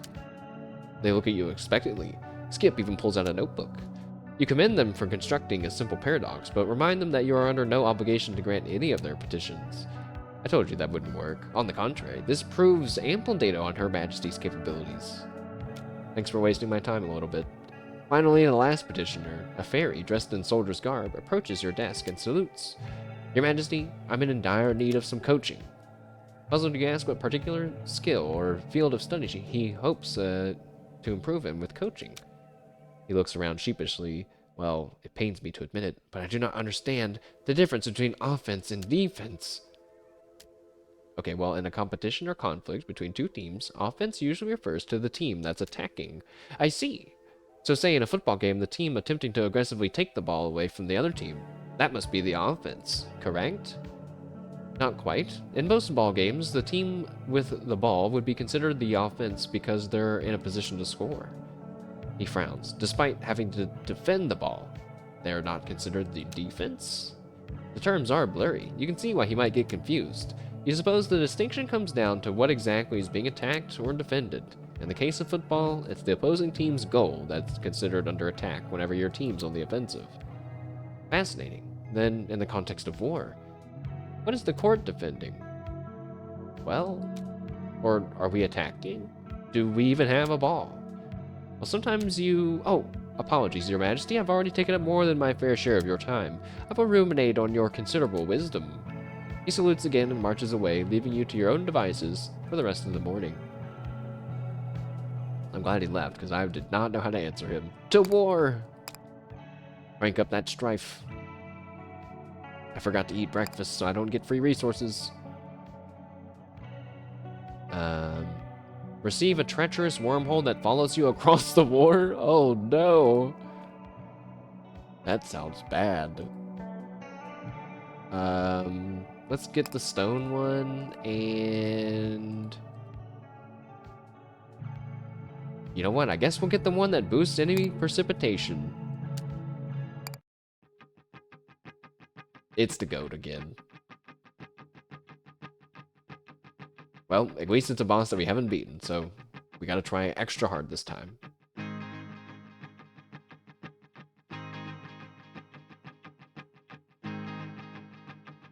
Let's see.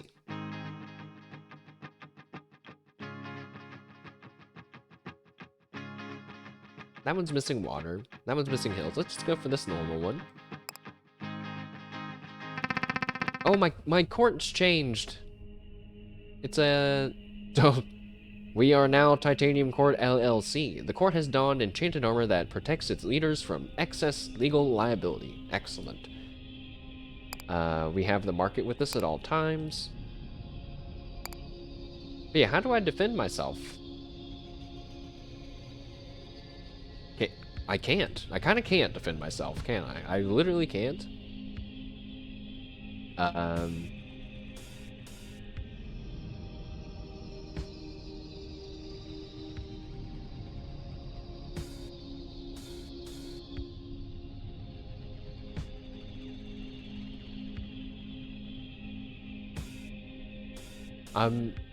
I'm not sure how I'm supposed to win.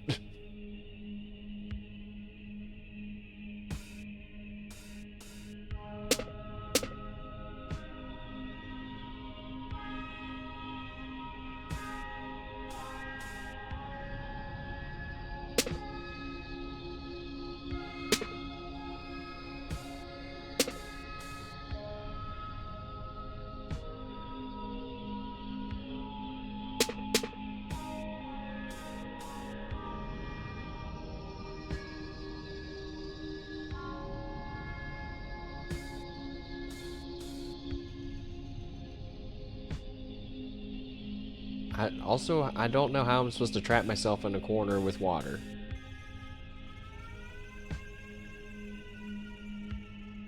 I just realized that that plan doesn't really work.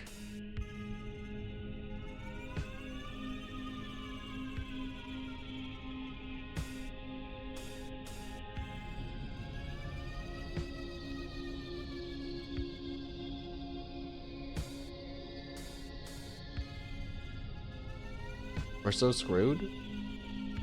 Feeling like the business thing sucks. But more like I don't know how to use it. But you're not guaranteed an offensive unit. You just gotta gamble.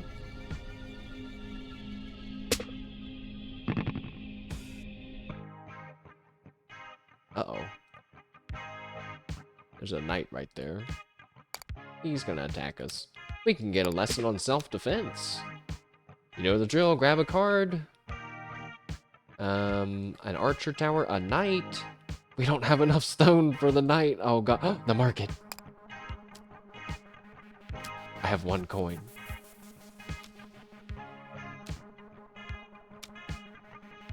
So they're saying they can take 2 to 3 soldiers. They take a lot of food. You don't get to keep them between things. When you're talking about deploying, I feel like... Oh, I was going to say, I feel like I should not be tutorialized on that by now. 1 coin to buy 2 stone?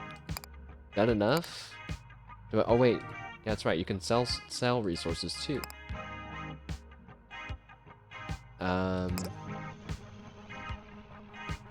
Is 1 night enough to take down that stronghold before bad things happen? I don't know.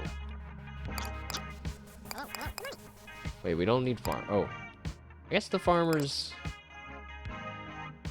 They could make it over there.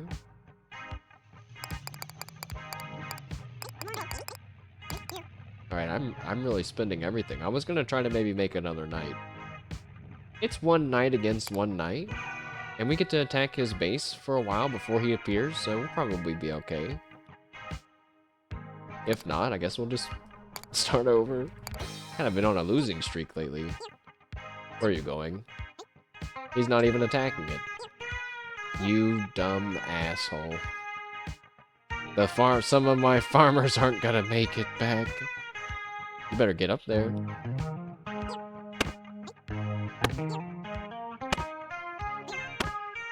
Oh, he won. I don't know how, but he did. Well, we got a lot of food, which I guess means technically we can sell it for other stuff. Let's go for this one that has chests and catapults. That one has a shop. We don't have any money. Chests are good. You feel a slight twinge of irritation as another toll booth comes into view. Right on schedule, a dire goat emerges from the booth and motions to the sign.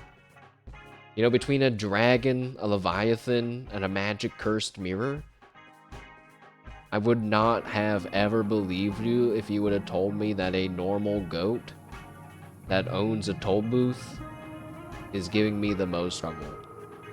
According to the sign, the current toll is 4 coins. Yeah. I got your 4 coins. Maybe. It's a stop sign, a powerful command. Best if we comply. But what are we to stop? To be on the safe side, let's assume all of it. The two of them go rigid, falling to the ground near you. Another courtier approaches you, covering his eyes. Oh no, what a tragedy! It is only through my frequent habit of averting my gaze that I'm spared of this curse that now afflicts our queen and her subjects. To your knowledge, you're not under the effect of any curse. Your Majesty, how could it be? Even the greatest minds have yielded to this spell.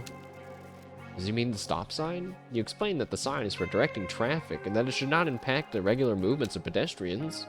So, it is your faith in cars that protects you. How magnificent. I have never heard of such a thing. But alas, your subjects do not believe in cars. What is to become of them compelled to stop in such a way? You look at the two on the ground, puzzled. You try explaining that vehicles compelled by the sign to stop are not actually required to remain stopped. Instead, they're permitted to move again after coming to a loosely defined complete stop. Upon hearing this, the fairies on the ground relax and breathe again. Of course, the sign only stipulates stop, singular. If he wishes to remain stopped, it would have obviously say stops. We must thank Her Majesty for removing this curse. I would never have come to that conclusion on my own. Band-aids, plunger, and sunglasses. It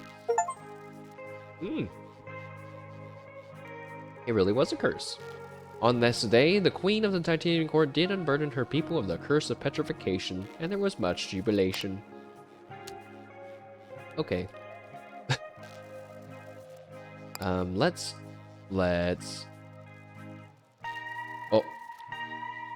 Oh, we can't sell until low tide. But I think I will still be able to pay off the goat this time. And then we gotta remember, we actually need 8 coins, and then probably, like, another 12 or even more after that. There's 1 catapult on the field right now. I'm actually not too concerned about that, but we can get rid of it anyway, actually, because screw you.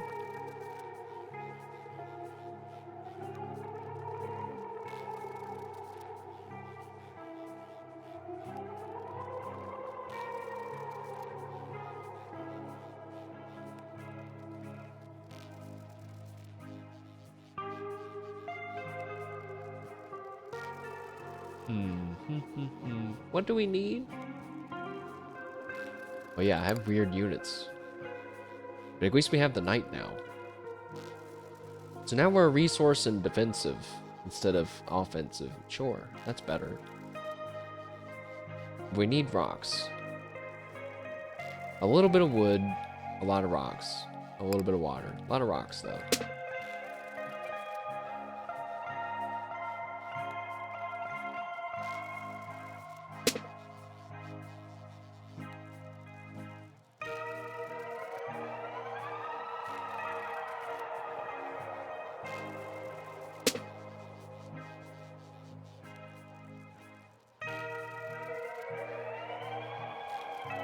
Kind of like a weird sound in my right headphone. That's definitely the game. I can see the levels in OBS. Sounded like a bug.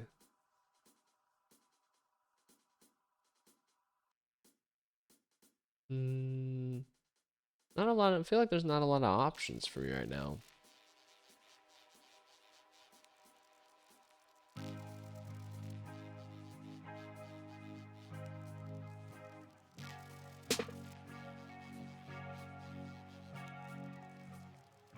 Don't need food though.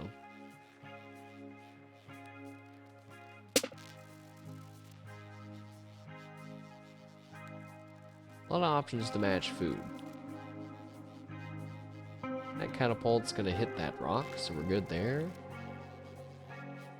There's some water, I guess. Oh. Some chests. Can I have some money? Water. Okay.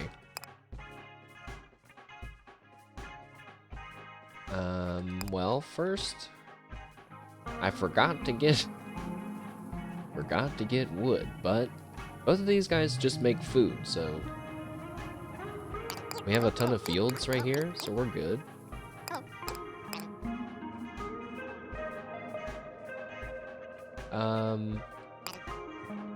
We have one knight to fight against the goon. That's all good.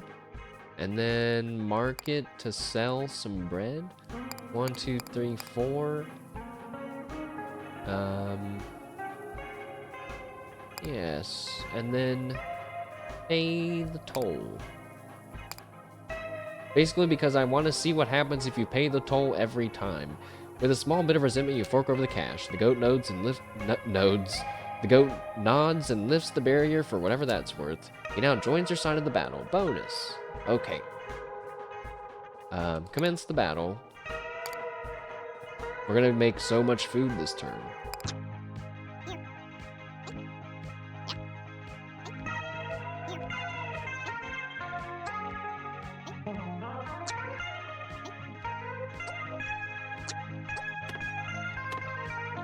We don't get any money for the goat destroying these things, but that's okay. Oh, the soldier's attacking his post? Oh, he killed it. I guess I never noticed when you destroy the stronghold that the enemies die. With the toll paid and the battle weathered, the dire goat gives you a nod before returning to his toll booth and drifting away with the tide.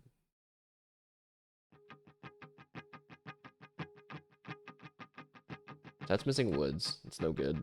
Unremarkable knights and goons. One has a shop.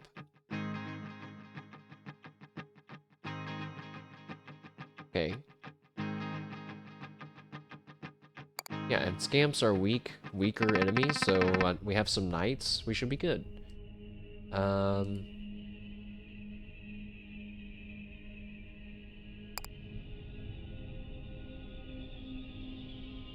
We need stone. Or we need, actually, wait. Yeah, we'll just sell some food. I understand the business class now. I'm getting it now. Aw, shit. We are businessing it up.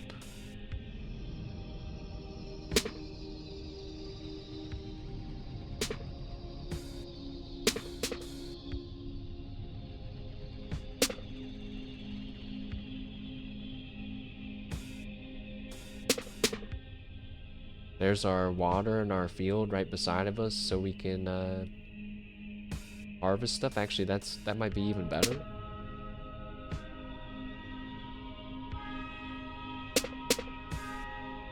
Accidentally got rid of a store. No. Eggs? No. I don't want to take care of eggs again.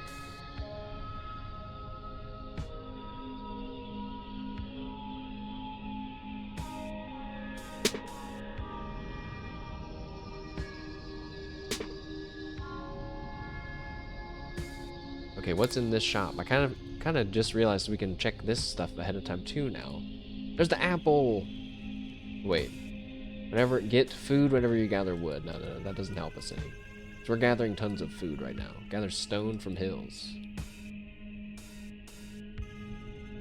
I don't know about that. Centaur Archer, though. I might buy that.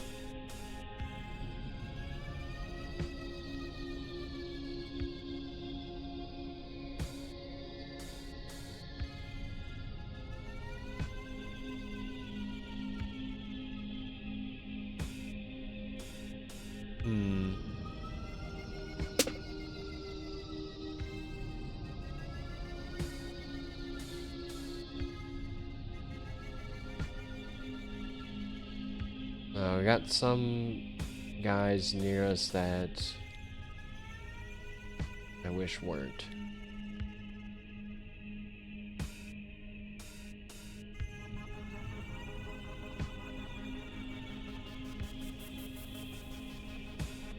I don't think there's anything I can do about them.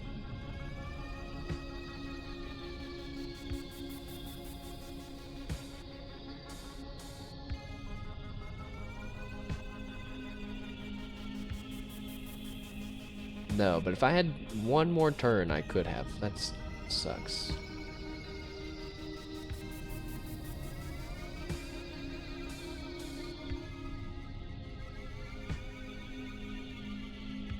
Alright, well, stay there then.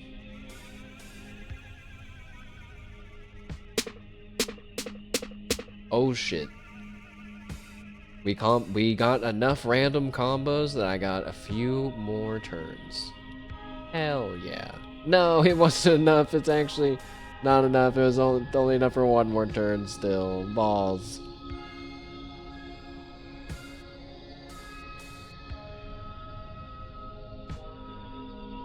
Well, I could do that first.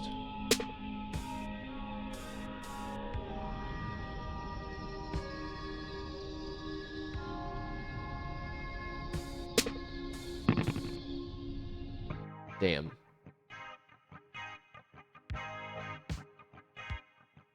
Pick up an egg from the egg zone? I mean, don't you get penalized if you mess it up? Alright, I'll do it. Just give me the egg. Once again, you've had the option of picking up a football with the understanding you'll receive a penalty if it's destroyed. Oh, you can get stuff for it. 10 coins? Alright. I'll take the 10 coins. You collect the signing bonus along with the egg, thus assuming responsibility for shepherding it to victory. I just realized that means that I have to take care of the egg and it's over there. And it's gonna get attacked. Like, for sure. So, basically, that was really stupid of me. Should not have done that. I can only hire one knight. This isn't... The business class might not be going as well as I thought it was going. Is my knight going to defend the egg? Nope.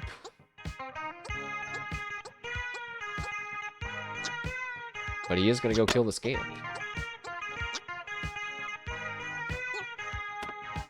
My egg!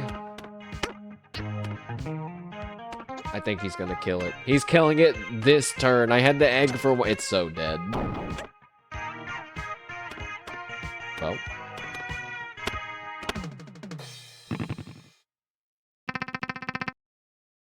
What happens now? As the dust from the battle settles, it soon becomes clear that your football did not survive the ordeal. Your courtier, showing a surprising amount of coordination, organized a short memorial service for the demolished ball.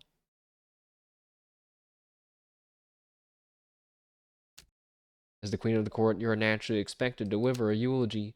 You drew a brief overview of the ball's memorable qualities, including the fact it clearly resembled an egg rather than a football, and expressed a passing regret for its untimely loss. And that's it. Honestly, you don't really see the need to put any more effort beyond that. As the funeral concludes, you must now choose an appropriate penalty for losing the football. Choose a penalty for failing to safely guide the ball to the end zone. Take 10 damage. Forfeit all your cash. Forfeit all 2 resources randomly collected from those things. You know what? I'm just going to give you my money back, I guess. Because it's like I got 10 coins, and then I just lost 10 coins. So, well, that's unfortunate. Because the goat is back. And I have no money. But the market, and I have 107 food.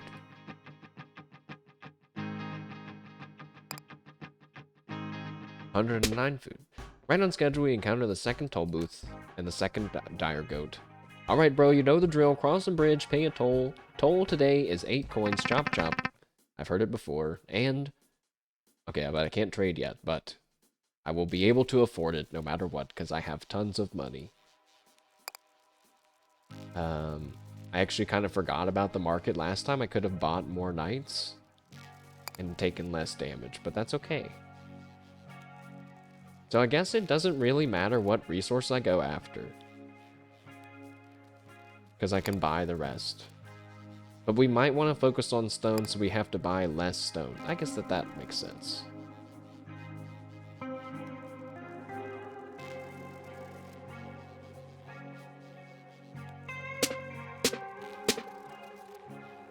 Alright, hospital spawned, and it has the IV bag in it. I'd rather get health back. Well, we don't kill people, I guess, so maybe the IV bag would be good now.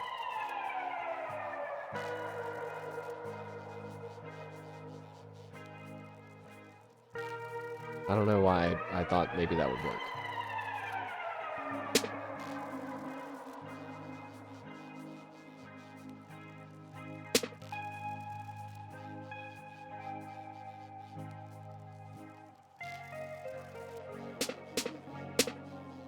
Nice.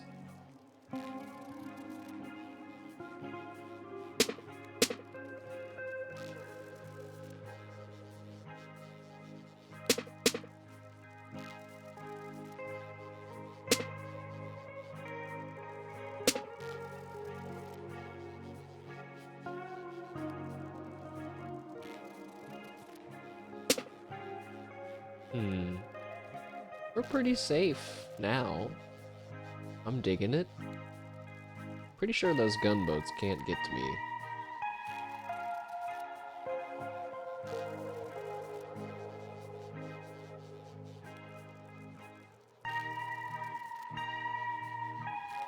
Actually, I wouldn't even have to pay the goat if I moved this down. Then I think I'd be trapped. I'd be surrounded by water. I got rid of the hospital. Also, I was wrong. Wait, no, I was correct. Unless he can go over coves. I didn't think about that. Oh my god, I accidentally got rid of all that water. No. Have I seen that Moon's playing Hitmans? Oh shit, I wonder why. Wonder what spawned that.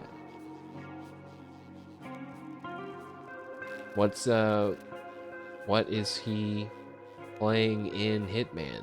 Freelancer or the story mode? There's the hospital thing. Freelancer? Has Moon beaten hardcore Freelancer? That might be the only one I got over him. He better not. Don't take it away from me, Big M. Don't do it. Don't do it, Big M. Come on, man. That, you know, if he actually heard me saying it, then he'd be like, I'm doing it. That'd only further instigate him.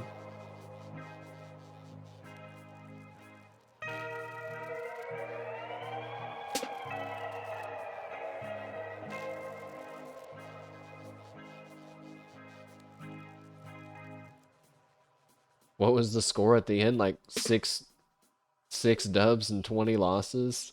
He's washed up. He's washed. No. Pushes you up against his locker. I'll do it. Ugh. No, Big M, please.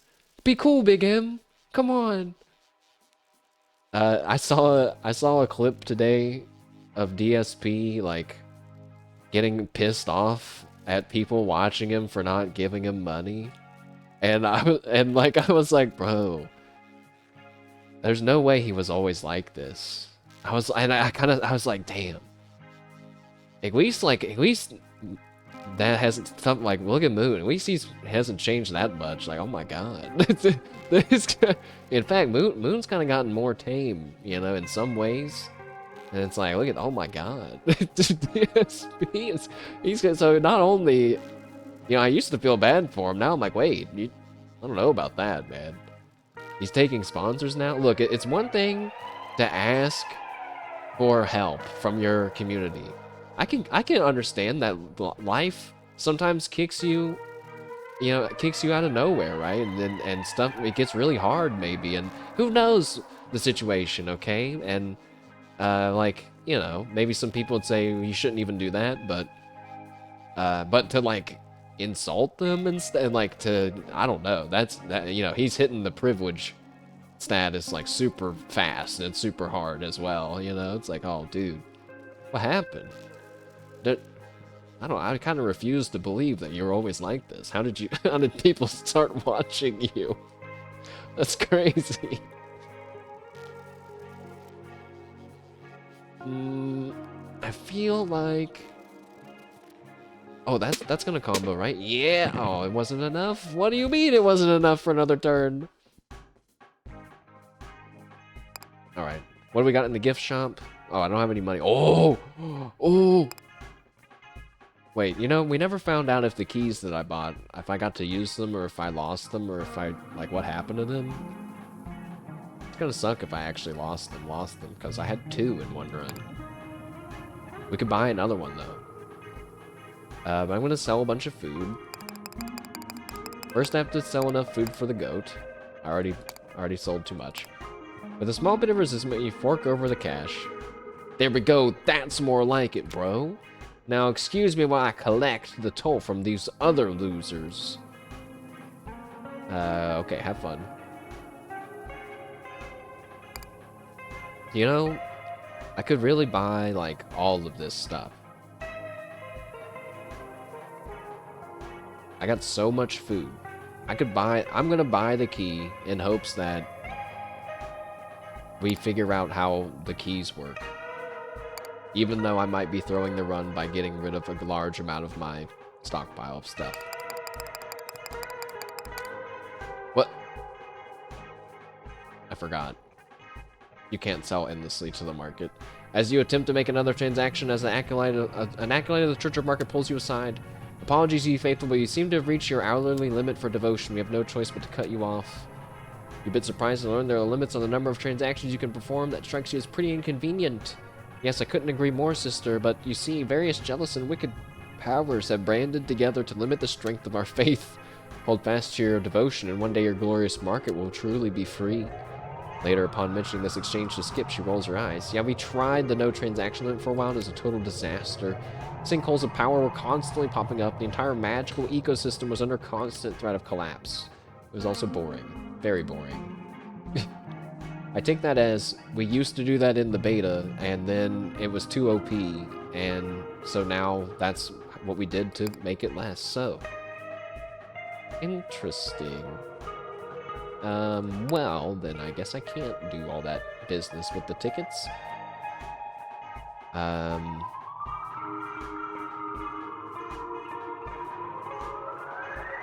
tempted to buy the boss remote. Nah. It's fine. Okay, so we can get... Yeah, you know what? I forgot. This thing heals you even if your own people die, so I'm gonna take it. And now we can... match tiles, right? Or no? We're fighting now. Where's my castle? Right here? There's no planes near us! Fuck. Whatever. They're just gonna have to run for it. At least I have two dudes on boats. Where's my goat? There he is. Oh, he's going after the goat. Perfect. My farmers will be safe. They can make one shipment of food back at least. There's a kid drinking milk. I've never seen that before.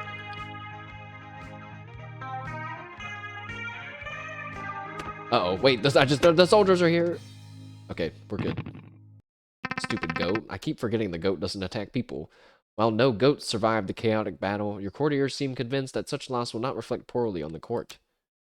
We paid the toll. We're in good standing with their organization. There should be nothing to worry about, Your Majesty. Did it really die? I wasn't paying attention. Because if so, I feel like we just unlocked a hidden route, a secret ending where... Oh no. It's totally not fine. It's gonna be mad that that happened, for sure. Archers and goons? Oh, they both have archers. This one's missing water, though. But maybe we can buy our own water. Wait, is the transaction limit for the market, is it every time? Or is it once per level, like once per area, or is it every time? Or is it consistent, I mean? I don't know. I'm scared.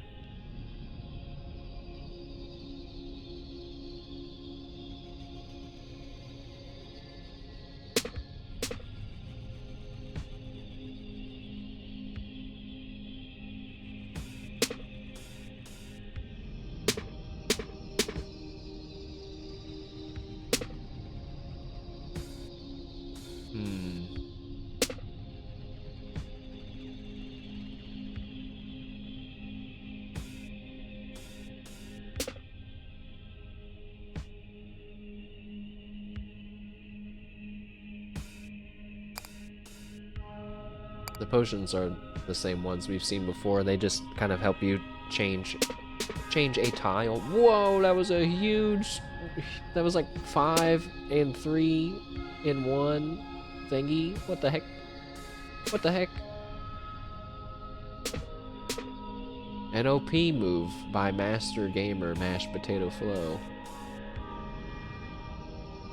That was made completely on purpose.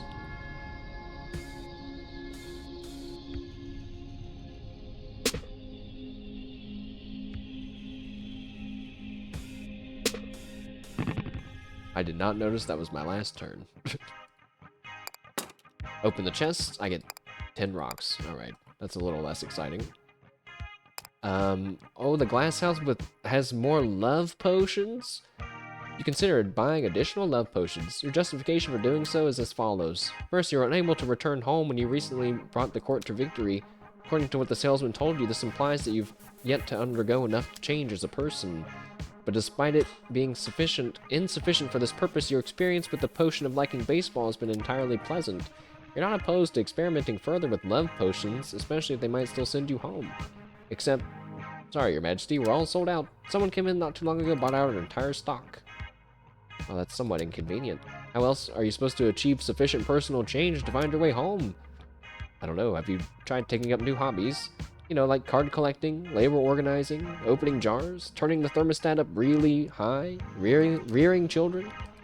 Is that a hint about strife? You think that he has somewhat a strange idea of what constitutes a hobby. Well, there's not much else to do around here but these parts. I'm sure you'll figure it out. Okay, the transaction limit, thank goodness, is per area. So you can make 25 coins per thingy. But we also need to buy some water, I think, right? Are we buying planes? Not really. But we're also not buying any water, which means we're not going to make any food this turn. And we need to buy some knights. Actually, wait, we're good on because we got a bunch of stone.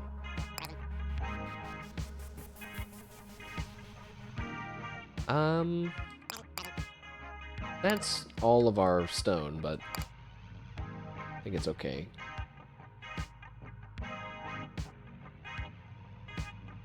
Let's just buy a little bit of everything.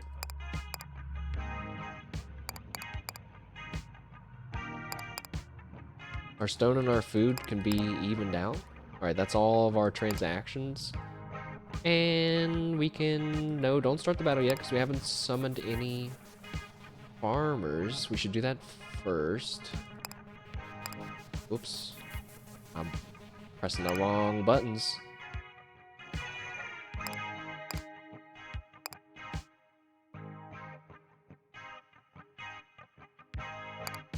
Oh.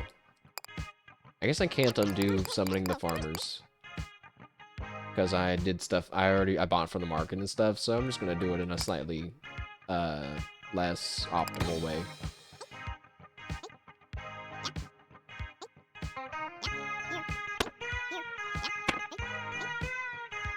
So then the knights go out to meet enemy units approaching, but then they go back, I guess. Yeah. But like, are they gonna go after this guy? No, they're going after that guy. He's killing the farmers! You're not even doing it, you guys! They went after this one way up here, then help our farmers. That's messed up. But we got health back from that, so I guess it worked out. Danger, all centaurs. Oh. But that means they're stopped by hills. And they're missing fields here, which is good for us. There's 2 of those. Both woods. That one's all catapults missing hills, so basically that's the worst choice. Okay. Yeah, so we need some stone, and we need to buy some water. So we can get some more food, because our food's getting a little low.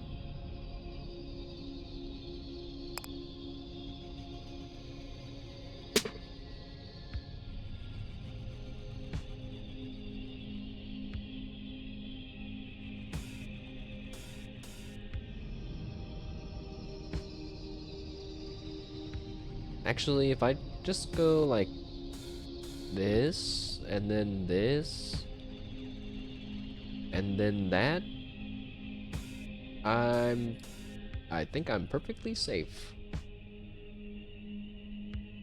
Although I didn't get any resources this turn because I just spent all my turns moving my thing. Even with that 2 combo. Well, I hope that I'm remembering right that centaurs can't go over hills. Because if they can, I'm super screwed. On a bit of a whim, you decide to test the key to your storage unit on this identical unit. You're only mildly surprised when it works and the door swings open. Oh. An offensive spell. Transmute hearts into money. Whoa.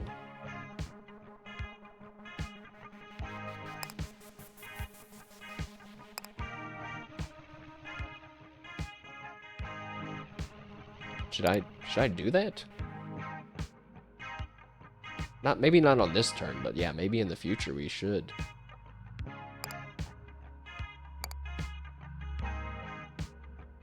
I don't think I need to summon any units. I'm just gonna summon these 4 guys, and then just let it ride.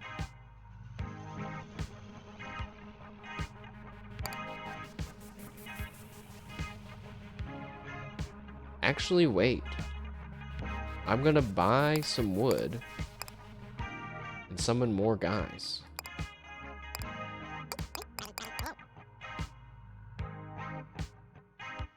In fact, I think I should just spend all my money and do that.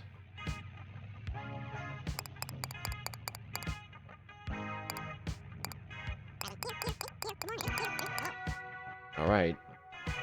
I hope that they can't get me. If they can get me, people are gonna die. But we might be rich after this. Go.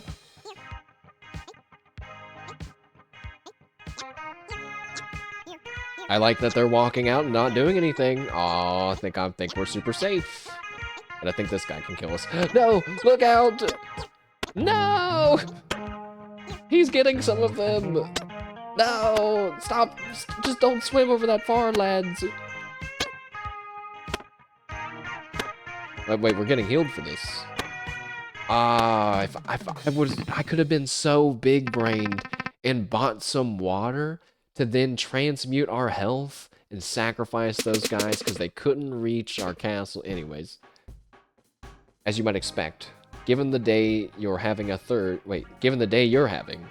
toll booth now makes an appearance.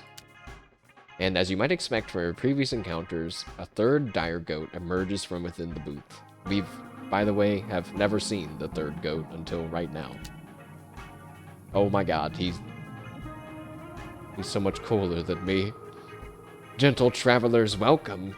Your journey has been hard, but the destination is worth it.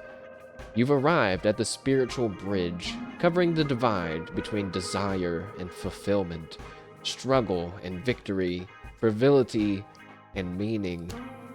Like many bridges, however, there is a toll. Please embrace this final test of spirit. Right, okay, how much is it this time? Yeah, so it's gonna be about 24 coins.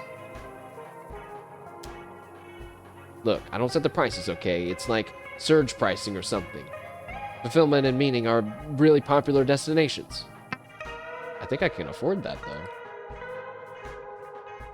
That has catapults and goons, centaurs and goons, and boats and goons. I'll fight against the centaurs again. That went well last time.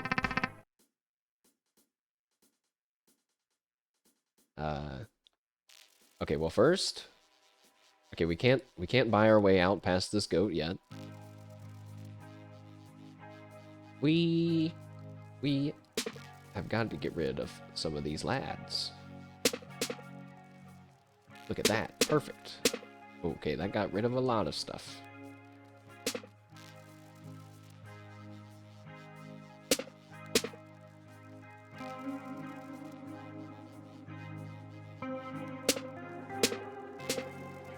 That was a huge combo. Nope, don't do that. I wanted this water to go down. I want these guys to go down. could do that, yeah. That. And then that.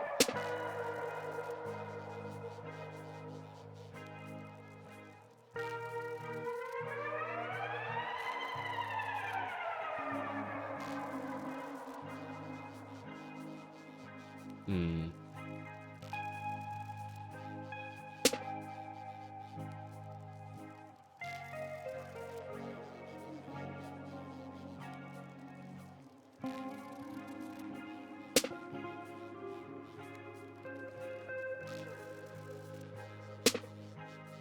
No. There's still one dude beside me. I was like, ah, this is perfect. No. Not perfect.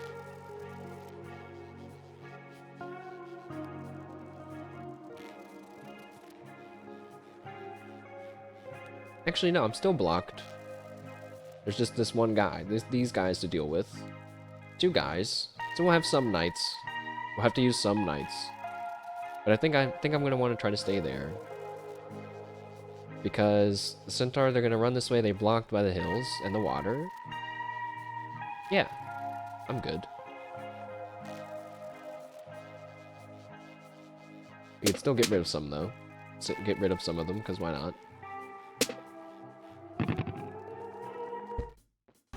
Alright, open the chests. Money? You can sell the money for money. Nice. IV drip, well, might as well take it. And some bread. So the market, we're gonna sell a bunch of food, enough to pay the toll. And I have successfully paid every toll. With a small bit of resentment, you fork over the cash. Blessings, travelers. Enlightenment is now within your reach. Please allow me to hold off your pursuers as you take the necessary final steps. I shouldn't have... Oh, well, I guess it doesn't matter if he lives or dies, or maybe it does. I don't know. We still don't know, actually. Hey, he didn't get mad that some of his people, or one of his other goat friends, died. Well, that's excellent.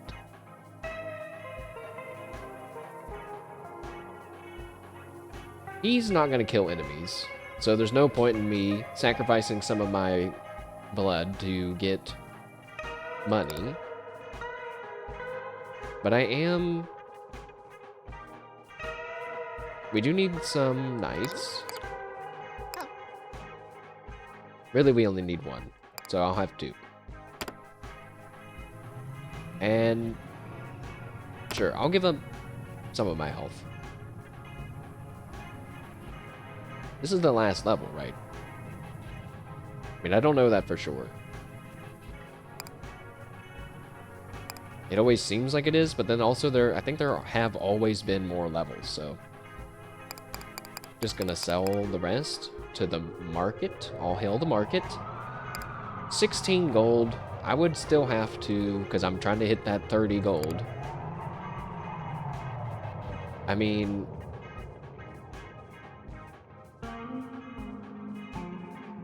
I would have 28 gold if I got myself down to 5 health remaining, which is still not enough, so... Unless I sold a unit. Wait a second.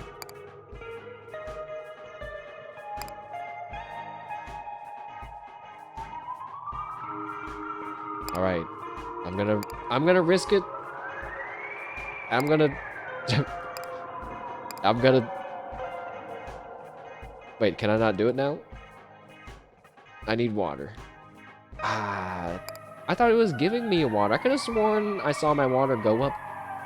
I guess not. So we need water. Can't get water because I hit my trade limit. Wait, unless... Hey, wait a second. Do I get healed from this IV drip if I buy water? Hold on. Wait a second. So undo the selling for food. Buy water. Nope, I don't. Now. I don't.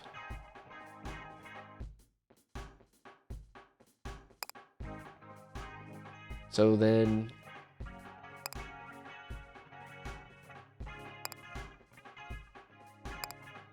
Trying to figure out how to maximize my money. It costs additional water every time.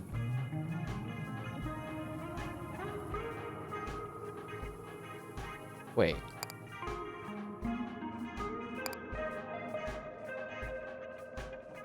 So it is worth it to buy...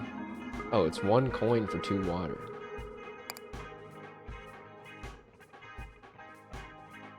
So it's still worth it to... This is too much math.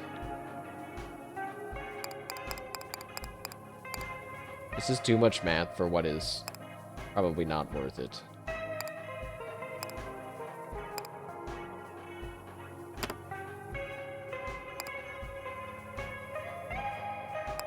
And now I want to sell the thing. Yes. I have 26 coins.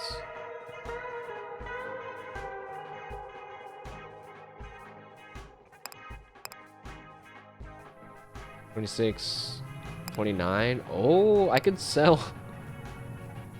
You know what? Here we go. I am able to risk it after all. It's just in a slightly different way. I'm gonna sell my food generating units so that way I have exactly 30 coins in hopes that I can take it with me to wherever we need 30 coins. I can't even remember now.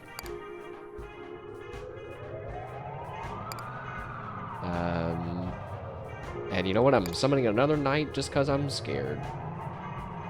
Start the battle.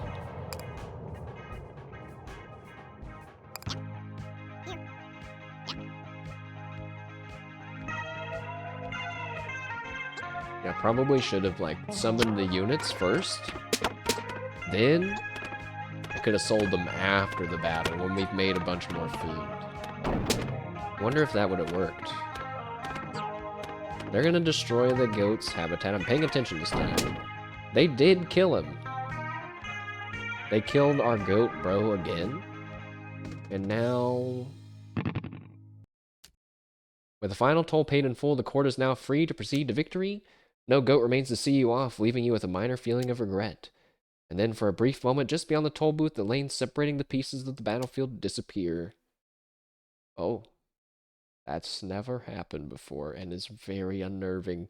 The chaos is strangely calming. It's not. You suddenly believe it's possible to change in a place like this, to exit as something different than what it entered.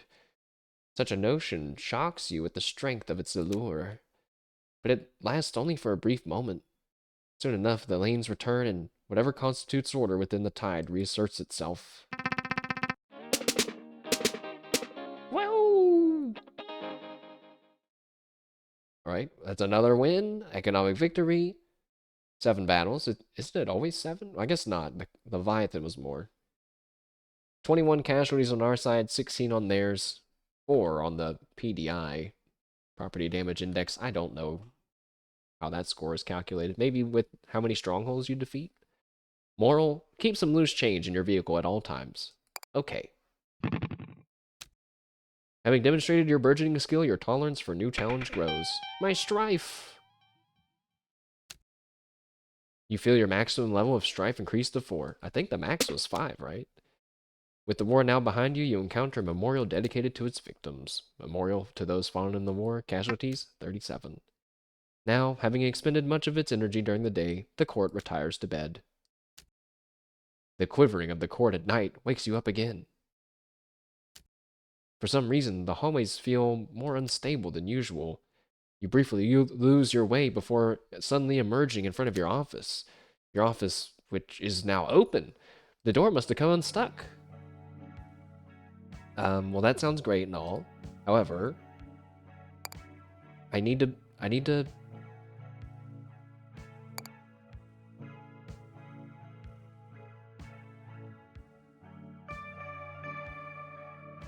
Wait.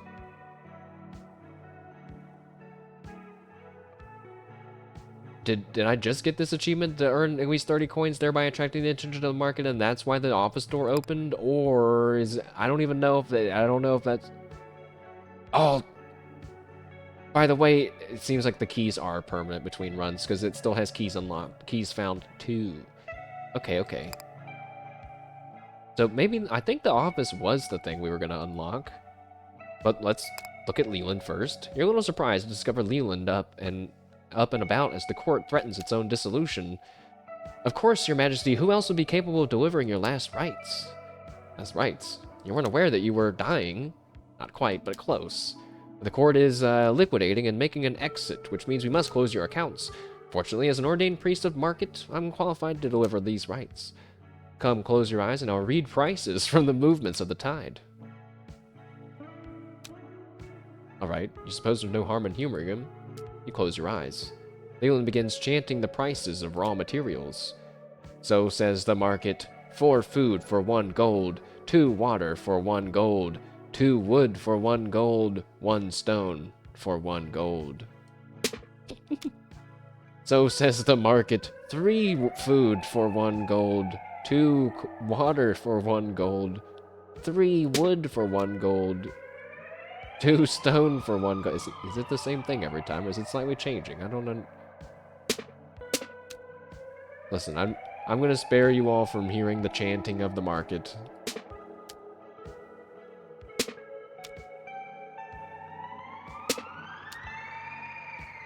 And now for the final word of market.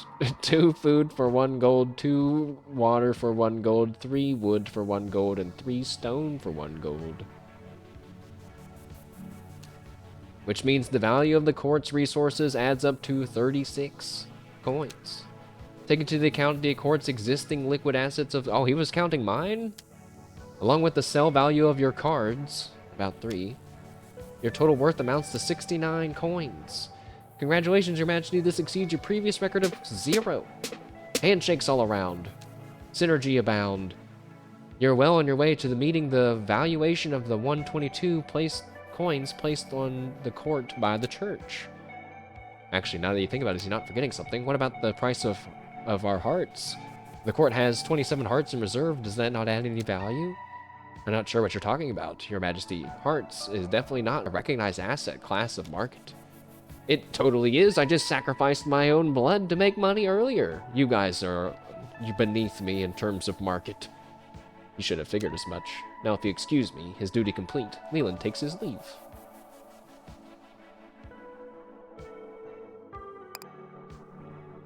Oh, well, now we have a new thing that's like, just have a ton of stuff, basically, to equal 122 coins. Wait, that was my office? Oh, I was already there? That can't be true. That can't be the thing that we were looking for. Alright, 1 night in the court. Ah, a new room! The goat statue! The break room. Take a break? Sure. Up close, you're surprised that the water cooler towers over you. As if that weren't enough, it also hums with the sound of hushed whispers. Oh, Jesus. The longer you stand near it, the more the whispers begin to cohere into something legible. You know what I heard? I heard that those goat brothers are employed by a terrible troll.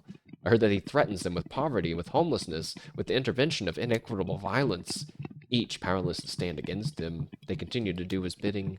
But you know what else I heard? I heard that the troll keeps the brothers separated because he can't stop them when they work together. If only they could be reunited somehow. Perhaps the troll could be stopped. But that's just what I've heard. That's about as much as you can stomach. You carefully retreat from the water cooler. After briefly hydrating, that is, you get 2 water. And the tentacle room is open, which is within this room, which is odd. The trophy room.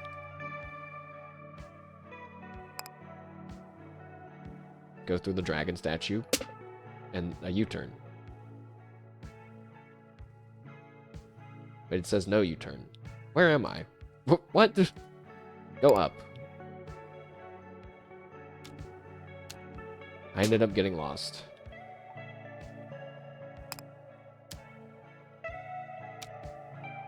So there's 2 mazes? There's 2 different mazes? Oh god. There's the gift shop. That's where the tickets and stuff are. I don't want that. Although maybe I do, because the coins unlock the office, I think, right? We just gotta explore a little bit to make sure before I spend those coins.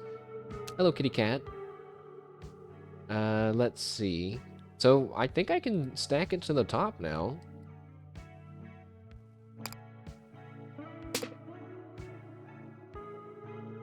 Food, food, and then stone. Do I have to make real stairs? Having stacked it as high as you can, you step back from the pile. The cat paces back and forth in front of it, placing his front paws on its base, then quickly retreating. I think your work remains unfinished, Great Queen. This ladder cannot support my hefty material build. I think you understand his trepidation. While it does reach the top of the shelves, it isn't particularly stable. If you could stack it to the top along every column, that should provide enough stability. This is going to take many, many more runs. Oh, you kitty cat. I'm not against that, though, if I'm being honest. I just feel slightly cheated. I feel slightly cheated that the goalpost was moved. You can only put 3 at a time? I guess you can put as many as you want. Oh, you just can't match 3. But it costs 20 resources, like per each category. So that time I had enough for 3. Stinking cat. I mean, if there's a key up there, that's gonna take many, many, many runs before you can get that key. Okay. You have a vague memory of tailing Puck through these halls. If you could only review that memory somehow. Hey, wait a second. Thanks for the hint, game. There's a cat toy up there? I hope that would be crazy if it was treats. Also, I never put together that I was supposed to follow Puck's path during that. There is a way for me to look at memories, but I don't remember where.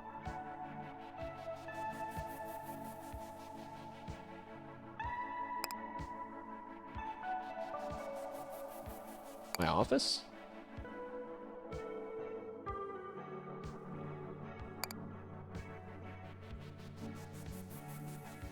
The journal. Right, yes. And then Puck. And this is it, right? So he's... Oh, that wasn't it. This.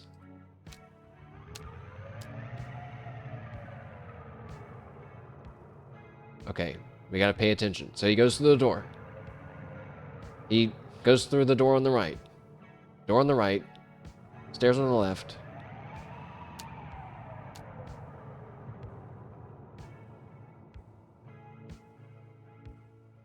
Go down the ladder. Go to the... Wait, do a U-turn. We're in a different spot now. Now here's a part of the court you had not yet discovered. And then he went through the... Then he went through the thingy. I'm gonna watch that one more time.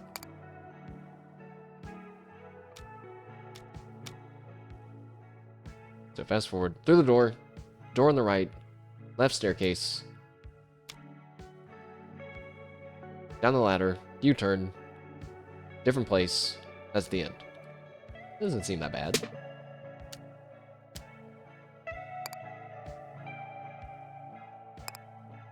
Okay, thank goodness I am allowed to go and try again. So, to the west wing? To the library. And then through the door. And then through the door. To the west. Then we go to the ladder. And then we do a U-turn, right? So it's up, south, west, right? Or do I have to go south? I need to do a U-turn. I don't know if there's more to the south, like if I'm just gonna go, if I press south, if I'm gonna walk all the way down. I guess I'm just gonna go up. Maybe you don't have to do a full U-turn. Oh, we did it anyway! You didn't get lost this time. Alright. Visiting dignitary has taken a seat over there. You almost forgot about him. Or that spooky book. Alright, let's talk to the guy. You find the visiting dignitary seated in the library reading an old TV guide in the moonlight. Ah, Your Majesty, perfect. I tire of this shallow contemporary literature. Let's discuss something weighty. Have you a chance to review the court's recorded curses yet? Not yet. Can you assume the ominous book on the table is what he mentioned? It is. Read it first, and then we may discuss. Okay, but I've solved 4 of them.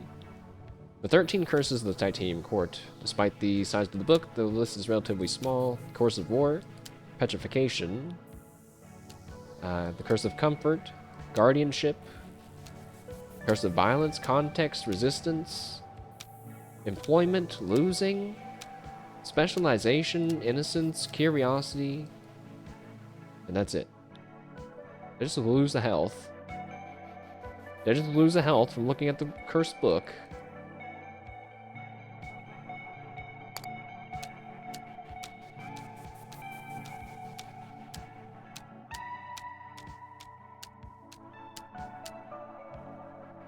No, it just saved the game. It's not giving me a chance to go and look at the bookshelf, which is super weird. I thought that was kind of the whole point.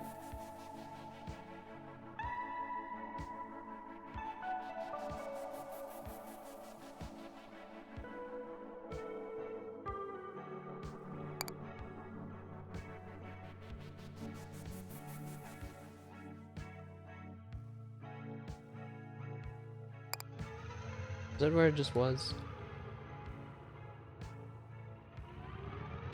We need to go to the ticket store. I do think that I didn't actually have to spend those 30 coins to unlock the office. I do remember it being a door like that at the northern part of the map, so. The dining hall?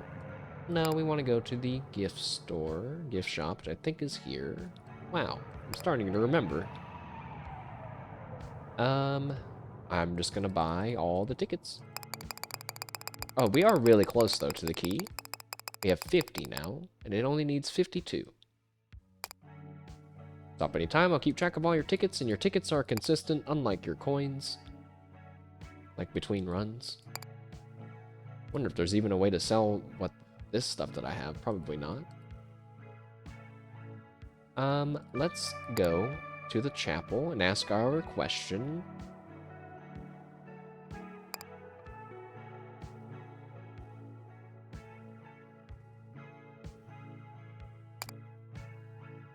Alright. Puck looks up at your approach, eyes sparkling and fearful. As usual, we have time for one earnest answer.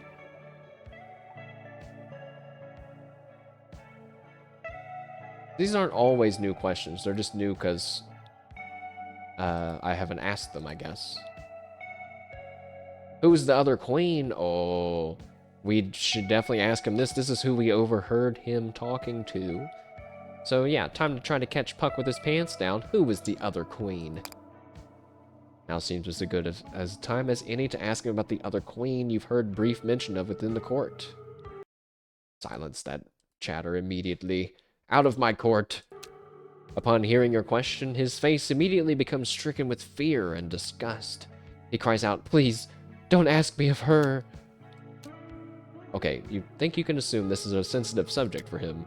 If it makes him that uncomfortable, you can ask something else, but as if attempting to interrupt you, the court starts shaking violently. No, no, you asked, and now I must answer. Who is this other queen? Nothing I can say will ever be sufficient. She advances the course of events. She devours magic. She is our patron and our bane. We know nothing of who she really is or what she really desires, but we can always see her watching, which is why, honestly, I assumed you would be quite familiar with her already.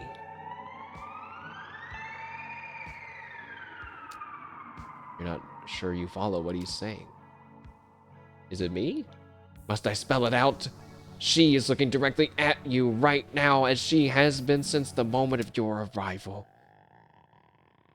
The hair on the back of your neck stands up in response to this claim. You somehow know that if you turn around, you'll see her. but you resist the urge.